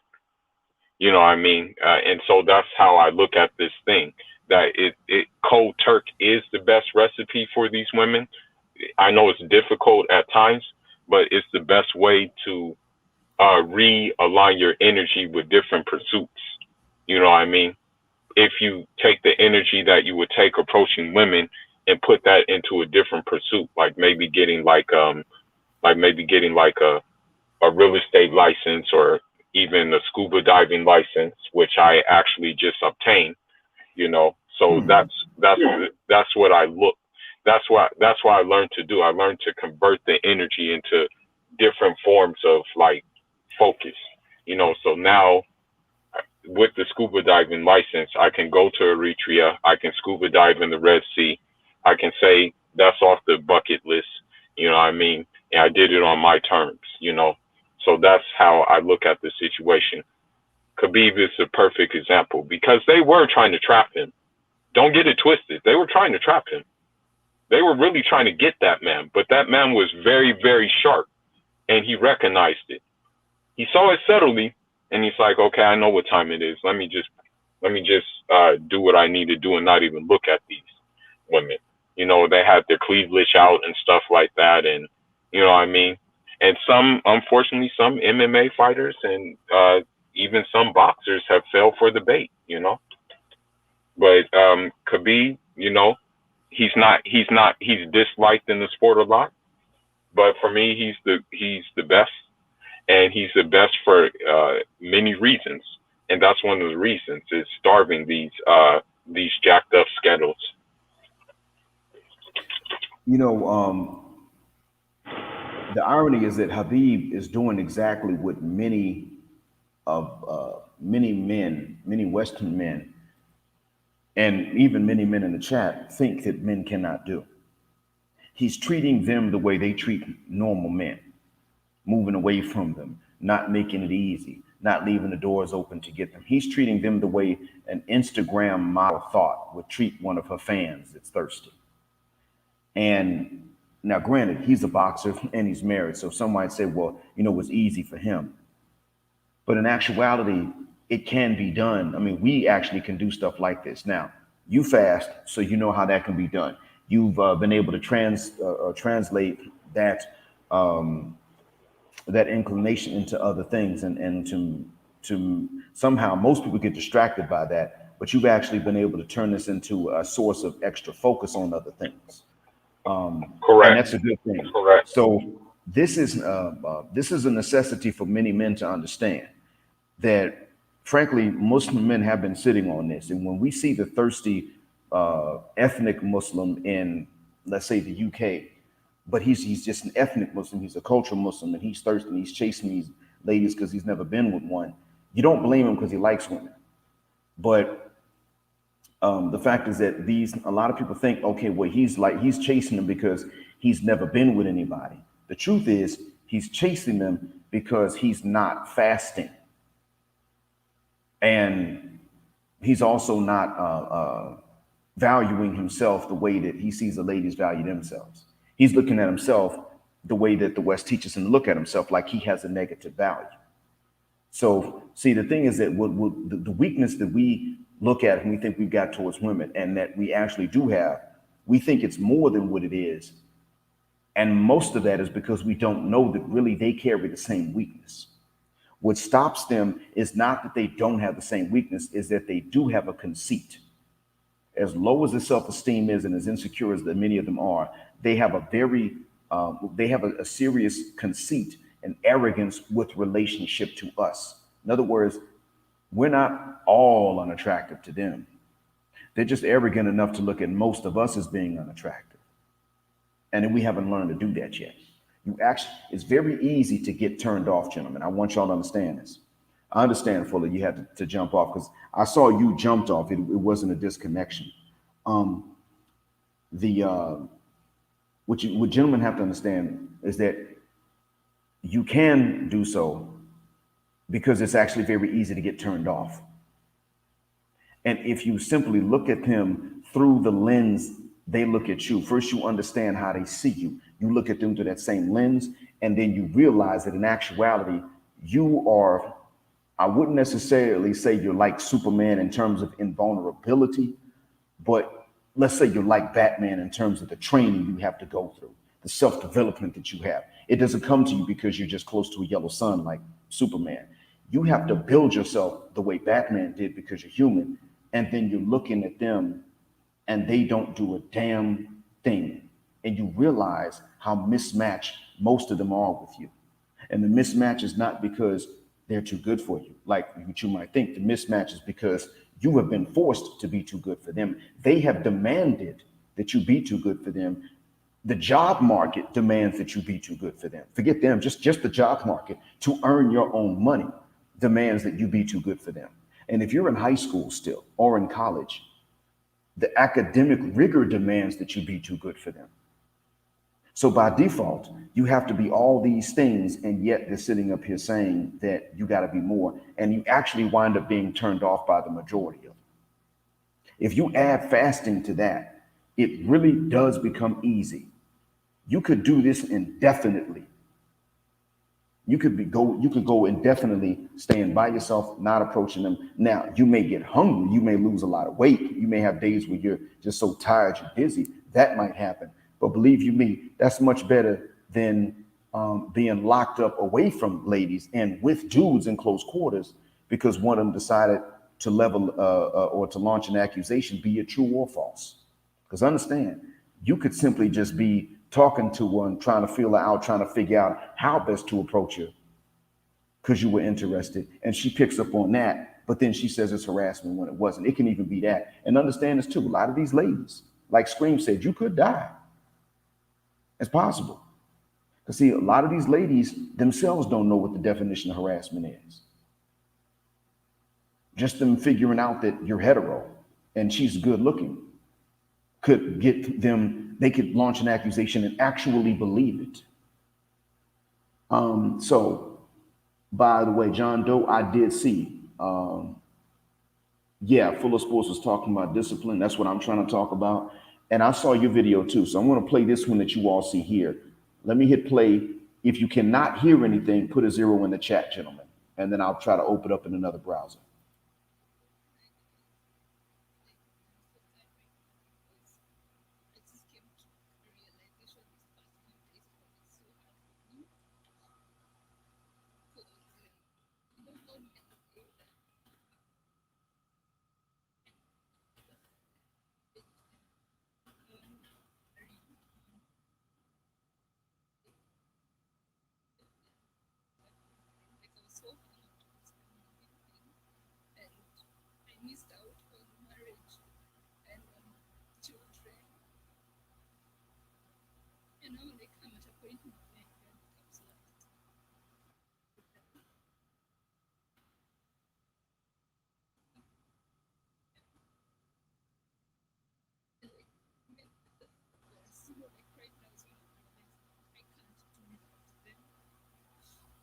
The video is only a minute and a half, so let me just intrude.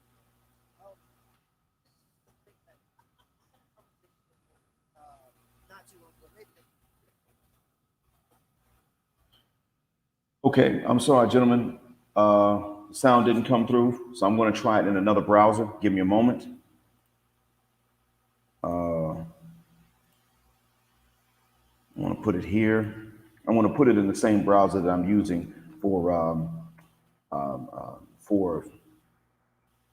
this live stream. However, an ad might come on. As a matter of fact, there's an ad playing now.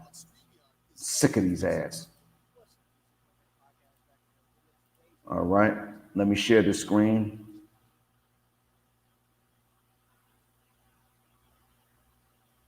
I'm going to put it at the 1 minute, 14 second mark. And then I'm going to share the screen so y'all can hear it. Lord willing, let's see here. Share screen.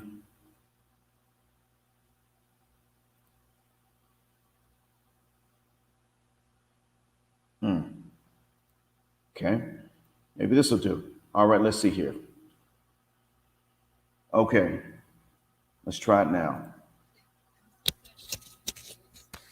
I just came to a realization these past few days have been so hard for me. Because, like, you know how men say that women have toxic feminism, and like you get to a certain age and like no one would want to marry you and no one would love you. Like, I feel like I've gotten to that point, right? Like I was so hung on to this feminism thing, and I missed out on marriage and on children. And now, like, I'm at a point in my life where like I'm so busy. I'm so jealous of people who have marriages because they're so happy and the husbands don't even cheat on them. And like men are just the best, you know. Like right now is when I'm realizing like I can't do without them. The video is only a minute and a half, so let me just intrude here.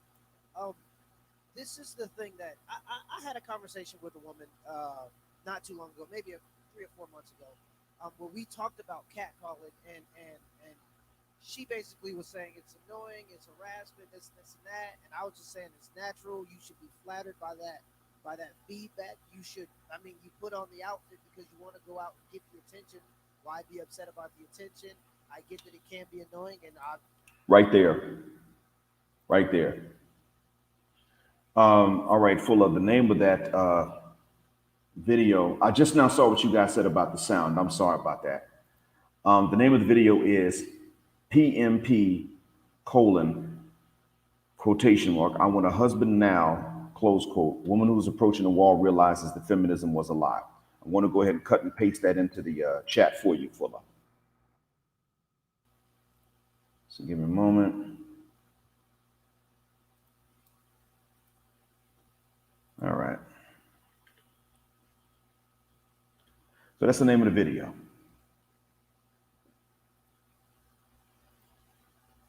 That's the video's name. Now, for those who could not hear, what she was saying was that now she's beginning to realize men are the best and she can't live without men. This is a confession that she's making. So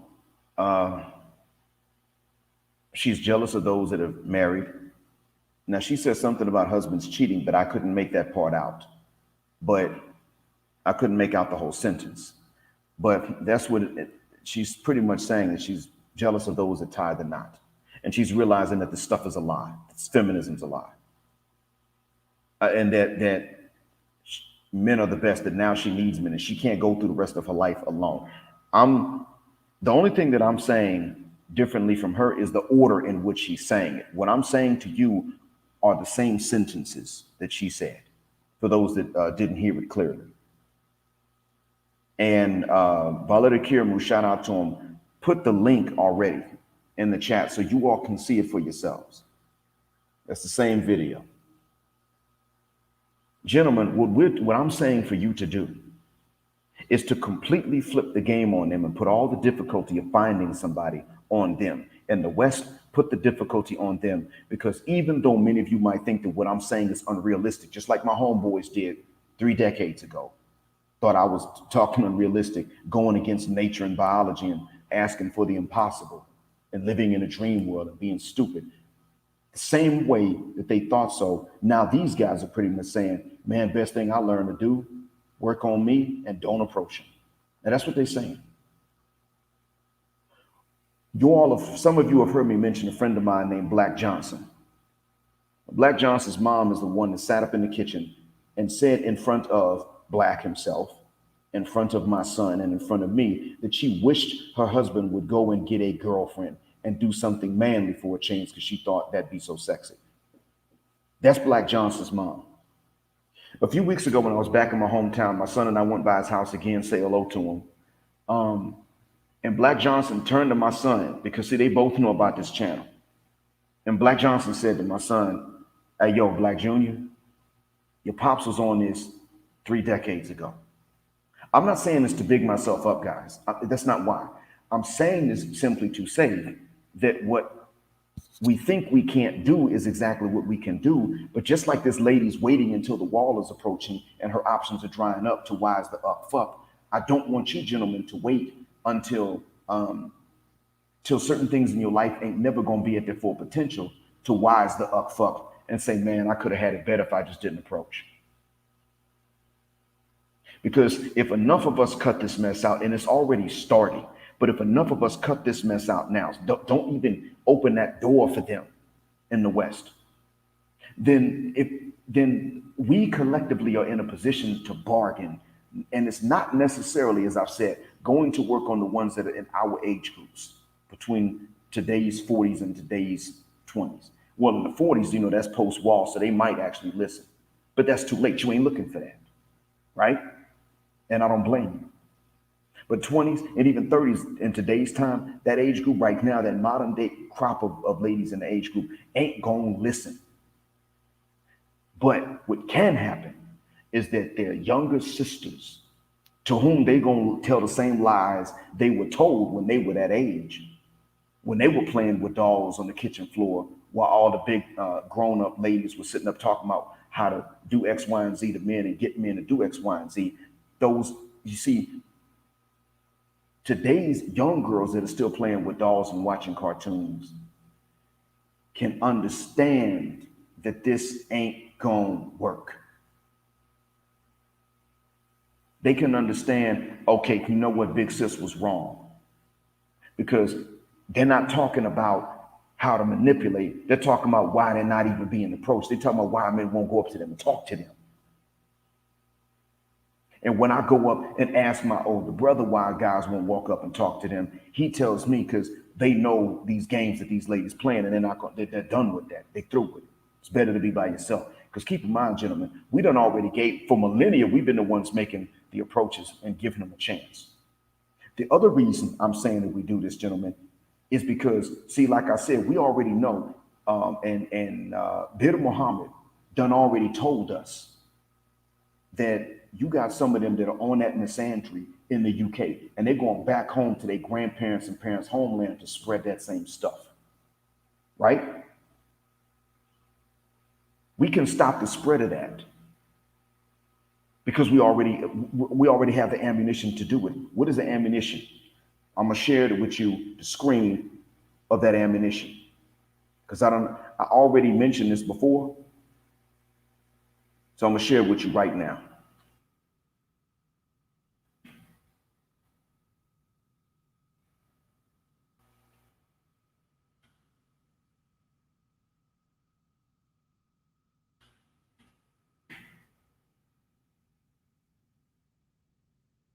Okay, it's coming up now.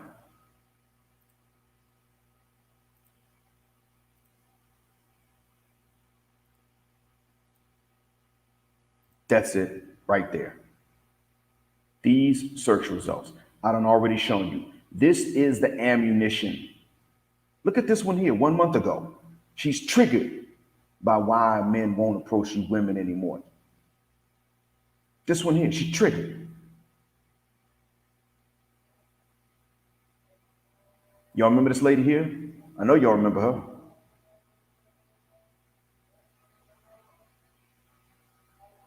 This is from a year ago. So because we already have this, and I'm showing you the ammunition that you got, since this is already in existence, what I'm saying is that this is how we're able to go ahead and say,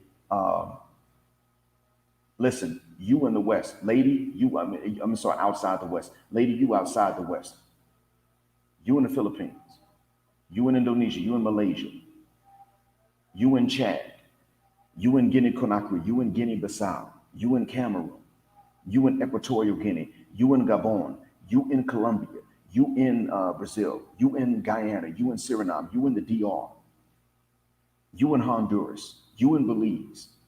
Well, some of these countries, they're already too far gone. But in areas where it's not too far gone,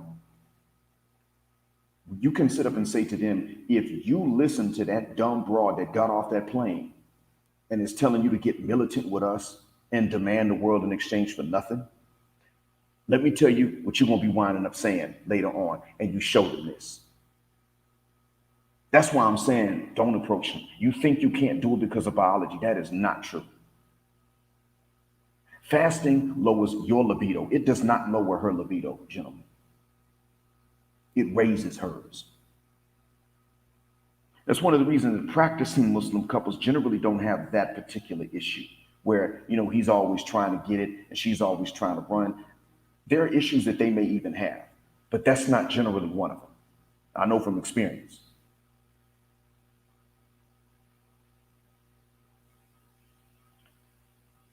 Somebody gets it. I'm not saying that it's wrong naturally, but Ian gets it because in the West, it is wrong. It's been wrong for 3 decades at least, maybe even more than that. But why did it take us 3 decades to understand this? It's already starting. I'm saying that you can do it too if you haven't already. But why did it take us 3 decades to realize this? And think about this, gentlemen. This is so powerful. It is so powerful that I can say something like this. You can say something like this. You don't believe me? Say something like this to another man in front of your lady colleagues and watch what they say. This will give them a knee-jerk reaction. And many things you could say, they got a trope for it. They got some kind of comeback for that. You say this, the only thing they could say is, no, y'all can't do it. And then you show them the search results. And you saw the search terms I put in. It's simple. Just this: men won't approach women. You just put that into YouTube and you see these lists come back. What happens if you put into a fully comprehensive search engine that'll pull this and other things up? Then what? Show them that, oh, they can't? No, most won't. Most think they can't, but here's the proof they can. Then you turn back to your homeboys or your male colleagues and you say, just stop approaching them. I'm not saying you quit liking them. I'm not saying none of that. I'm just simply saying you stop approaching them. And because you saw how she reacted right here, right, bro? You saw that? You saw the screen I just showed her? You saw that, bro? This is what it is that's going to stop them.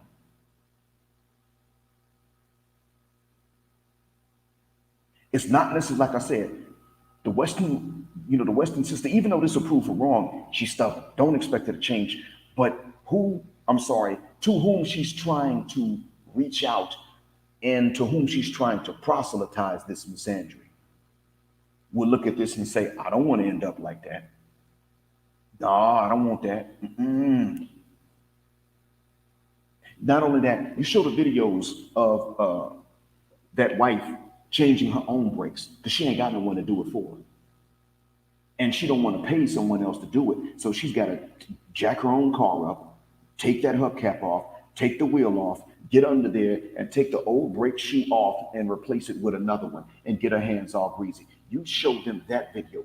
Why? Because she ain't got no one to do it for her.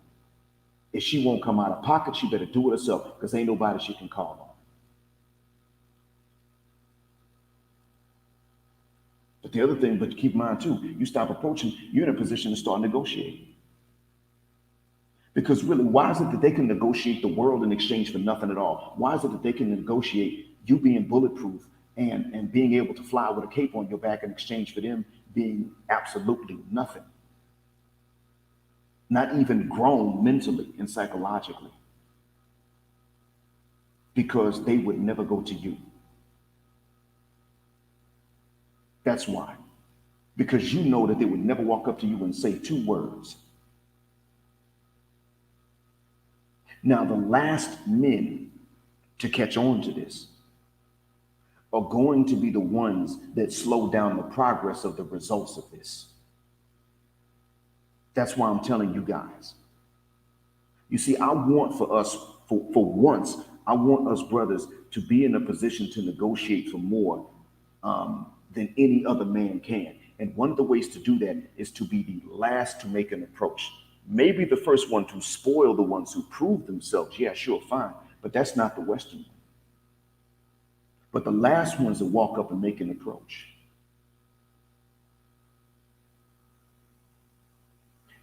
And again, I'm talking about in the West. I'm not telling you to do this everywhere you go. But until you leave the West for a place in which they can at least appreciate the opportunity, you don't make approaches while you're in the West. And when you do leave, you don't make approaches to the ones you meet from the West. And you let the men there know too. Don't approach her. She's from there. She's from one of the first world nations. Don't approach her. Not just because of her hypergamy. Don't approach her because she don't deserve it. She wants everything from you and will give nothing to you and will brag to her friends about it.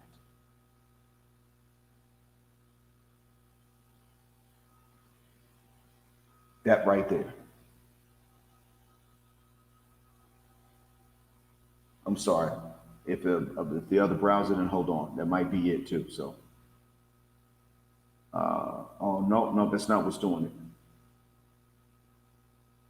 No, that's not it. Now it may be the sound of a fan because I've got a small fan running, Valeria. The AC is too loud, but the small fan is running so that I don't overheat. And then there's another one under the computer so it doesn't overheat. So that might be what if it's like a low pitched drone, then that might be what you're hearing. Oh man, come on, bruh. All this time it was yours. Oh man.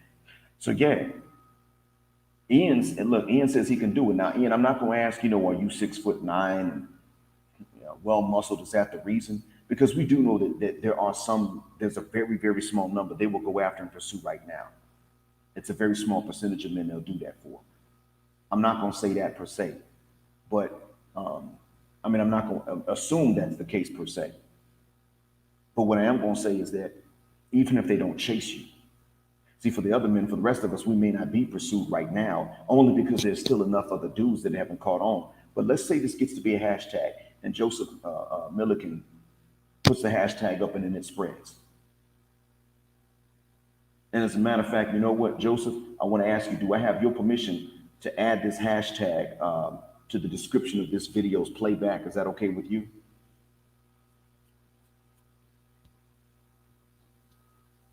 Do I have your permission for that, Joseph? And to answer your question, Beard Muhammad, yes, it is a tactic to a certain extent, or at least being able to brag. I mean, I'm very happy. I'm very, very happy with my wife. Excellent. So, all right. Thanks a million, Joseph. I appreciate that. Oh, Art Zuck. Apekabar. Sanang Jumpaladi. Kilawarga Awa Apekabar. So yeah, that could be. I mean, I don't know about showing them off, but certainly telling the Westerners about that. Certainly. You know what one of the things that does work, psychologically speaking, Beard, is if you tell them how well you're treated and how well you can afford to treat her, how nice you can afford to be with her because of how well she treats you. That's exactly what it is that really sinks down into their brain per se. It may not change how they're going to act, but what I'm saying, the things I'm telling us to do certainly will change what they're going to say to each other and what they're going to encourage in each other. They need to know, again, not so much because they're going to change, but they need to know so that they don't pass this on to their young sisters who are still at the age where right now they're at the age where they're watching cartoons and playing with dolls. And in a few years, they're going to be, paying more attention to what they say about men. At the very least, it'll stop them. It'll make them sound and feel too stupid to sit up and say the same things in 4 years or 5 years that they're now saying. Girl, you ain't really got to do much except look the part. Girl, you need to get him wrapped around your finger like this so you can get that money and you don't give up nothing above or below the belt. Girl, why buy the cow when they can get the milk free? Withhold the milk. I mean, if they're talking chastity, then that's what I'm telling you guys to do too. But that's not what they're talking about. The things they say right now, they're saying because they've worked for generations. They need to see a situation in which not only does it not work for them, because they're not going to sit around and say, well, we were wrong 4 years ago. What they're going to do is they're just simply going to stop saying this dumb stuff to these young ladies.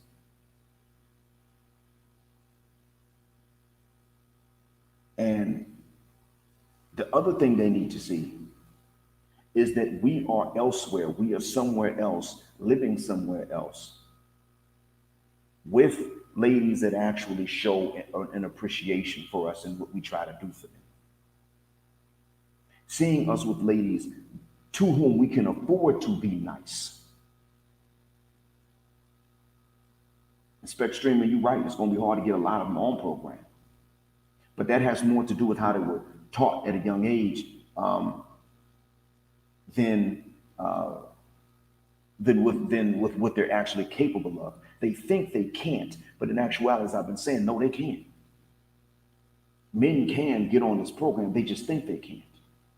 They've been told, well, men can't go out. It's not. I mean, we shouldn't have to. Women shouldn't either. But, the women have been given a healthy, actually an unhealthy arrogance, really, when it comes down to it. That's what they've been given. It's not that they've got no libidos. It's not that they don't get that itch down there. It's not any of that. It's just that they've been given an unhealthy arrogance to where most of us don't make the cut, no matter how bad and how out there bad and how bad off she is. That's what's happening. You tell these young men, look, you're not a, you don't carry some negative value.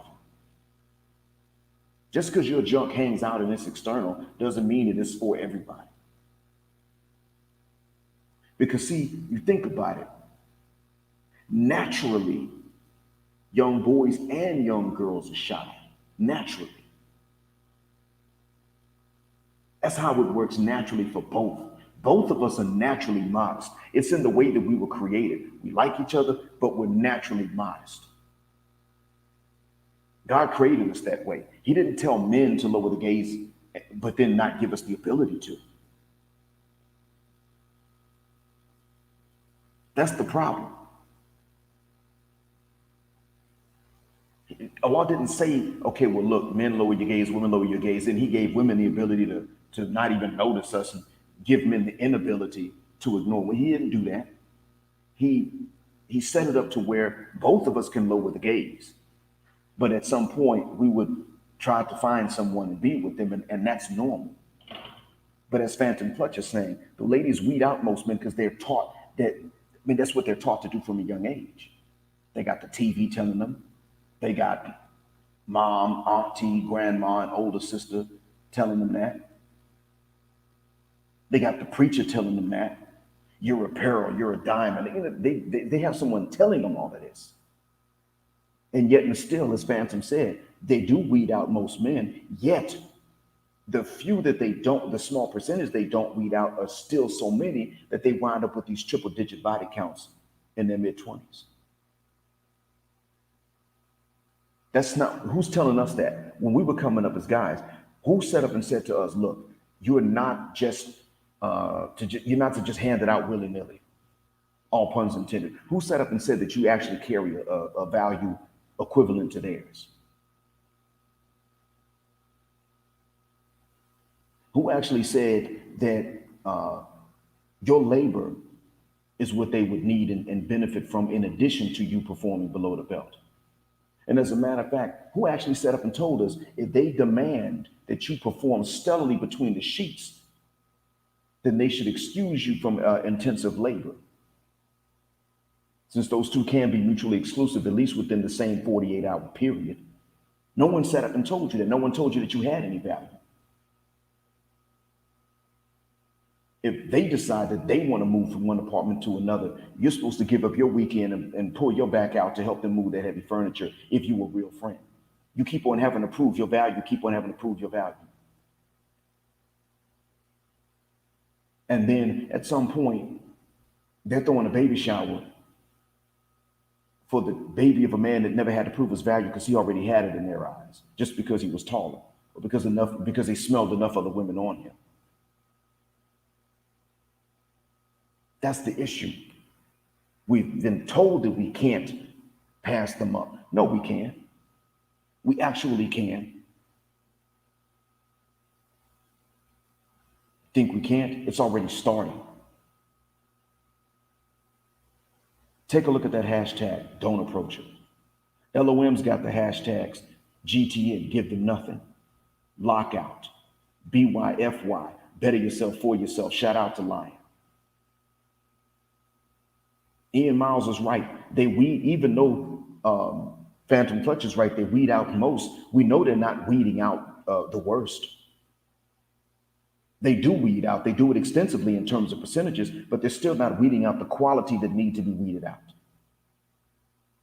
That's why it is that you got these single digit percentages of men in the Black community alone, single digit percentages of adult men in the Black community responsible for the absentee or for the kids that don't know nothing about their daddy. Now, and I don't know how many of them have been driven away by moms, but the point is that the number of kids, the number of adult Black men that are uninvolved are in the single digit percentages when you factor in for adulthood. So if you got a bunch of kids don't know their daddy, ain't got no contact with them, come on now. How few of them are responsible for most of these babies born out of wedlock?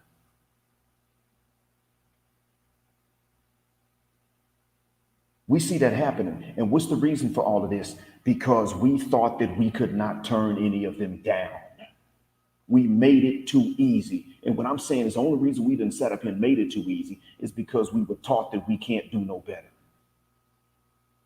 Now understand this. I do say, ladies, you're the ones responsible because you were the ones in control. You had all the sexual options. You could go to a bar and pick up someone right now.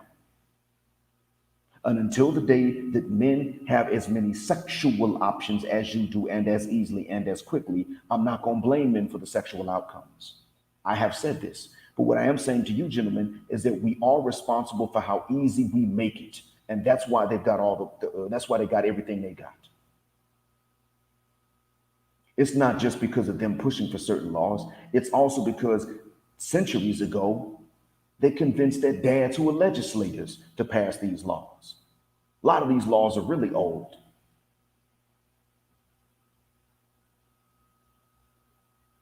A lot of these laws come from even before the United States was independent of England. And who made those laws at that time? It wasn't the daughters. It was the fathers of these daughters. And that's because they really thought of their own daughters other than how their daughters really were. That's one of the reasons why. But additionally, I mean, men really were in charge at that point. But what these fathers did not want was for men to be able to marry their daughters, then divorce them, and then send them back to their dads to take care of. So they were like, no, we're going to legislate that these men can wind up having to pay alimony. So that when she does move back in, he still has to pay. Now, they would not have wanted this for themselves, but they didn't mind putting this on younger men that might marry their daughters. They didn't mind that. So girl dads have been a problem. And that's where it starts. And then from there on, the rest of us turn around and make everything too easy. And that in and of itself has been the issue. But you can actually turn away the BS. They rely, I mean, you think about what it is that you actually have worked for, what it is who's actually compatible with you. Think about that. And that's the one that would never be there available. That's the one that they would never be available. And it's not just hypergamy, it's exaggerated hypergamy. It's runaway hypergamy. She just started college a week ago. You got to have a PhD, that type thing. That's what that's about, gentlemen. I'm not saying that that's wrong. I'm saying that their insistence on that wide of a gap is what's wrong. It may work out like that. Okay, I get it. But when they insist on that wide of a gap, there's something wrong.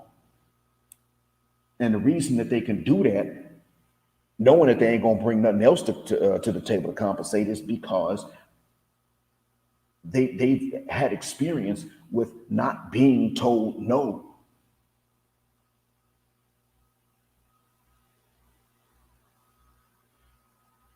And the thing is, we have to start leaving them alone. They got to be by themselves. What is it that they threaten you with, gentlemen? You're going to die alone. You're going to die a virgin, nigga. You ain't going to never have nobody. That's what they tell you. I mean, they really love to do that in high school. But now who's complaining about that? Is it gentlemen calling into Kevin Samuels and complaining about this? They're not sitting up and saying, I'm afraid I'm going to die alone. I'm afraid I'm going to die a virgin. I mean, there was a time they did it and he ran them off. But somebody put it into his ear, bro, you don't understand what they're asking for. You told that man he needs to, get in the gym, lose some weight, get some muscle, make more money. What happens if he actually does it? Somebody put this in his ear. If he does that and every other man does that, watch and see what's out there available for them. Go ahead and let these ladies call in. And when Mr. Samuels did it, what wound up happening? Not only did he learn a lot, but he wound up going viral through no effort of his own. He wound up going viral just for telling these ladies, no, you're asking for this. You got to do that. You got to give to get. And they were balking but I don't think I should. I don't feel like I should. I feel like I deserve. And he would say, yeah, but you don't deserve anything till you earn it. Suppose I sit up and I say, I feel like I deserve this from you without doing anything. You'd say the nerve of me, right? Well, it works both ways. And just from saying that, he has changed a lot of things in the States. Now he's a household name. Not just that, and not just in the States, gentlemen, he's a household name in the UK at this point. So all these things we think could never happen. Remember, All these things that have happened within the last year, we didn't think could have happened 4 years ago. So understand, gentlemen, you can lower your gaze and you can stop making these things too easy for them.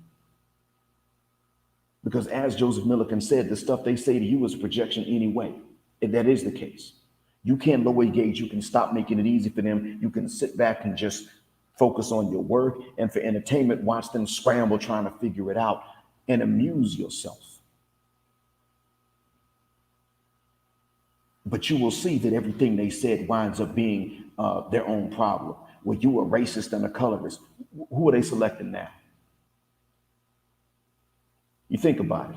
We're racist and we're colorist, but they show a disdain. Tia Son Johnson covered this. They show a disdain for lighter skinned and race mixed black men, but the white Asian mix they love the most. So the lighter skinned black man to them is feminine, but the outright white guy or the white guy mixed with the Asian, the two most unmacho, according to the stereotypes, breed of men out there, they start going for. Make that make sense. It doesn't make sense. I'm not telling you that it's logical. What I'm saying is that it's illogical as it is. That's exactly what they're doing after they sat up here and said that that's us. Y'all just racist and colors. You just want anything but a black woman. So then you go down to the DR and get a black woman to speak Spanish. Well, she ain't black. What you mean she ain't black? She got 4C hair like you. So you point to a Marla Negra and they're like, yeah, but see, look at her nose and she ain't got that big nose and them big lips. And she don't have, and finally they're left with nothing else they can say except, well, she ain't fat with a wide nose, big lips, and a nasty attitude. No, she has to have a weave. She has to have a U.S. passport and a big lips, big nose, and she got to have a bad attitude. And the funny thing is, the big lips and big nose ain't nothing negative, but they're going to lump that with all the other things that are negative because deep down they think of it as negative. So they're sitting up here projecting. And every time, if you want to know what they're guilty of, you just let them talk and blame you and you will find out what they're guilty of. Shout out to Black Uru Strikes. He was the one that said that. If you want to know what they're doing, just listen to what they blame you for. Listen to their allegations against you, and that's what they're doing. Turns out 1.5 million black babies being born to black women are not from black fathers that we know of, according to stats. Why would you sit up and insist on approaching either the one that's responsible for all of this or the woman that taught this stuff to her? Why would you do that? You think that you can't stop. You think you can't keep them at bay. You think you can't. And all this time, in actuality, they've created the environment that has lowered T levels in men and therefore made it easier.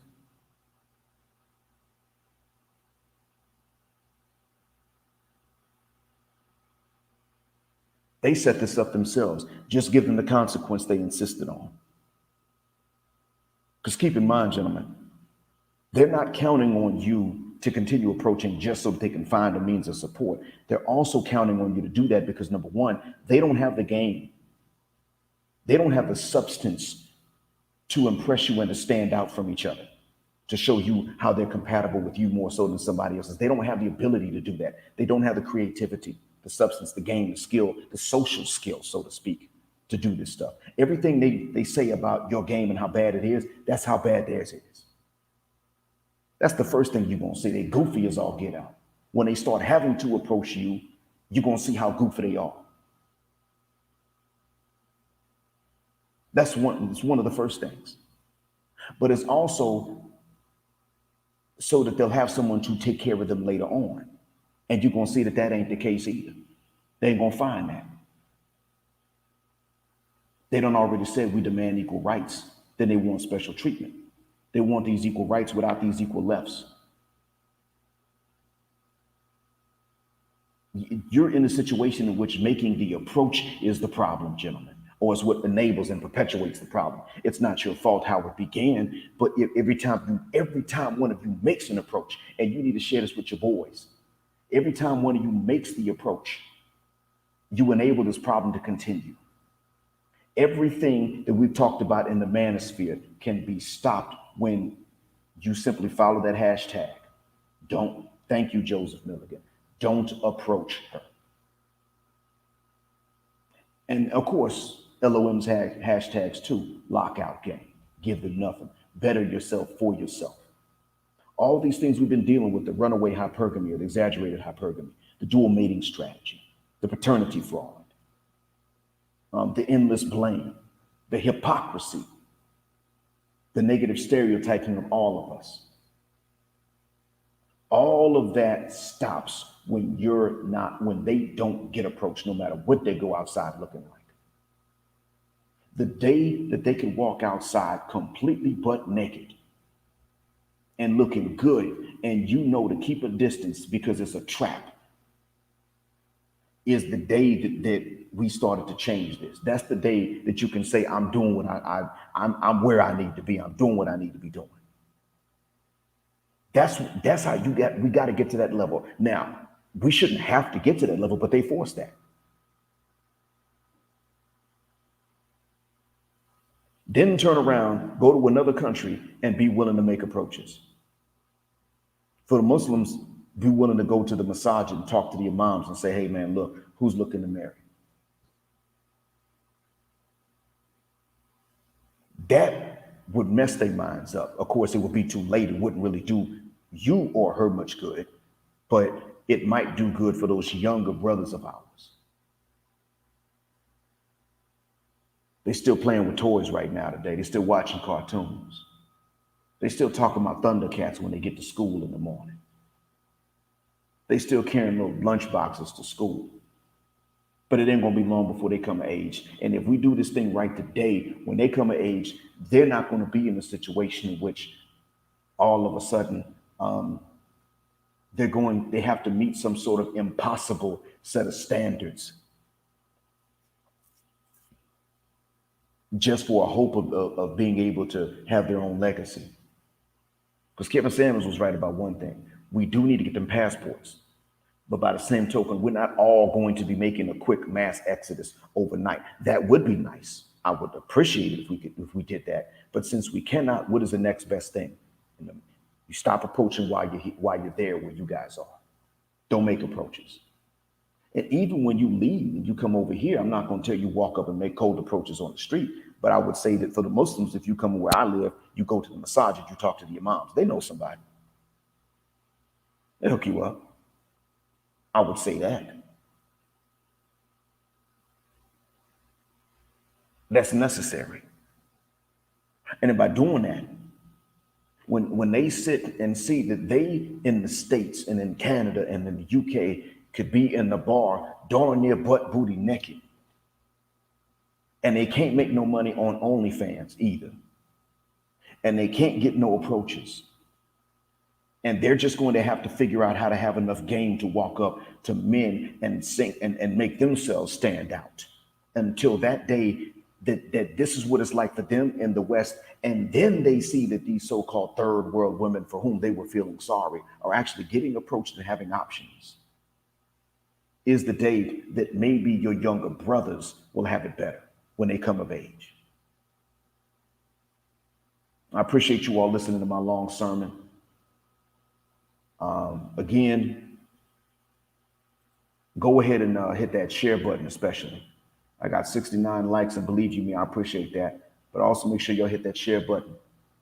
Before I sign off, there's one other thing I'm gonna play because Jay Don put this on here. And okay, hold on. Let me give you the link fuller one more time.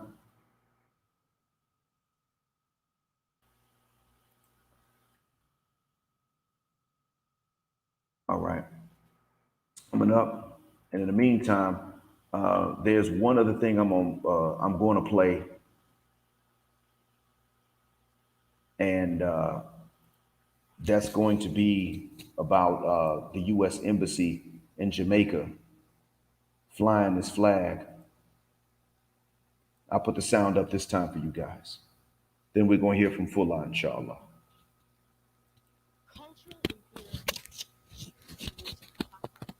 Broadly refers to the exercise of domination in cultural relationships meaning of a powerful foreign culture are imposed upon one or more native cultures. And as you might be able to see in the background, the U.S. Embassy continues to fly the LGBT flag, lesbian, gay, bisexual, transgender flag.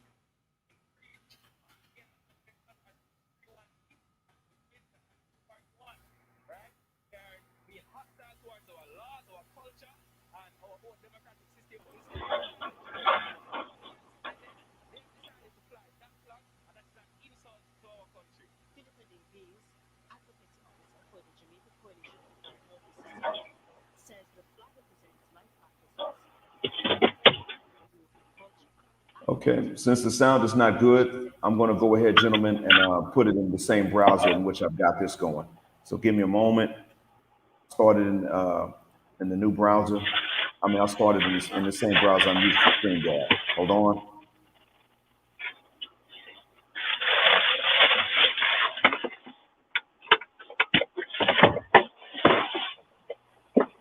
Give me a moment. Now, if you all can hear that, that's an ad. Sometimes trying to find the right cultural imperialism. Okay. Now, before I put the video on, how was the sound? Cultural relationships. In such cases, the values, practices, and meaning of a powerful foreign culture are imposed upon one or more native.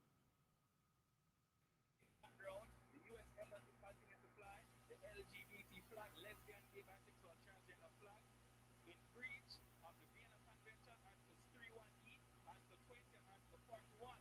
Right? They are being hostile towards our laws, our culture, and our own democratic system. Instead of flying the Jamaican flag of humanity, they have decided to fly that flag, and that is an insult to our country. Philippa Davies, advocacy officer for the Jamaica Coalition for a Healthy Society. All right, does it sound better now, gentlemen? Practices that threatens the Jamaican culture and the teachings of the Bible. She says it also. Hoya. Can I ask you a question, Hoya? Multicolor flag represents. It represents normalizing perverse sexual behaviors and lifestyle choices. Behaviors and lifestyles that lead to disease and death.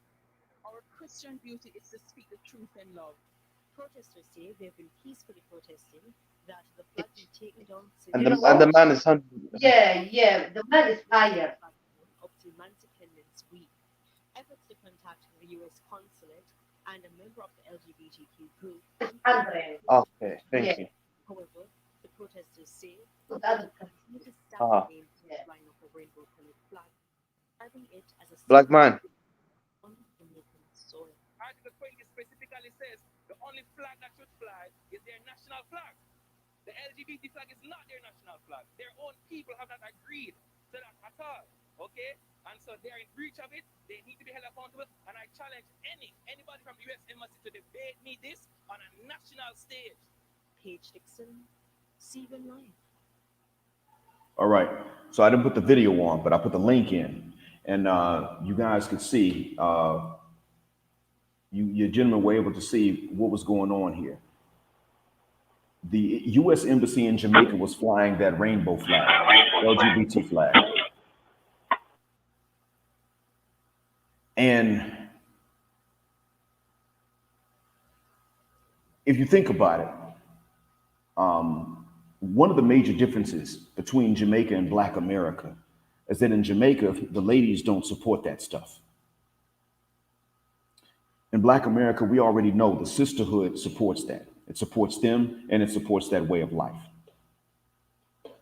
Gentlemen, if you stop and think about it, I'm going to ask this question to those specifically Black Americans, because you know what's going on to those of you who live in Black America. And then I'm going to ask those of you in the UK if it's the same thing. But for those of you that live in Black America or that are Black American, what age groups of sisters actually start to express a problem or disapproval with this lifestyle? What's the age group that you normally find? You can put it in the chat. And Fuller, man, you can tell us which age group, because you live in the LA area. And so you know what age group it is that sisters get to before they start to complain about and they stop supporting this madness.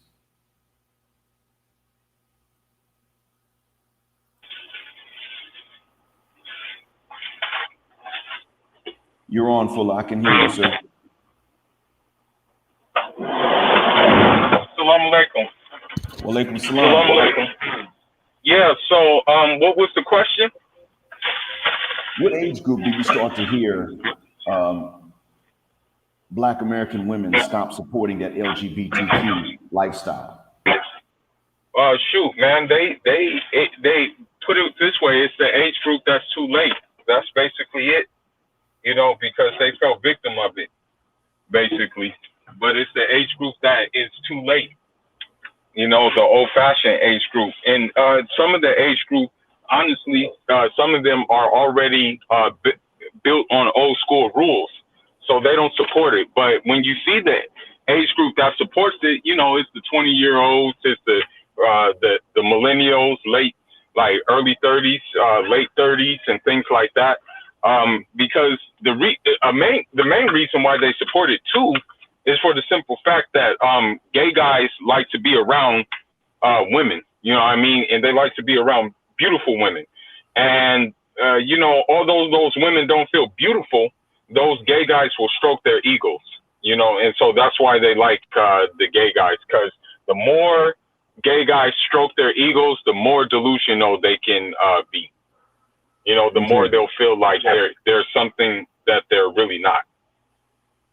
Someone told me that makeup is a devil's face mask, you know, and that's completely true. I could see that. In a nutshell, it certainly does contribute to a lot of deception. I mean, that's another thing. If a man feels like he can't not approach, he can't leave them alone, another thing he can do is simply look at, and you can see it on YouTube.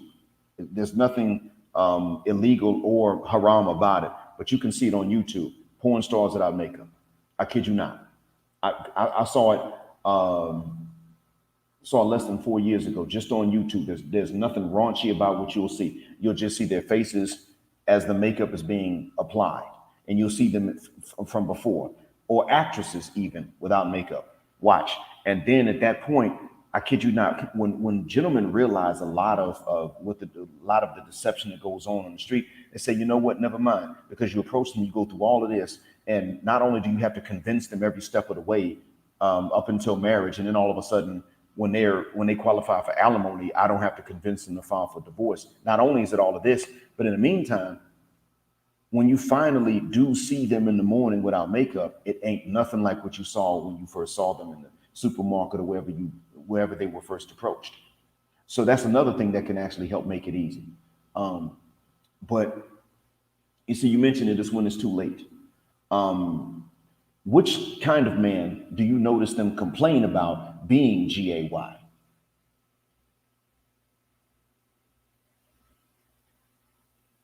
If it's a normal man and he's into other men, they don't complain about that. But Fula, what kind of man do they complain about when they find out that he's GAY?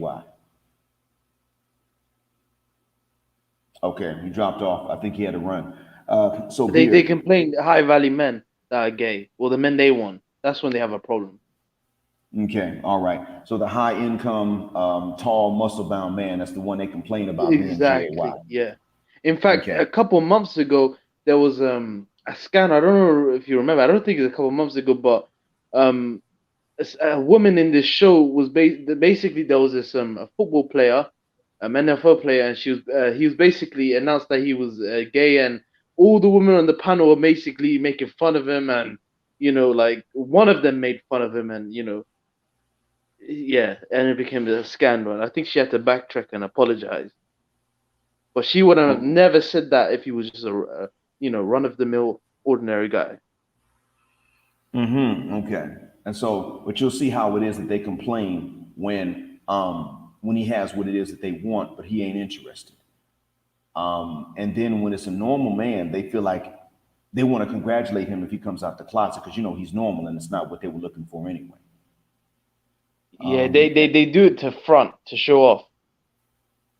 Okay. All right. So you're dealing with the same thing in the UK that I saw in the US before I left it. Yeah, pretty much. Okay. All right then. And the other side said that women don't like single men either. And again, we're talking about in the context of the West. In the West, yeah, I would say we know that that's the case. They need to smell. They need to smell of the women on a man. I know that's the truth. I'm gonna tell you how I know there's the truth the other side. When I was in college, and this was, this was 20, God, we're talking about 25 years ago. There was this company called Beaches, I believe was the name of the company. And they made something you could add to your cologne. It was called high octane. It was a pheromone additive. You could pour it into a cologne and mix it in, shake it up, spray it on yourself. What it was supposed to do was that um, it would put into your system or onto your skin male and female pheromones, but you were supposed to wear it as a guy. The male pheromones would be identified not by the olfactory nerves in the nose that are responsible for the sense of smell, but it would be identified by the vomeronasal nerve, which is one nerve in the nose of a human being. But it picks up pheromones and it doesn't pick up scents or smells.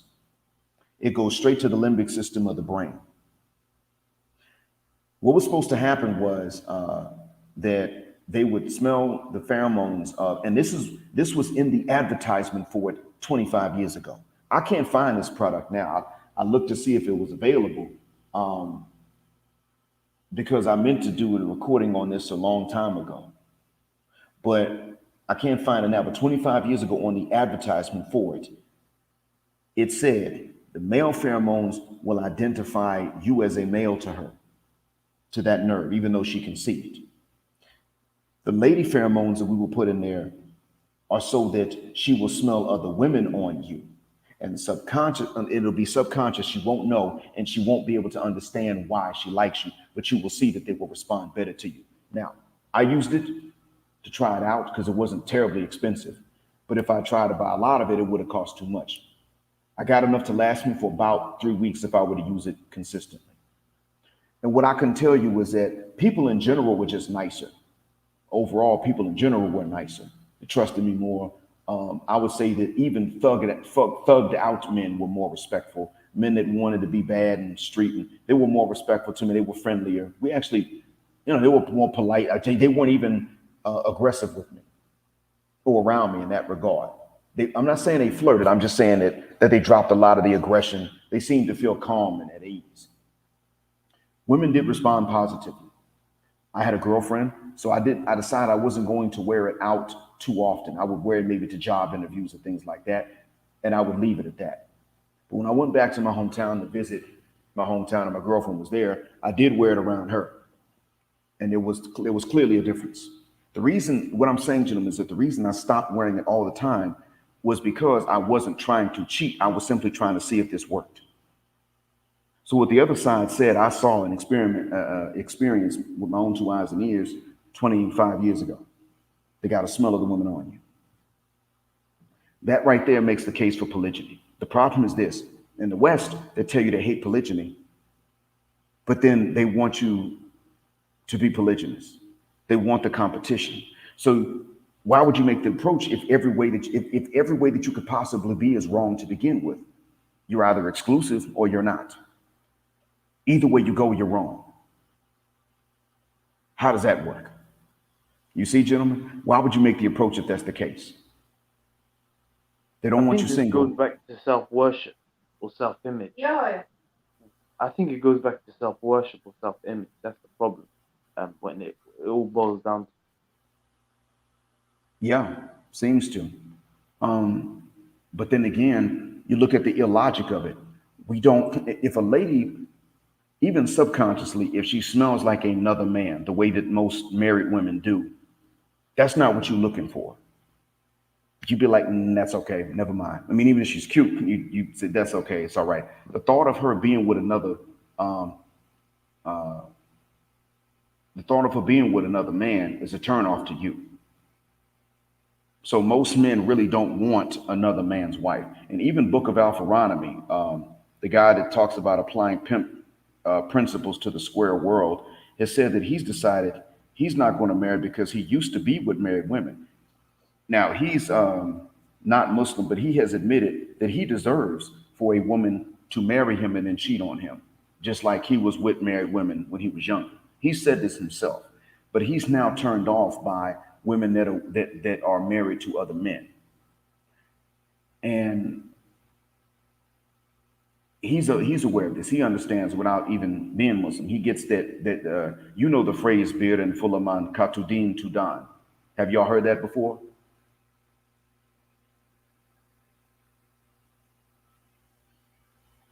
Both of y'all are on mute. I didn't mute you guys. Y'all in order What to was answer the that question?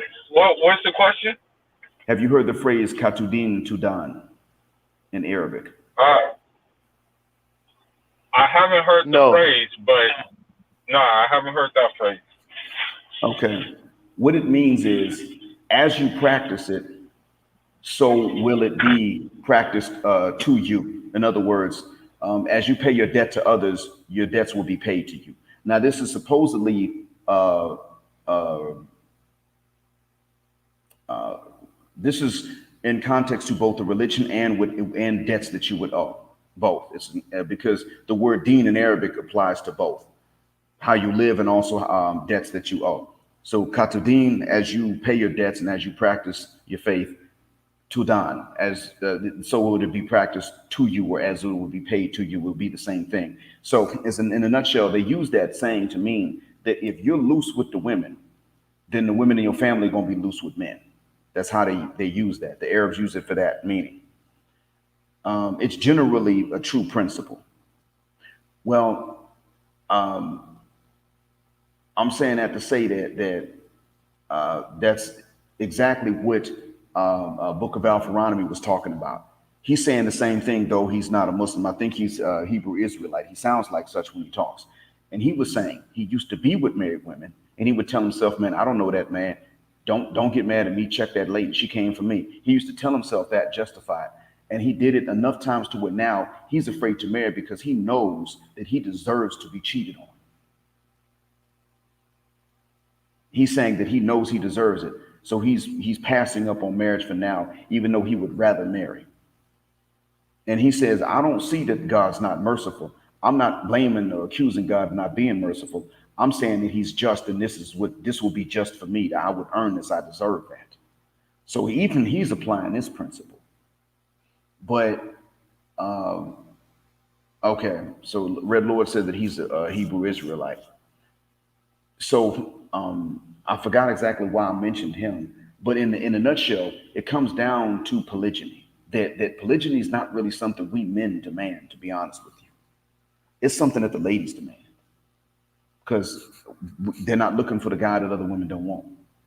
And even if he's visually her type, we've seen that there will be ladies that'll say, I don't know what it is, there's something about him. And then they see him with someone else and they say, okay, he's cool now, I'll take him, but I need to get him away from her.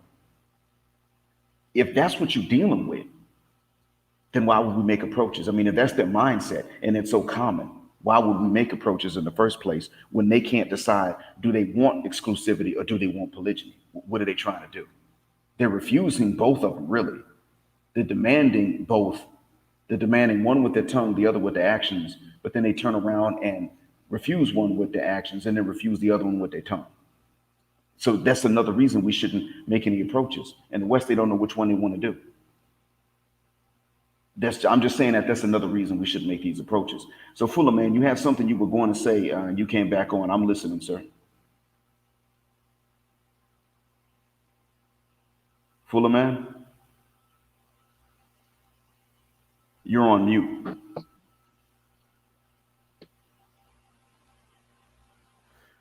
Okay, all right. I can't unmute you, Fuller, because you muted yourself. It's not something I could do.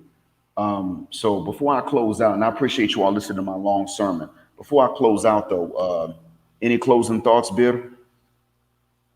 Oh no, I was just asking my mom, are men and equal, men and women equal? She was basically saying how, no, women are 50%. So, from that question, she still understands that the modern it hasn't. She's still holding on to a traditional path.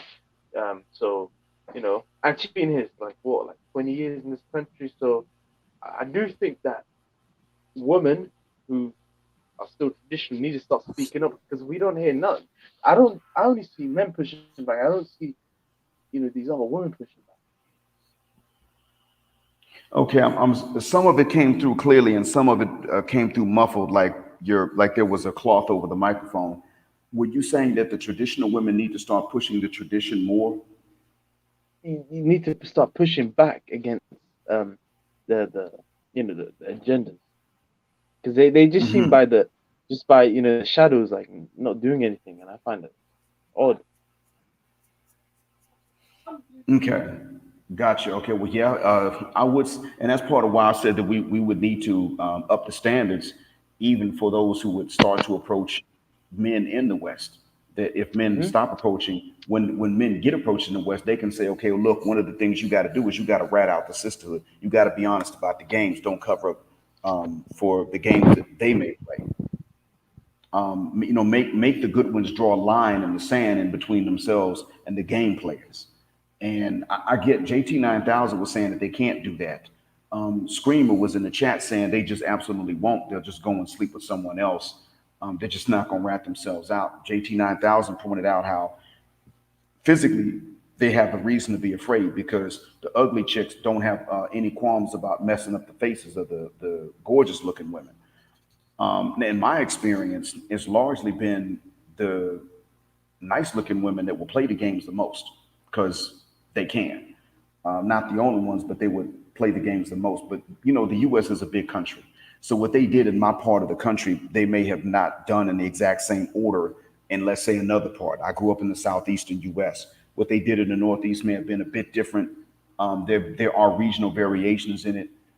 Even in women's color preferences, they change with as you go from region to region of the United States. But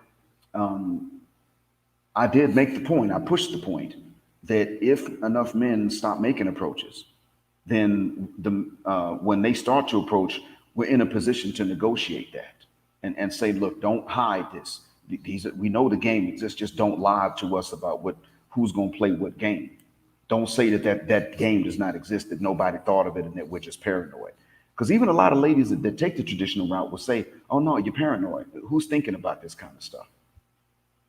Um, Even the ones, I mean, there are a lot of them that are traditional and they really don't think these things exist.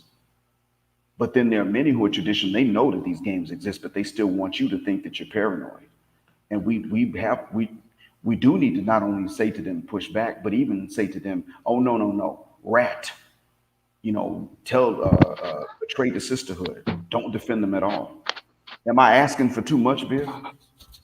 No, no. You also have what I call lip service feminists, meaning these are women who espouse traditionalism, but then they will completely do a U-turn in their actions, or later down, um, was it later uh, in the future they'll completely do a U-turn. So we have to be wary of them. I call them feminists in traditional clothing. Just because a woman has all the trappings of a traditional woman doesn't mean she's a monarchic or a hypocrite. You understand? So we have to be very wary and on our toes. We can't, succumb to complacency.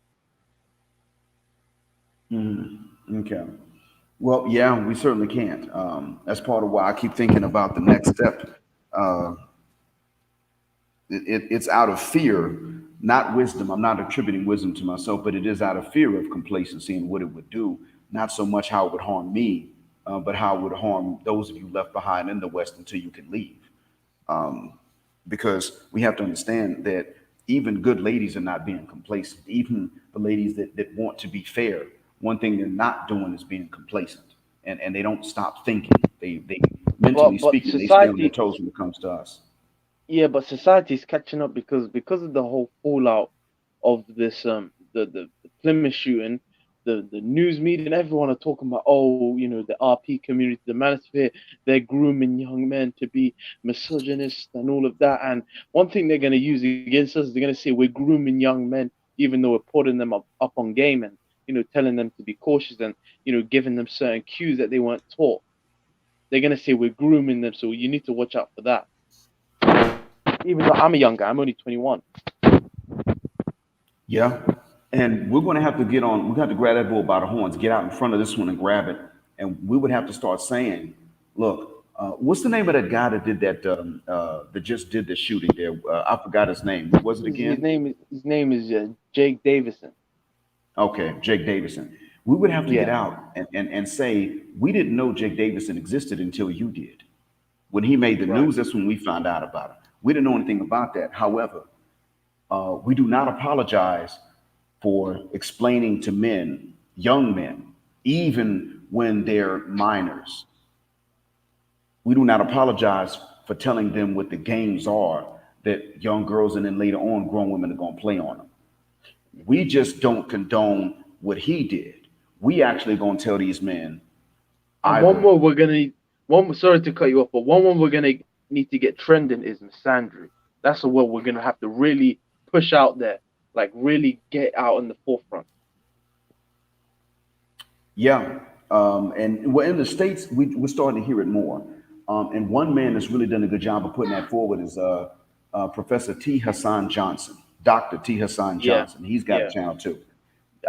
I guess you've seen it, and he does a very good job of presenting it academically. And one of his hashtags is misandry. Um, Now he refers to specifically the anti-black misandry, the specific hatred of black men or hmm heterosexual black men. But he does yeah. get that word out there, and so I guess that on the other side of the pond, I guess on your side of the Atlantic, the men would have to get busy doing that too. And I do agree that Exactly. American men should push it more. He's doing it, but I do agree that other men from the states should get this word out there. And of course, the hashtag don't approach it. And that's a part of the hashtag give them nothing with Because GTN, which Lionel McDowell put yeah, out. because my mother was a modern woman, not in the sense she was sleeping around. Okay, I'm sorry, but expose your mic to your voice one more time. Yeah, sorry. Can you hear me now? Yes, that's clear. My mother was a modern woman in the sense that she wasn't like out there, having sex. No, no, my mother's a very good Islamic woman in the sense that when she was younger, she moved from Somalia to Italy, right? Because back then it was a Mhm. colony and she's working in Italy, and she knows how she more or less was able to stay away from, alcohol and all the, all the trappings of, like a lot of women unfortunately fall themselves into riding the cock carrots and all of that, right? She was able to, for the most part, stay away from that. But I bring that up to say that you know we're really gonna have to start creating a culture in which we're gonna have to start teaching. Like how in the past they used to have finishing schools. And I'm sorry, how and what?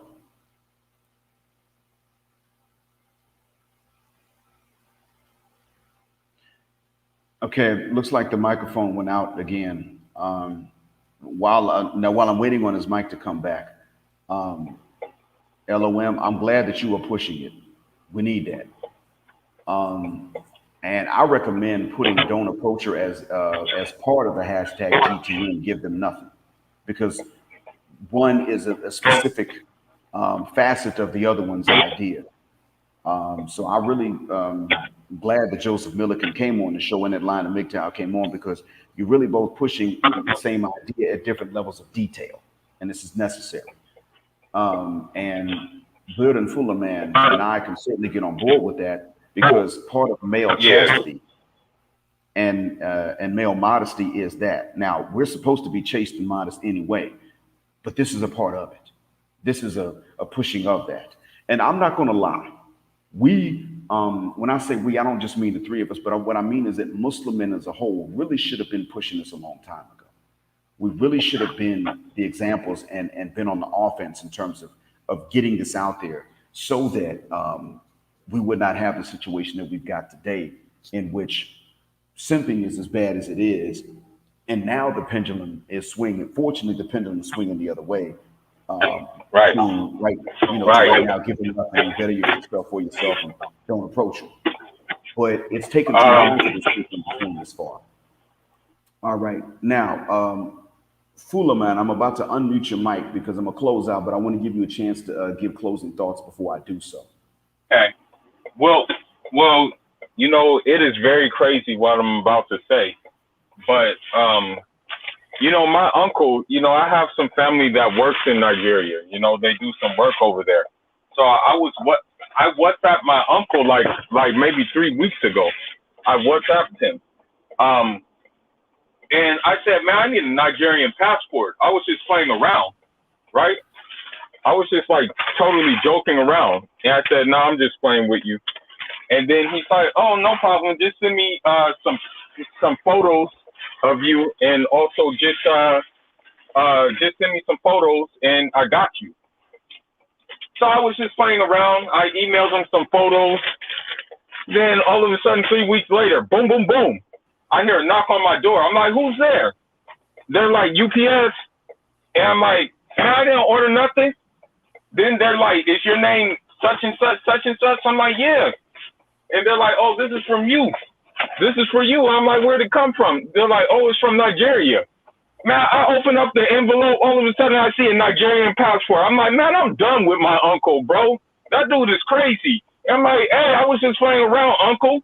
Like, you didn't have to really go that far. He's like, no problem. He's like, just come whenever you want. And so I said to myself, like, I put it on a Facebook group, you know, just to say that it can be done.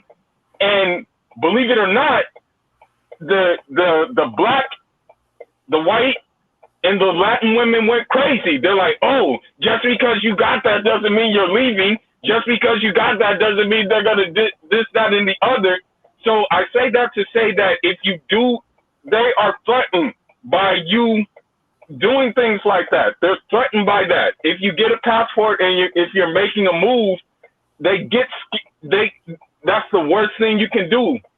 Like I said, well, you guys can say that, but guess what? You know, when the time comes and I feel like going there to House of Land, to Sokoto, because I even like met some of Uthman Dan Fodio's family, you know what I mean?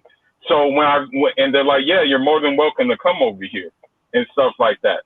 So when I do decide, hey, you know, maybe I should go check out the scenery over there, then I'm going to go and have no problems now, because now I have 2 African passports, not just my country, but another country's passport. Hold up, man. Now, okay, how long ago did this passport come to you by delivery while you were off the mic this evening or this morning, you all's time?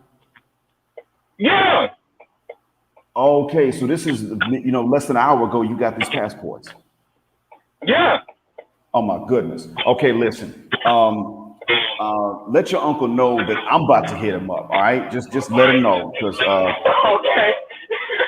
Yeah, because you know when the USA stops issuing passports because they sick of brothers leaving, I'm gonna need another one. So just let your uncle know that I'm about to pull a real Negro move and come right on your heels. Okay? Yeah, definitely, most definitely, bro. Most definitely, no problem. No problem. If he asks for the evidence, tell him that I'll get the DNA test done after I get the passports. Nah, no problem. No problem, bro. Lord have mercy. I was shocked. I was like, what the hell? I said, like, yo. And then I WhatsApped him. I'm like, uncle, you didn't have to do that. He's like, oh, it's no problem. I know someone who works he said he knows someone who works at the, whatchamacallit, at like, I guess one of the passport centers or something. Like, it's no problem. And I'm like, okay, well, I'm like, well, you know what I mean? It's a problem. And I told him it's a problem for these Western women here. Ooh, man, you goodness gracious. Congratulations, man. I'm jealous, but congratulations. Yeah. So now I have like a Bissau passport and I have a Nigerian passport. Okay. Now, what do I need to do to get that Guinea-Bissau passport?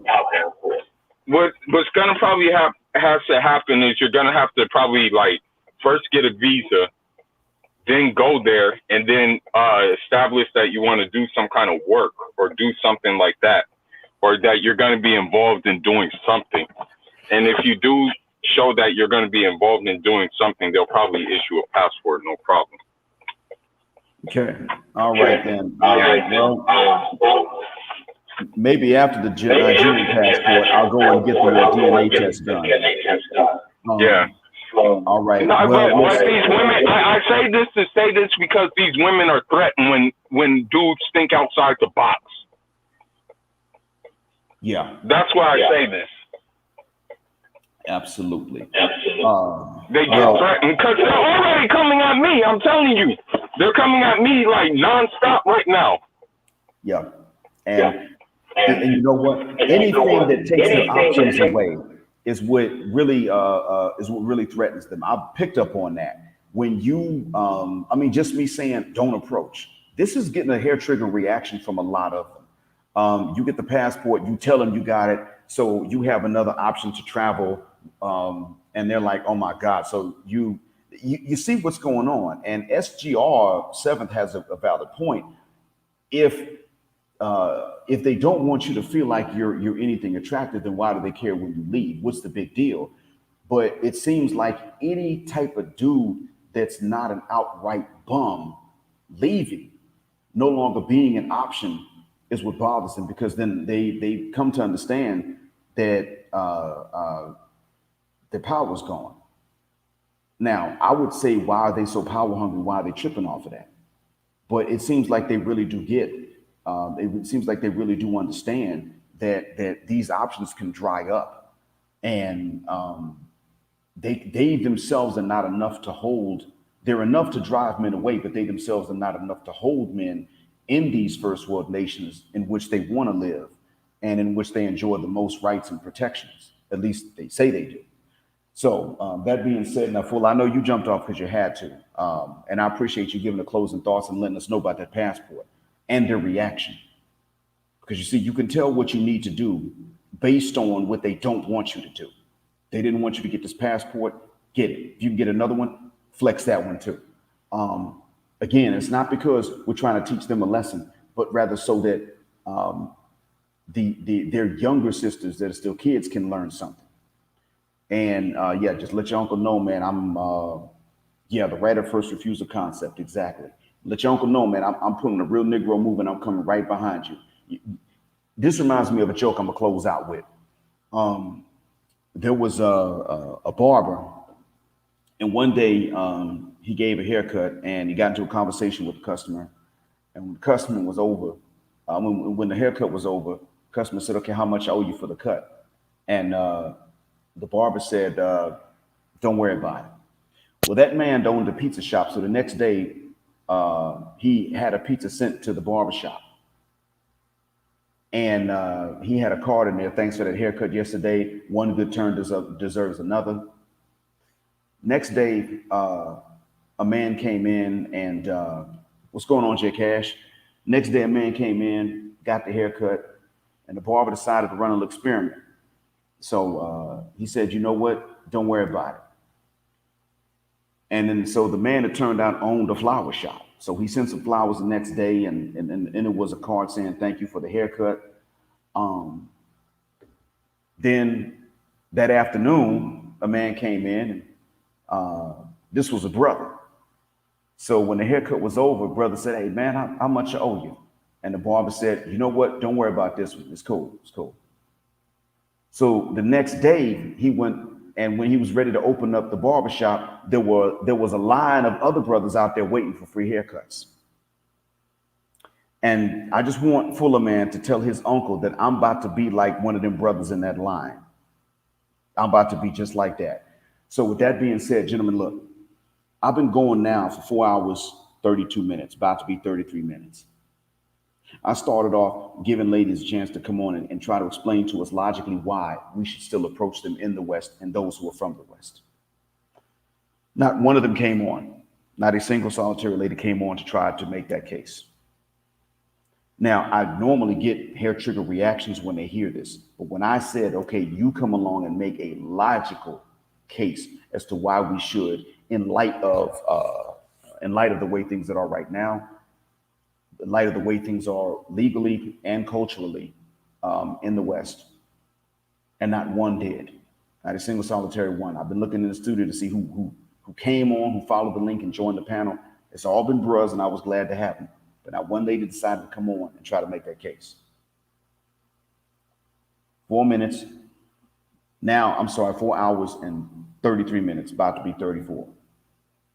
This tells you something, because I scheduled this and posted the notice for this yesterday. So They had to have known that this was going to come. They had time. They had almost 24 hours. They had about 22 hours, I guess, to get themselves ready, or maybe 20 hours, some high number of hours to get themselves ready if they wanted to make this case. They're going to come back later, gentlemen, and they're going to say, well, ain't nobody came on here because we don't want y'all approaching us. Y'all ain't nothing but dusties anyway. It doesn't matter. That's not why. Because when I upload something and I say this, I get responses. When I type it into Facebook and I say this, I get responses, and they're angry, hair triggered. The loss of options does bother them. I don't have hope that they're going to change for the better. I have hope that they're going to feel entirely too stupid to pass this on to the up and coming generation that are currently minors, playing with toys and watching cartoons. Maybe they have a chance to come up without being told a bunch of lies that are going to cause them to run their contemporaries off. Maybe a year, Red, maybe even longer. But if you do what I said, you follow this and you pass this on, hashtag don't approach her, hashtag GTN for give them nothing, hashtag BYFY for better yourself for yourself, courtesy of Joseph Milliken and Lion of MGTOW. If we do this, we implement this and spread it, then the young boys today, when they come of age, they will be in a position to demand a fair deal. It's out of your reach right now in the West. I know. I lived there and it was out of my reach too. It's not going to be there. They're not going to get some sense before they hit the wall. They're just not. They're not even going to get some sense right when they hit it, because like all collisions, it stuns them for a while and they continue rolling past the wall before they get over the stunning and realize, oh, I should have had my seatbelt on way back there.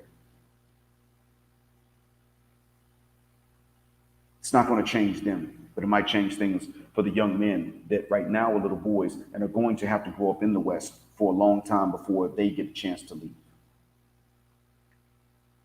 That's what we're doing. That's for whom we're doing this, why we're doing this.